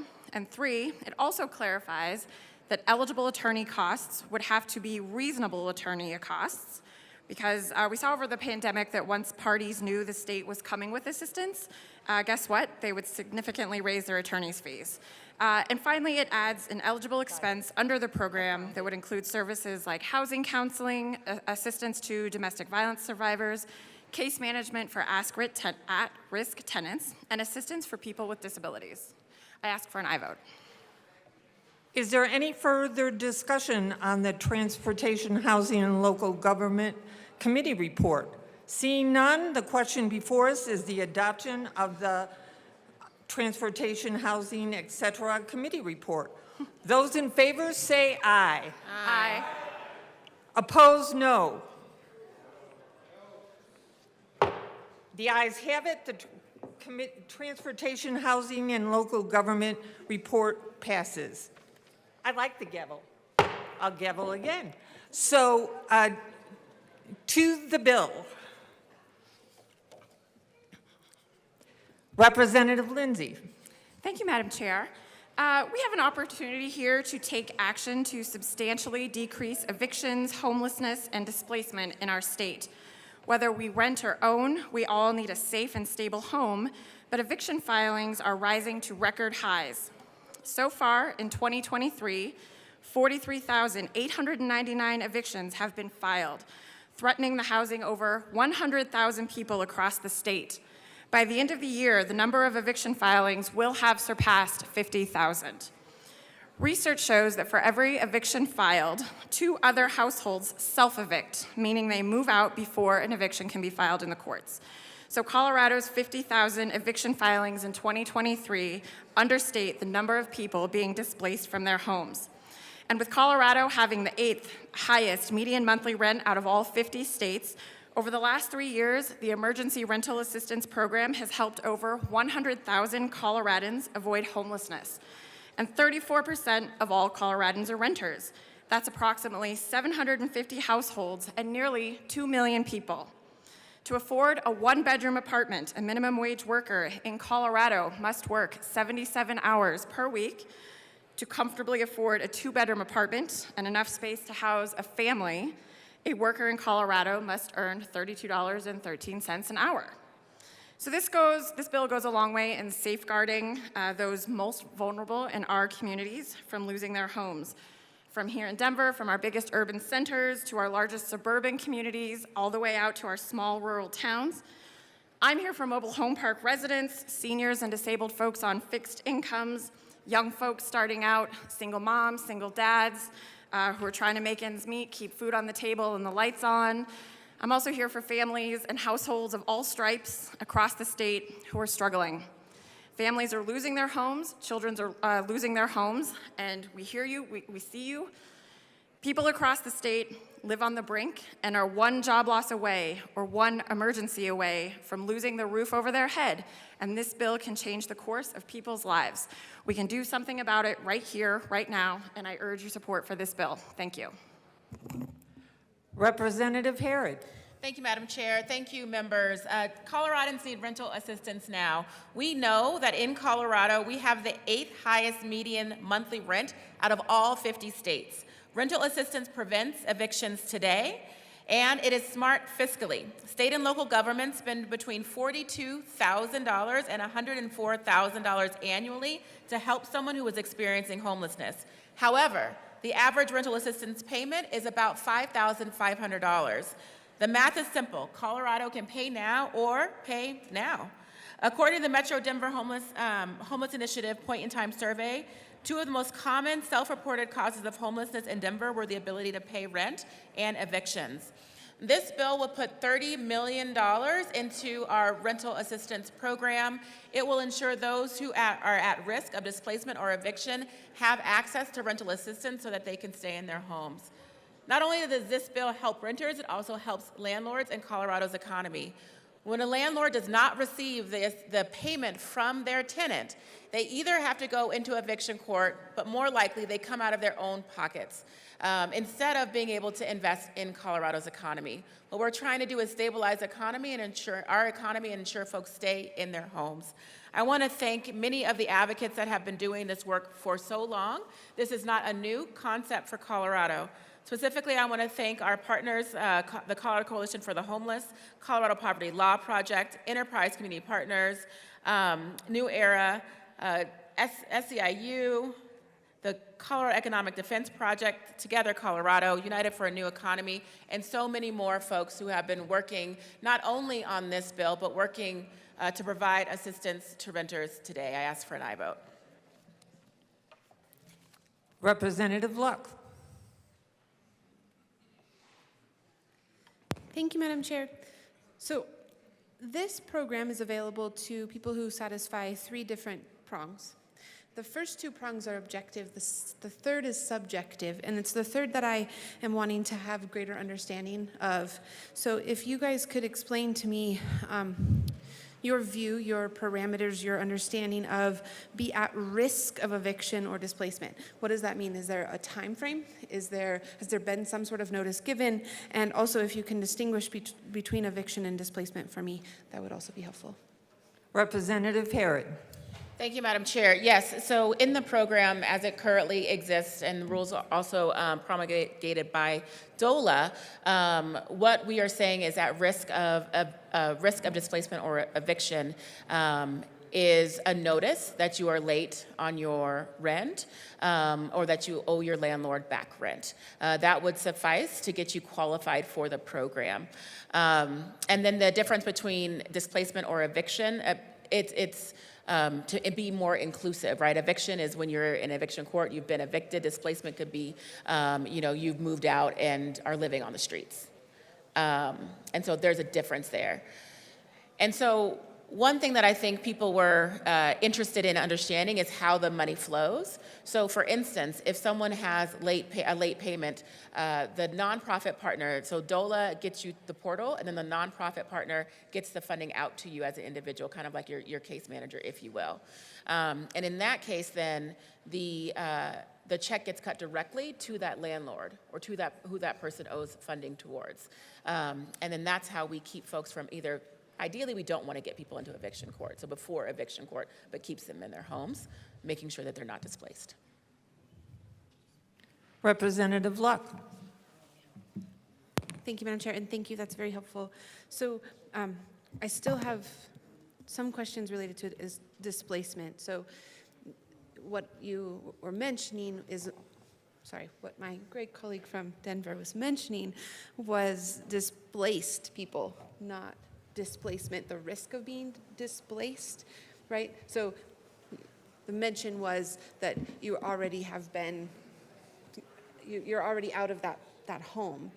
So what is the difference? So eviction, in my mind, is you have a lease, you're given notice, okay, and then at some point you are processed out of that house if it's not resolved. Displacement, do you not have a lease? Is it what does that look like? Representative Herod. Thank you, Madam Chair. I definitely understand your question, and thanks for that clarification. No, so you would still have to have a lease, but you're not necessarily in eviction court yet, right? So that you're not displaced, so that you're not leaving your home and then couch surfing or living on the street in a tent, right? And so that's displacement. Okay. Thank you. Thank you. I think. Representative Luck. Sorry, thank you, Madam Chair. I'm going to ponder this for a moment. I may follow up. Great. Is there any further discussion of House Bill Representative DeGraff?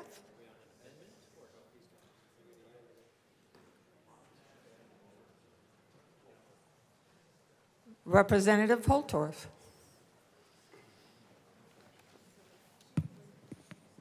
Thank you, Madam Chair. It's an honor to serve with you. It's an honor to serve with you. Thank you, ma'am. I appreciate that response. Very much so. And we share representation in Weld County, me representing the rural parts east of the Metroplex of Greeley-Evans. And what I want to talk about with this bill are some things that are very concerning to me and that will do probably little to zero in my district. But I sure would like for the bill sponsor to explain how this is going to help Sedgwick County, Phillips County, or Yuma County, or Washington County, and former counties like Kiowa County, Baca County, Bent County, Prowers County, Crowley County, Lincoln County, and other counties that span the eastern plains of Colorado, almost half the state. Now, here's the big problem I have. I see a $30 million program in an extraordinary special session that is supposed to have a main focus on property tax relief. Now, it would be really nice if we would take $30 million and focus on property tax relief in this extraordinary special session. But we are not doing that because it's not under the title of this bill. Emergency Rental Assistance Grant Program. That confuses me as a person who drove 130 miles from where I live out in rural Colorado into Denver to focus on property tax relief for the citizens of this state. And that's both rural, suburban, and urban. Now, there's another thing that bothers me about this bill, and the bill sponsors know this very well, because under the appropriation, and it's in the bill, but it actually is best summarized in the fiscal note. So if y'all want to take a look at the middle of the first page of the fiscal note, this will be a continuously appropriated cash fund. So I'm confused. We call that a conundrum in Washington County. And yeah, we can spell it. So what are we doing? What are we doing, Colorado? Now, but I'm sure that the bill sponsor would come and say, well, we are not, Representative Holtorf, taking taxpayer bill of rights funding. We are not. This particular bill, we haven't raided and robbed from the taxpayer bill of rights. Refunds, which are intended to be returned to the taxpayers whence whom they came. And I'm not going to make reference to the cookie jar parody like my colleague from El Paso County, although it does apply in this case. They will say, oh no, we are going to take money from the general fund. But guess what, ladies and gentlemen? When you grow government and you spend another $30 million and create a larger obligation, and instead of what, 39 billion, put another 20 million on top of that, eventually you're at 40, 41, 42, and it just grows bigger and bigger and bigger, and it never ends. Representative Holtorf, Yes, I'm ma'am. looking forward to hearing your insights into the substance of the bill. Thank Please you. proceed. Thank you, ma'am. So when we increase this $30 million expenditure, guess what you take away from the taxpayers? The ability, and it's perfect, Madam Chair, it's a perfect introduction to my next point. You take away from the ability for the taxpayers to have that $30 million be part of what some people in the state government call a taxpayer surplus, which in turn would go directly, per the Constitution of the great state of Colorado, to taxpayer refunds. Thank you, Representative Holtorf, but as you have acknowledged, the funding for this bill does not come from Tabor surplus funds. And I wanted Please to point proceed. out, Madam Chair, that yes, when you increase the expenditure of general funds, as money comes in, and you grow the state budget, there is less money to give back to the taxpaying citizens, because of the Representative- obligations you create through a program very much like what is before you in House Bill 23B1001, which I don't know what it has to do with property tax relief. I don't understand what it has to do with property tax relief at all. It merely is another program. And unfortunately, we're going to have NGOs that are going to manage this program. And Grants a Go-Go, you've heard me say this before, Grants a Go-Go in Colorado. We have so many grant programs. We have so many NGOs lining up to manage these grant programs. It's a cottage industry in Colorado. And boy, I want to be the executive director of one of those NGOs because they make a lot of money. And so do their staffs as they promulgate all these government programs that are out there getting sprinkled all over the state. But here's the problem. The overhead and the cost for the administrative staff, the executive director, the deputy executive director, the administrative staff and the secretaries and the other program managers add up to literally in the overhead for these NGOs, hundreds of thousands, and when you aggregate it up and sum it up in the multitude of NGOs that we create with these programs, now you're in the millions of dollars, Colorado, and perhaps more. Now I would really like for someone to do that analysis and say how many non-government organizations, or these nonprofit organizations rather, I hearken back to when I worked in overseas, because there's a parallel to that, but I won't get into that because it's not to this bill, Madam Chair. How many of these programs? Yes, ma'am. Thank you. You're welcome, ma'am. I appreciate your politeness and courtesy. I respect you greatly for that, ma'am.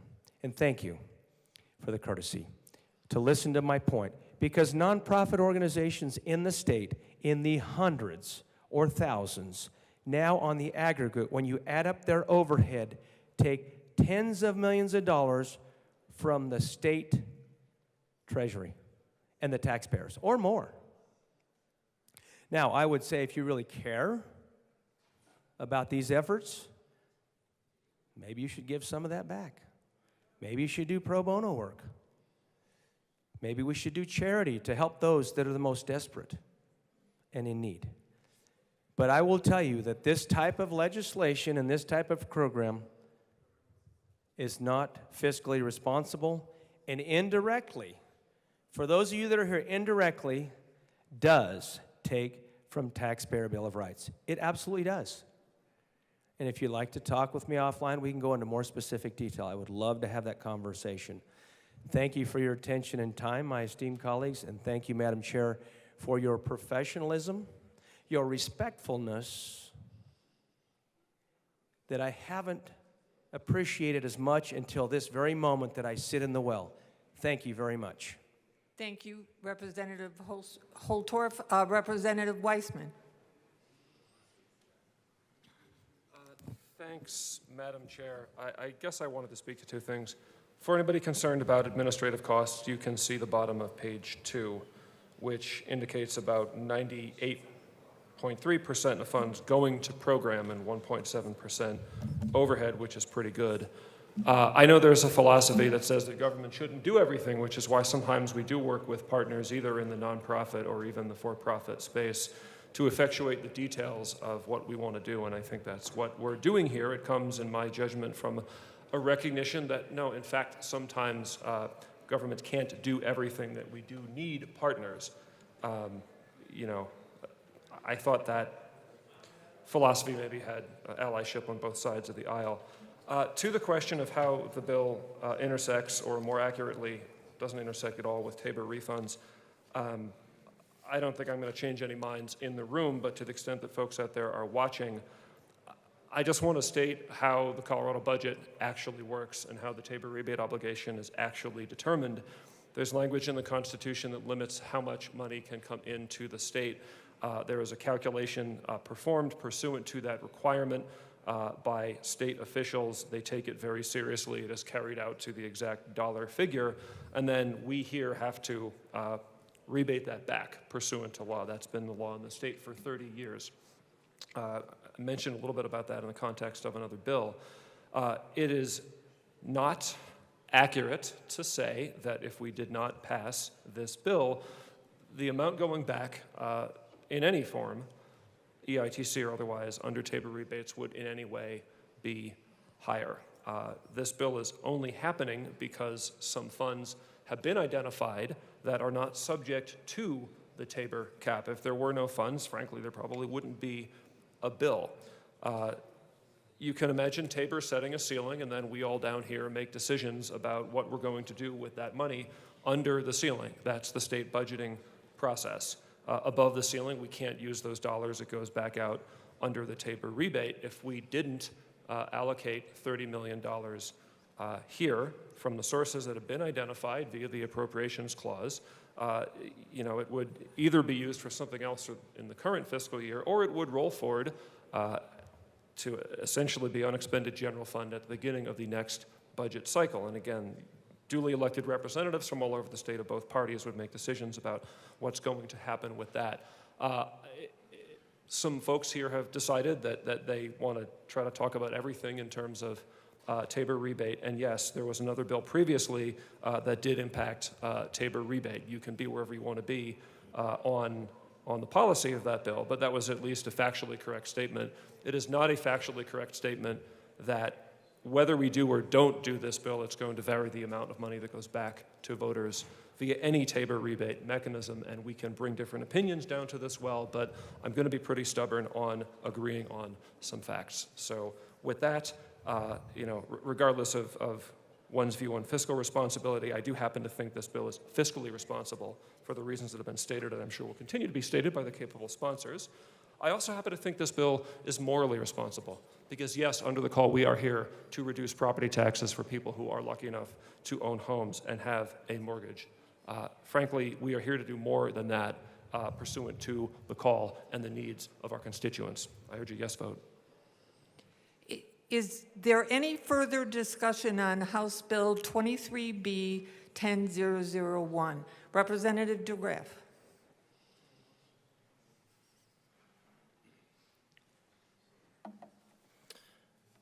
Thank you, Madam Chair.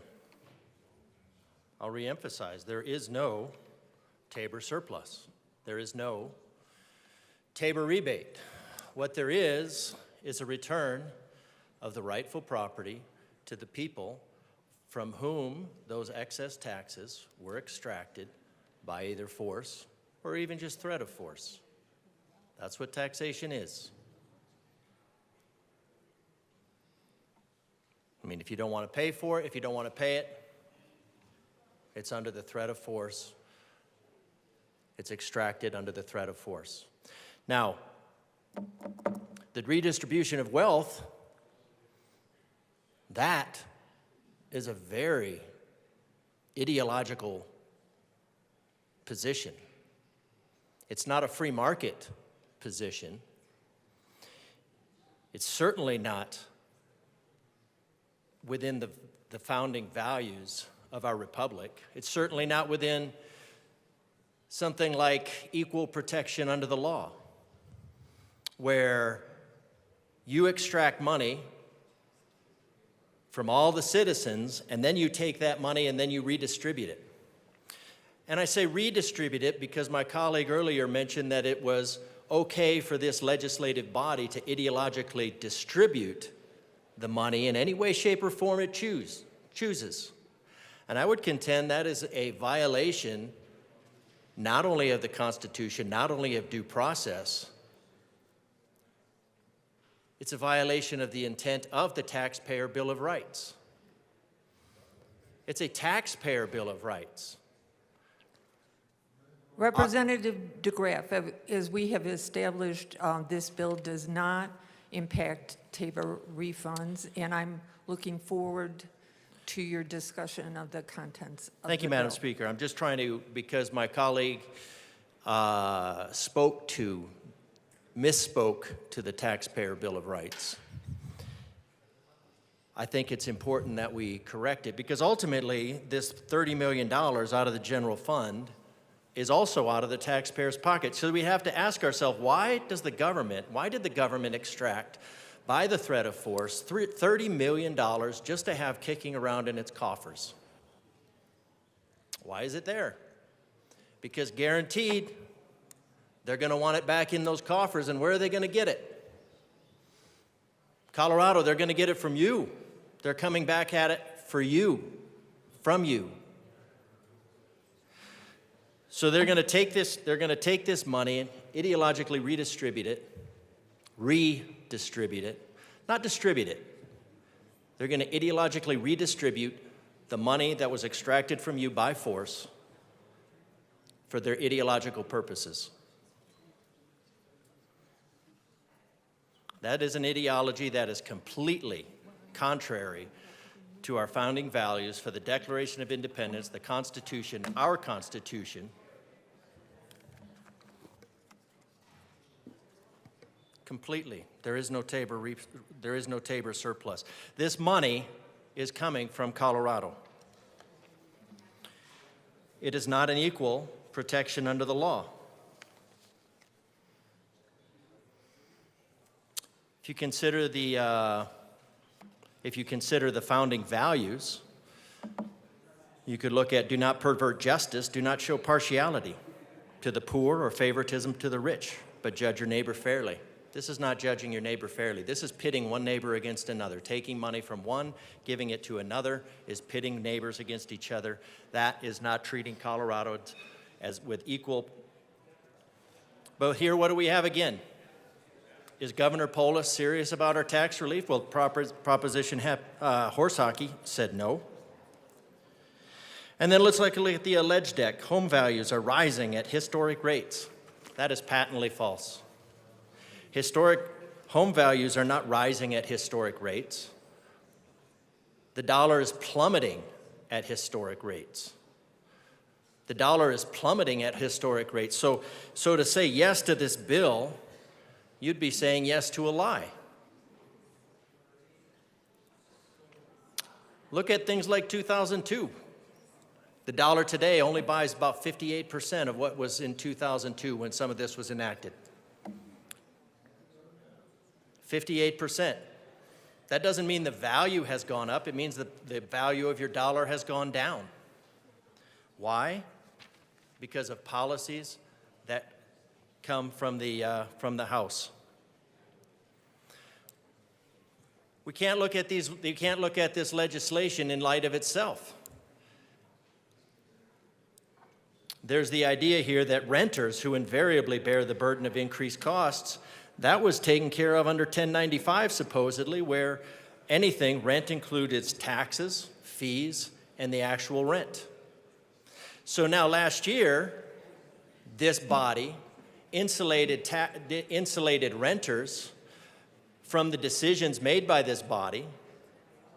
Not that anybody in the majority is paying attention to the damage that they've done to this economy. Maybe one or two. I see you, as they say. The damage done to this economy, rent, where it includes the actual rent, what we'd consider rent, fees, energy costs. What this legislation did in 1095 is said the landlord can't adjust the value, they can't adjust what they're charging, no matter how much they. So now rent properties have increased, the energy costs have increased, fees have increased. So what are you doing? Well, this bill goes hand in hand with the purpose of the first bill, and that's to force landowners, property owners, out of business, out of property ownership, so that these properties can be passed on to NGOs. If the result is obvious, the purpose is intentional. The result of these bills, the result of these rent control is 100% of the time, it's less availability, it's higher cost, and it's the creation of slums. So 1095, the purpose of these bills is to create housing shortages for renters. But that's good for the majority because they can continue to manipulate that emotion emotively.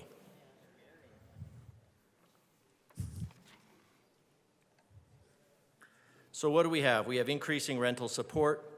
After we've limited, so what we would do is this body would take the ability of a landowner, of a property owner who is allowing guests in their house so that they don't have to expend the 6% or 7% to purchase the house. And then they're doing a rental agreement. So they have guests in their house, and then you say, well, you can't evict them just because they don't pay their rent. You can't evict them just because their animal tears up the house. You can't evict them just because the energy costs have gone up, the fees have gone up, and the taxes have gone up. It is this bill. It is this bill. It is this bill. Because what you're talking about now is after you've hamstrung the property owners. If you were paying attention, you'd know I was speaking to this bill. If you're going to tell me it's not to this bill, you should pay attention to my answer. So Colorado, I'll tell you again, the lights are on, but nobody's home. You've hamstrung the owners of property. And then what's the solution? The solution is to give the property owners the relief? Nope. No relief to the property owners. The property relief, the extra funding is going to go to the renter. And God only knows that they need the help too. But you're driving property owners out of property ownership. And that can only be seen 100% as intentional by anybody who understands anything about economics. Which is not this building. 50,000 evictions, 100,000 self-evictions. Colorado needs actual help, real, actual help. Now, I do like this bill. One of the things about this bill. So what is it about this bill that does it again? Well, this is one more means of creating a progressive income tax.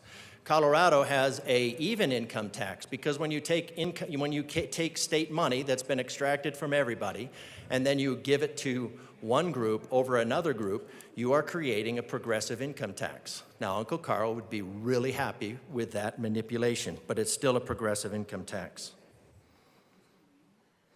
And it's an ideological redistribution of wealth, and that is contrary to the values of the United States and our founding. So, concerning measures to protect residential tenants in Colorado. My word, we have gotten nothing but smoke and mirrors today. And it tells us that Governor Polis, who controls this body, is no more serious. Representative DeGraff? Yes, ma'am. Please focus on the elements of the bill. Thank you. All right, well, I guess that hit a little too close to home. That this body is not serious about tax relief. Now, this is pretty easy. We wanted to form a tax committee. We wanted to form a tax committee to take state authority to force the communities to do something that we don't have the ability to do, or we shouldn't have the ability to do. Representative DeGraff, that was our previous bill that we were discussing, so you were giving us great insights into your opinions about the rental Thank you, Madam bills. Speaker. I think so this is, hold on, do you have to the bill? Is there any? No, I have more, but we have other people that want to speak to the bill. So I'm going to yield the floor. I have some amendments prepared, and then I will come back with my amendments after my colleagues have spoken, and we'll see if I still need to present my amendments. Representative Winter.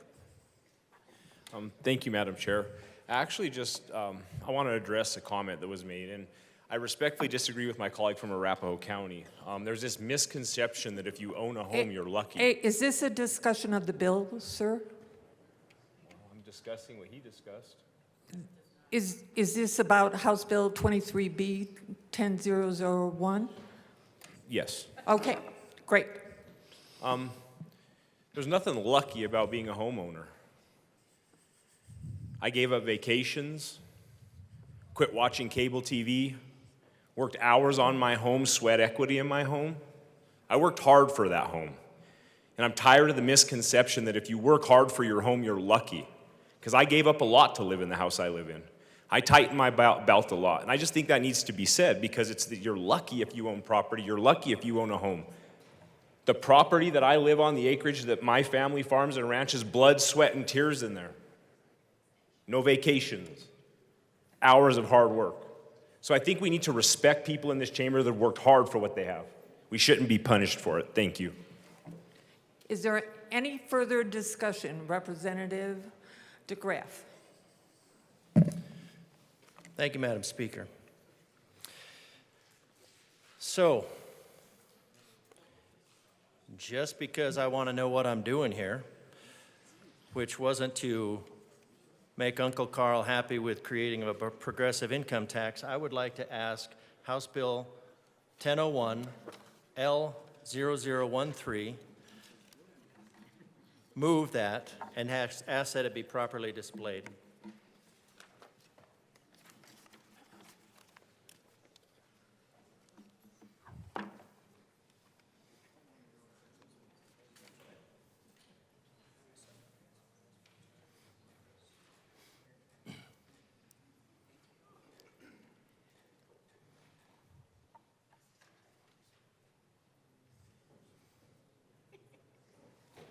Oh, that's quick. It is properly displayed.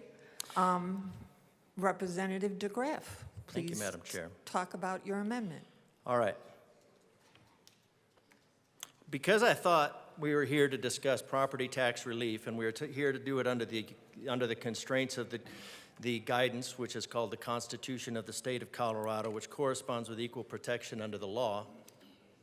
And this bill does recognize, and the bill sponsors did recognize, that the brunt of property tax is borne out by renters, or should be properly, other than House Bill 23-1095 notwithstanding. But, so what we're talking about here is we're talking about that we've moved that property costs, housing costs, have tripled in this state. You can discuss the reasons. It's not a value change, it's a cost change, largely due to the devaluation of currency caused by government policy. So what we're talking about is in Section 3, amend printed bill after page 9, after line 3, insert in Colorado Revised Statutes 39-1-104.2, amend the introductory portion as follows. Residential real property valuation for assessment. The ratio of valuation for assessment for a multifamily residential property is 7.15%. The actual value of the property tax years commenced in 2019. The valuation for the assessment of the property is temporarily reduced as follows. For the property tax year commencing January 1, 2023, the valuation for assessment of multifamily residential property is temporarily reduced to 2%. Now, if property values tripled, and we kept our state assessment rate the same, then the state assessment would also triple. So, and this isn't even calculus, so it's not really even all that fun. So if you take the 6.75 and you say the property value's tripled, then if you want to come up with the same amount, what you would do is you would cut that state assessment rate into a third. And a third of 6.765 would be approximately 2.3. And if we want to actually give tax relief, which is what we said, so that would be a parity, not a parody. A parody, P-A-R-O-D-Y, would be what this weekend is. But a parity would be that it's the same. So, and that would be about 2.3%. So if we lower it and actually give Colorado tax relief, that's just about a 3%, a 2%. Let's just go with 2% to make it easy. And the beauty of that is it goes across the board. It applies to everybody that has property and everybody who rents property. And we don't have to do special session, backflip, commission, usurp county authority. Do it now. 2%, parity, make it easy. The ratio of valuation, real property, and it's only temporary. I just sense the twitching over actual tax relief. Give Colorado actual tax relief. 2%, that's roughly parity. The bill sponsors have said that this, and it does follow in the intention of the bill, the title of the bill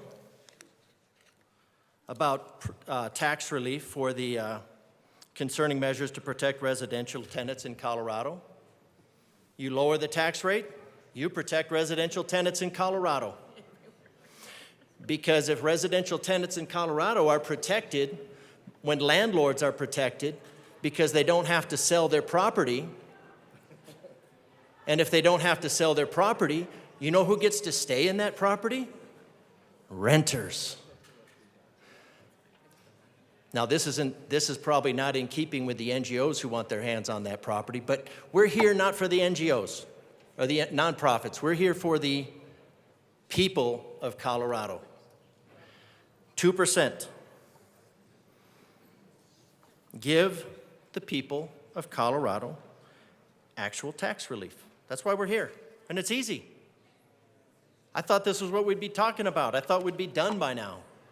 2% for the property year tax year, and then everything else is just a bunch of detail. For the property tax year commencing on January 2023, the valuation for the assessment of residential real property, 2%. This is in keeping with what the state of Colorado can do without imposing additional controls over local government and the people of Colorado. I urge a yes vote on this amendment so we can finally get about what we've been wasting our time on all weekend. Representative Herod.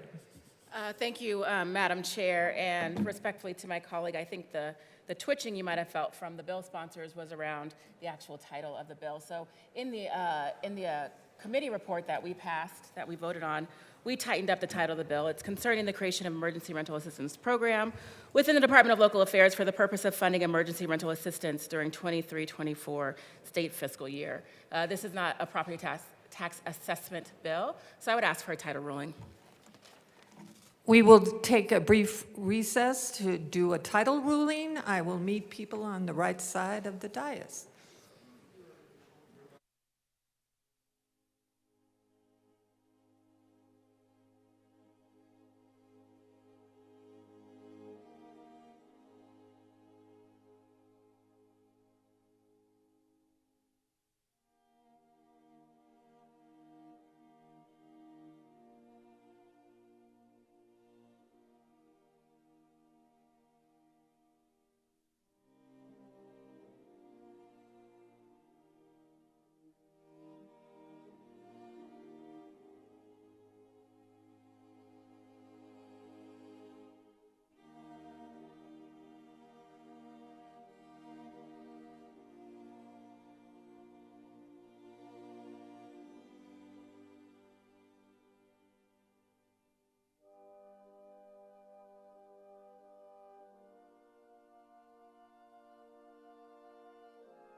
House is back in order. L013 has fallen, the chair has ruled it falls outside of the scope of the current title.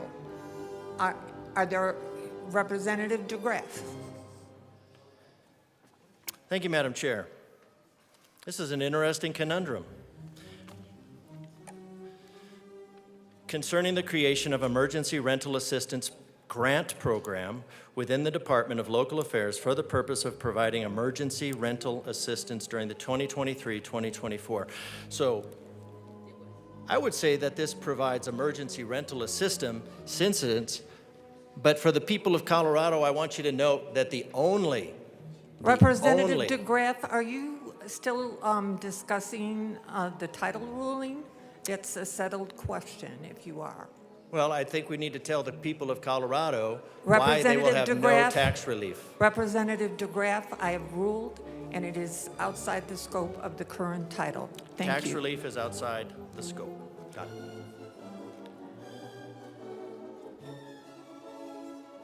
it. Is there any further discussion on House Bill 23B 10001? Seeing none, we will decide the question. The question is the adoption of House Bill 23B 1001. Are all those in favor say aye? Aye. All those opposed say no? The ayes have it. Madam Majority Leader. Thank you, Madam Chair. I move the committee rise and report.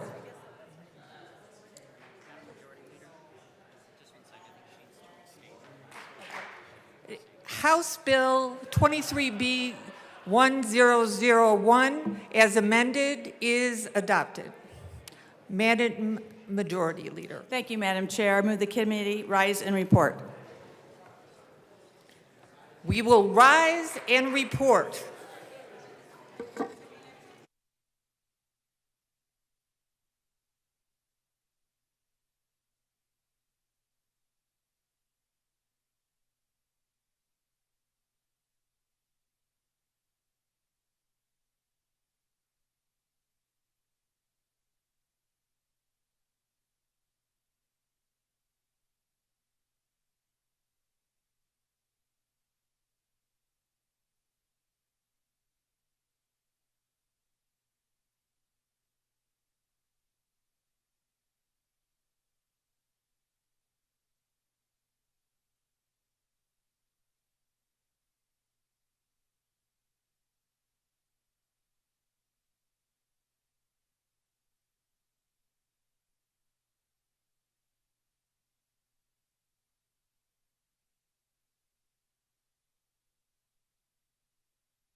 The House will come back to order.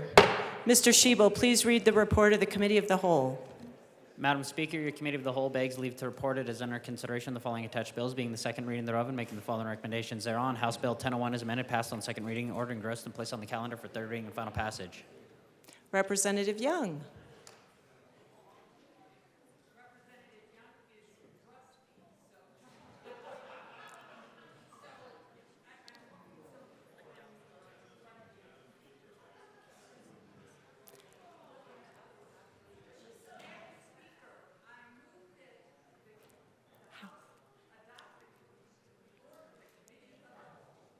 Well done. Members, there are no amendments at the desk. The question before us is the adoption of the report of the Committee of the Whole. Mr. Schiebel, please open the machine and members proceed to vote. Representative Ortiz, how do you vote? Yes. Representative Ortiz votes yes. Representative English, how do you vote? Yes. Representative English votes yes. Representative Kipp, how do you vote? Yes. Representative Kipp votes yes. Representative Bockenfeld, how do you vote? No. Representative Bockenfeld votes no. Representative Joseph, how do you vote? Yes. Representative Joseph votes yes. Oh, my.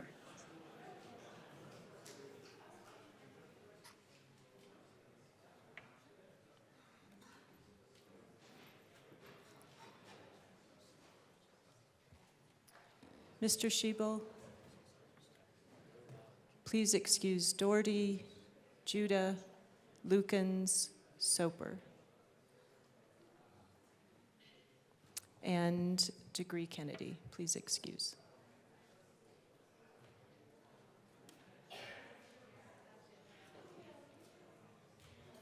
Please close the machine. With 37 aye, 18 no, 10 excused, the report of the Committee of the Whole is adopted.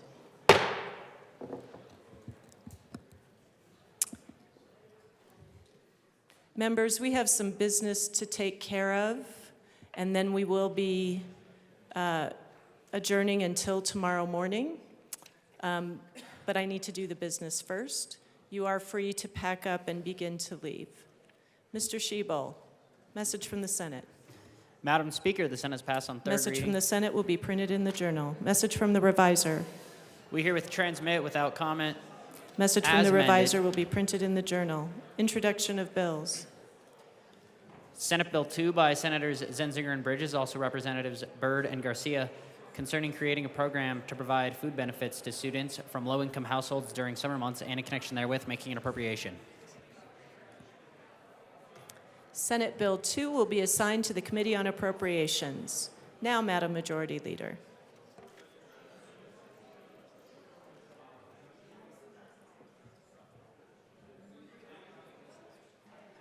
We're done.